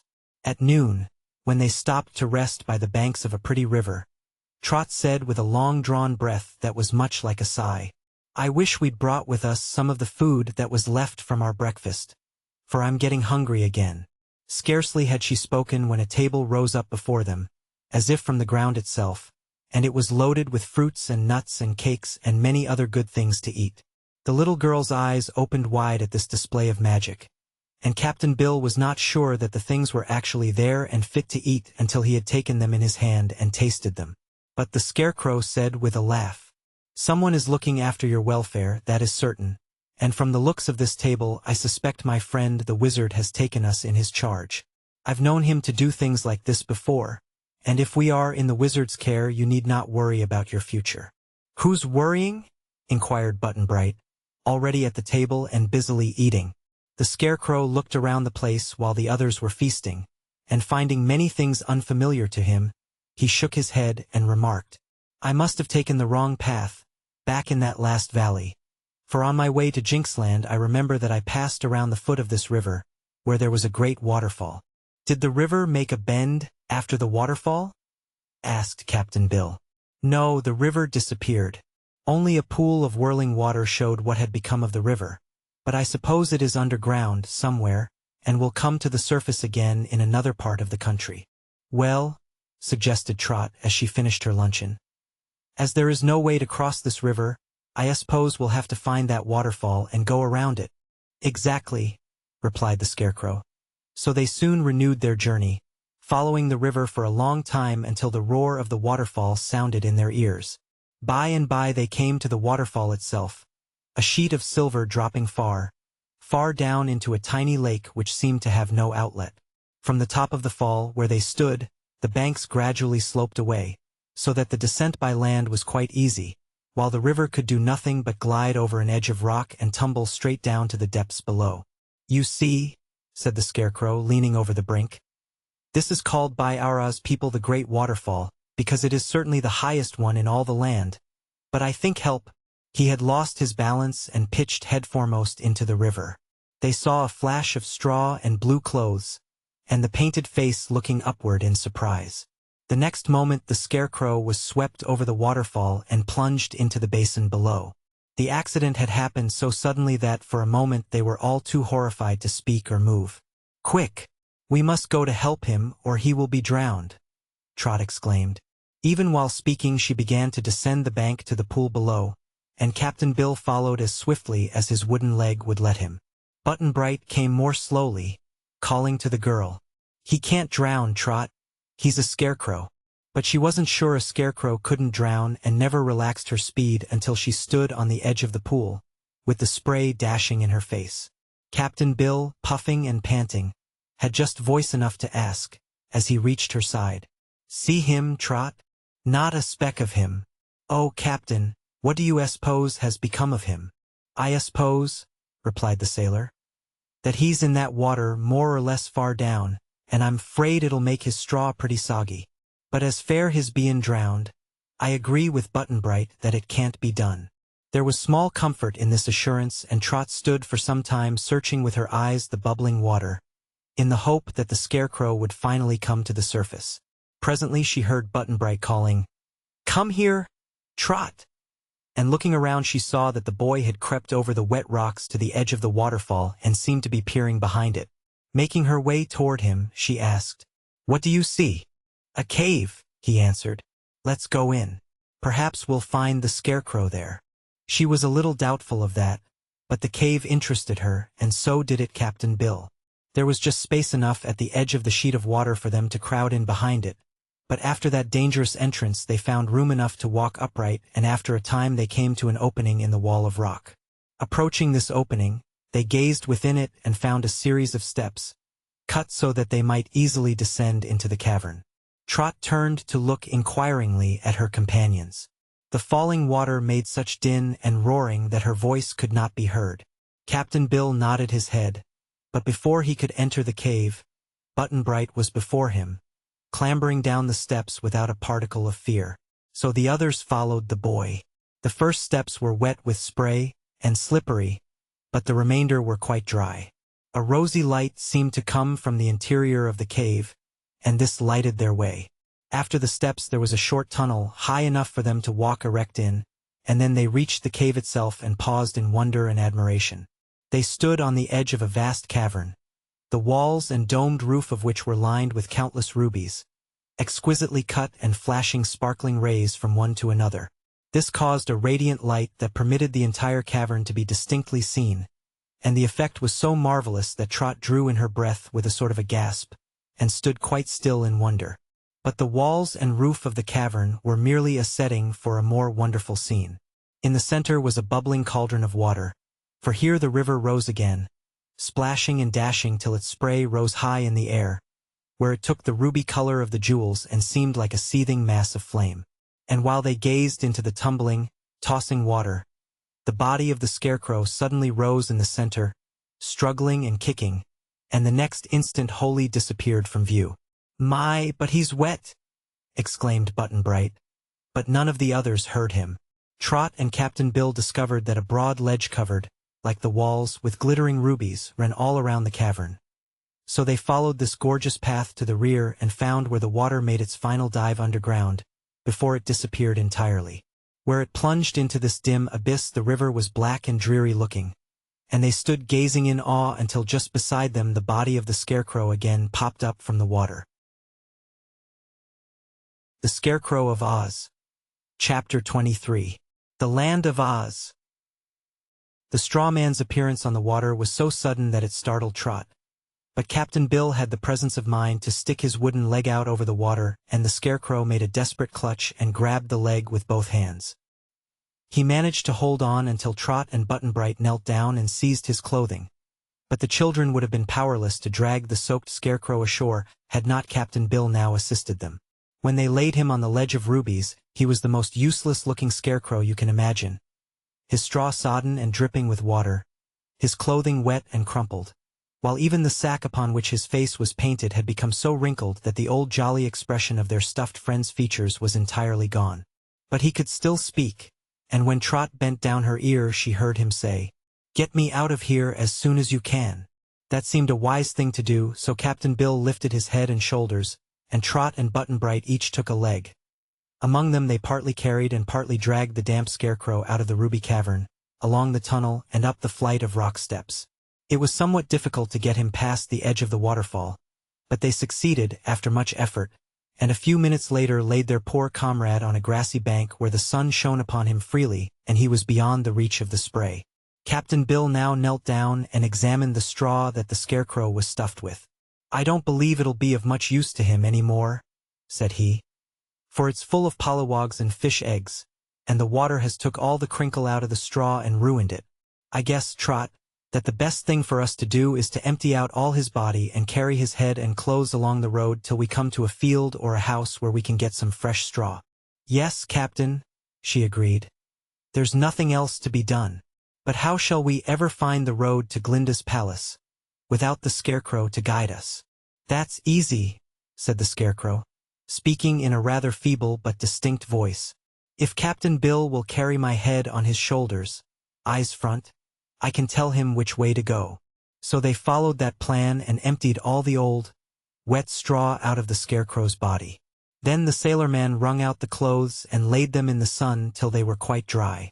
Trot took charge of the head and pressed the wrinkles out of the face as it dried, so that after a while the Scarecrow's expression became natural again, and as jolly as before. This work consumed some time, but when it was completed they again started upon their journey, Button-Bright carrying the boots and hat, Trot the bundle of clothes, and Captain Bill the head. The Scarecrow, having regained his composure and being now in a good humor, despite his recent mishaps, beguiled their way with stories of the Land of Oz. It was not until the next morning, however, that they found straw with which to restuff the Scarecrow. That evening they came to the same little house they had slept in before, only now it was magically transferred to a new place. The same bountiful supper as before was found smoking hot upon the table, and the same cozy beds were ready for them to sleep in. They rose early and after breakfast went out of doors, and there, lying just beside the house, was a heap of clean, crisp straw. Ozma had noticed the Scarecrow's accident in her magic picture and had notified the wizard to provide the straw, for she knew the adventurers were not likely to find straw in the country through which they were now traveling. They lost no time in stuffing the Scarecrow anew, and he was greatly delighted at being able to walk around again and to assume the leadership of the little party. "Really," said Trot, "I think you're better than you were before, for you are fresh and sweet all through and rustle beautifully when you move." "Thank you, my dear," he replied gratefully. "I always feel like a new man when I'm freshly stuffed. No one likes to get musty, you know, and even good straw may be spoiled by age." "It was water that spoiled you the last time," remarked Button-Bright, "which proves that too much bathing is as bad as too little. But, after all, Scarecrow, water is not as dangerous for you as fire." "All things are good in moderation," declared the Scarecrow. "But now, let us hurry on, or we shall not reach Glinda's palace by nightfall." The Scarecrow of Oz. Chapter 24. The Royal Reception. At about 4 o'clock of that same day, the red wagon drew up at the entrance to Glinda's palace and Dorothy and Betsy jumped out. Ozma's red wagon was almost a chariot, being inlaid with rubies and pearls, and it was drawn by Ozma's favorite steed, the wooden sawhorse. "Shall I unharness you?" asked Dorothy, "so you can come in and visit?" "No," replied the sawhorse. "I'll just stand here and think. Take your time. Thinking doesn't seem to bore me at all." "What will you think of?" inquired Betsy. "Of the acorn that grew the tree from which I was made." So they left the wooden animal and went in to see Glinda, who welcomed the little girls in her most cordial manner. "I knew you were on your way," said the good sorceress when they were seated in her library, "for I learned from my record book that you intended to meet Trot and Button-Bright on their arrival here." "Is the strange little girl named Trot?" asked Dorothy. "Yes, and her companion, the old sailor, is named Captain Bill. I think we shall like them very much, for they are just the kind of people to enjoy and appreciate our fairyland, and I do not see any way, at present, for them to return again to the outside world." "Well, there's room enough here for them, I'm sure," said Dorothy. "Betsy and I are already eager to welcome Trot. It will keep us busy for a year, at least, showing her all the wonderful things in Oz." Glinda smiled. "I have lived here many years," said she, "and I have not seen all the wonders of Ozvet."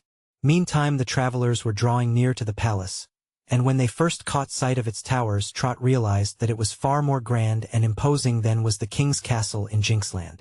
The nearer they came, the more beautiful the palace appeared, and when finally the Scarecrow led them up the great marble steps, even Button-Bright was filled with awe. "I don't see any soldiers to guard the place," said the little girl. "There is no need to guard Glinda's palace," replied the Scarecrow. "We have no wicked people in Oz, that we know of, and even if there were any, Glinda's magic would be powerful enough to protect her." Button-Bright was now standing on the top steps of the entrance, and he suddenly exclaimed, "Why, there's the Sawhorse and the Red Wagon! Hip hooray!" And next moment he was rushing down to throw his arms around the neck of the wooden horse, which good-naturedly permitted this familiarity when it recognized in the boy an old friend.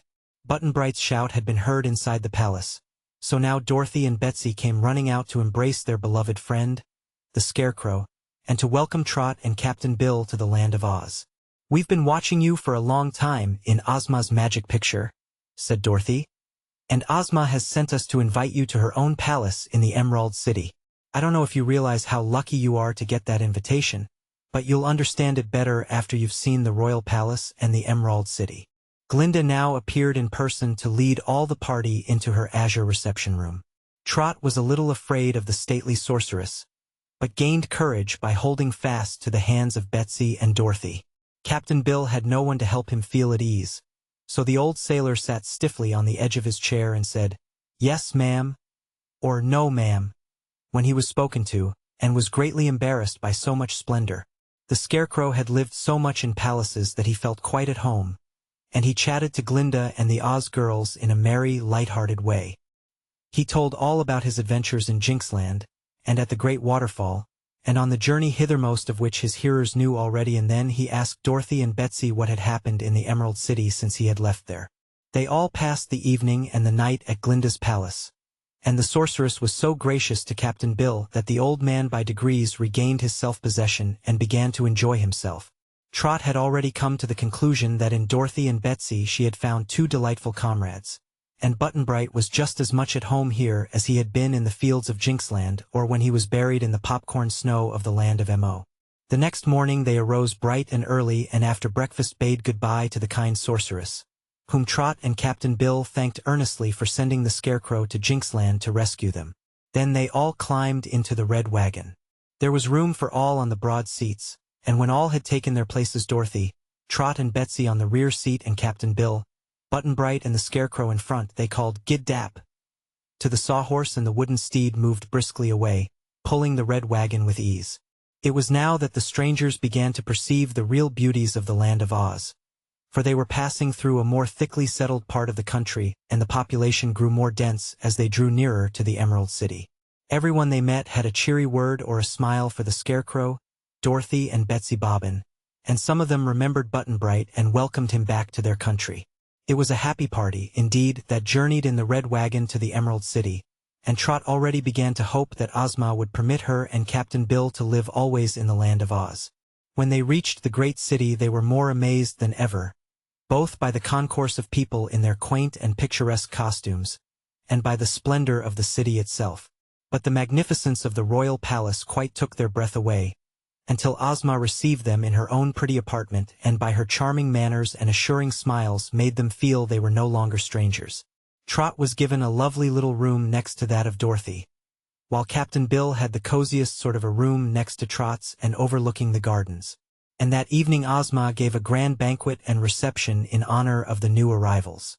While Trot had read of many of the people she then met, Captain Bill was less familiar with them, and many of the unusual characters introduced to him that evening caused the old sailor to open his eyes wide in astonishment. He had thought the live Scarecrow about as curious as anyone could be, but now he met the Tin Woodman, who was all made of tin, even to his heart, and carried a gleaming axe over his shoulder wherever he went. Then there was Jack Pumpkinhead, whose head was a real pumpkin with the face carved upon it, and Professor Wogglebug, who had the shape of an enormous bug but was dressed in neat-fitting garments. The professor was an interesting talker and had very polite manners, but his face was so comical that it made Captain Bill smile to look at it. A great friend of Dorothy and Ozma seemed to be a machine man called Tick-Tock, who ran down several times during the evening and had to be wound up again by someone before he could move or speak. At the reception appeared the Shaggy Man and his brother, both very popular in Oz, as well as Dorothy's Uncle Henry and Aunt Em, two happy old people who lived in a pretty cottage near the palace. But what perhaps seemed most surprising to both Trot and Captain Bill was the number of peculiar animals admitted into Ozma's parlors, where they not only conducted themselves quite properly but were able to talk as well as anyone. There was the cowardly lion, an immense beast with a beautiful mane, and the hungry tiger who smiled continually, and Eureka the pink kitten, who lay curled upon a cushion and had rather supercilious manners, and the wooden sawhorse, and 9 tiny piglets that belonged to the wizard, and a mule named Hank who belonged to Betsy Bobbin. A fuzzy little terrier dog, named Toto, lay at Dorothy's feet but seldom took part in the conversation, although he listened to every word that was said. But the most wonderful of all to Trot was a square beast with a winning smile, that squatted in a corner of the room and wagged his square head at everyone in quite a jolly way.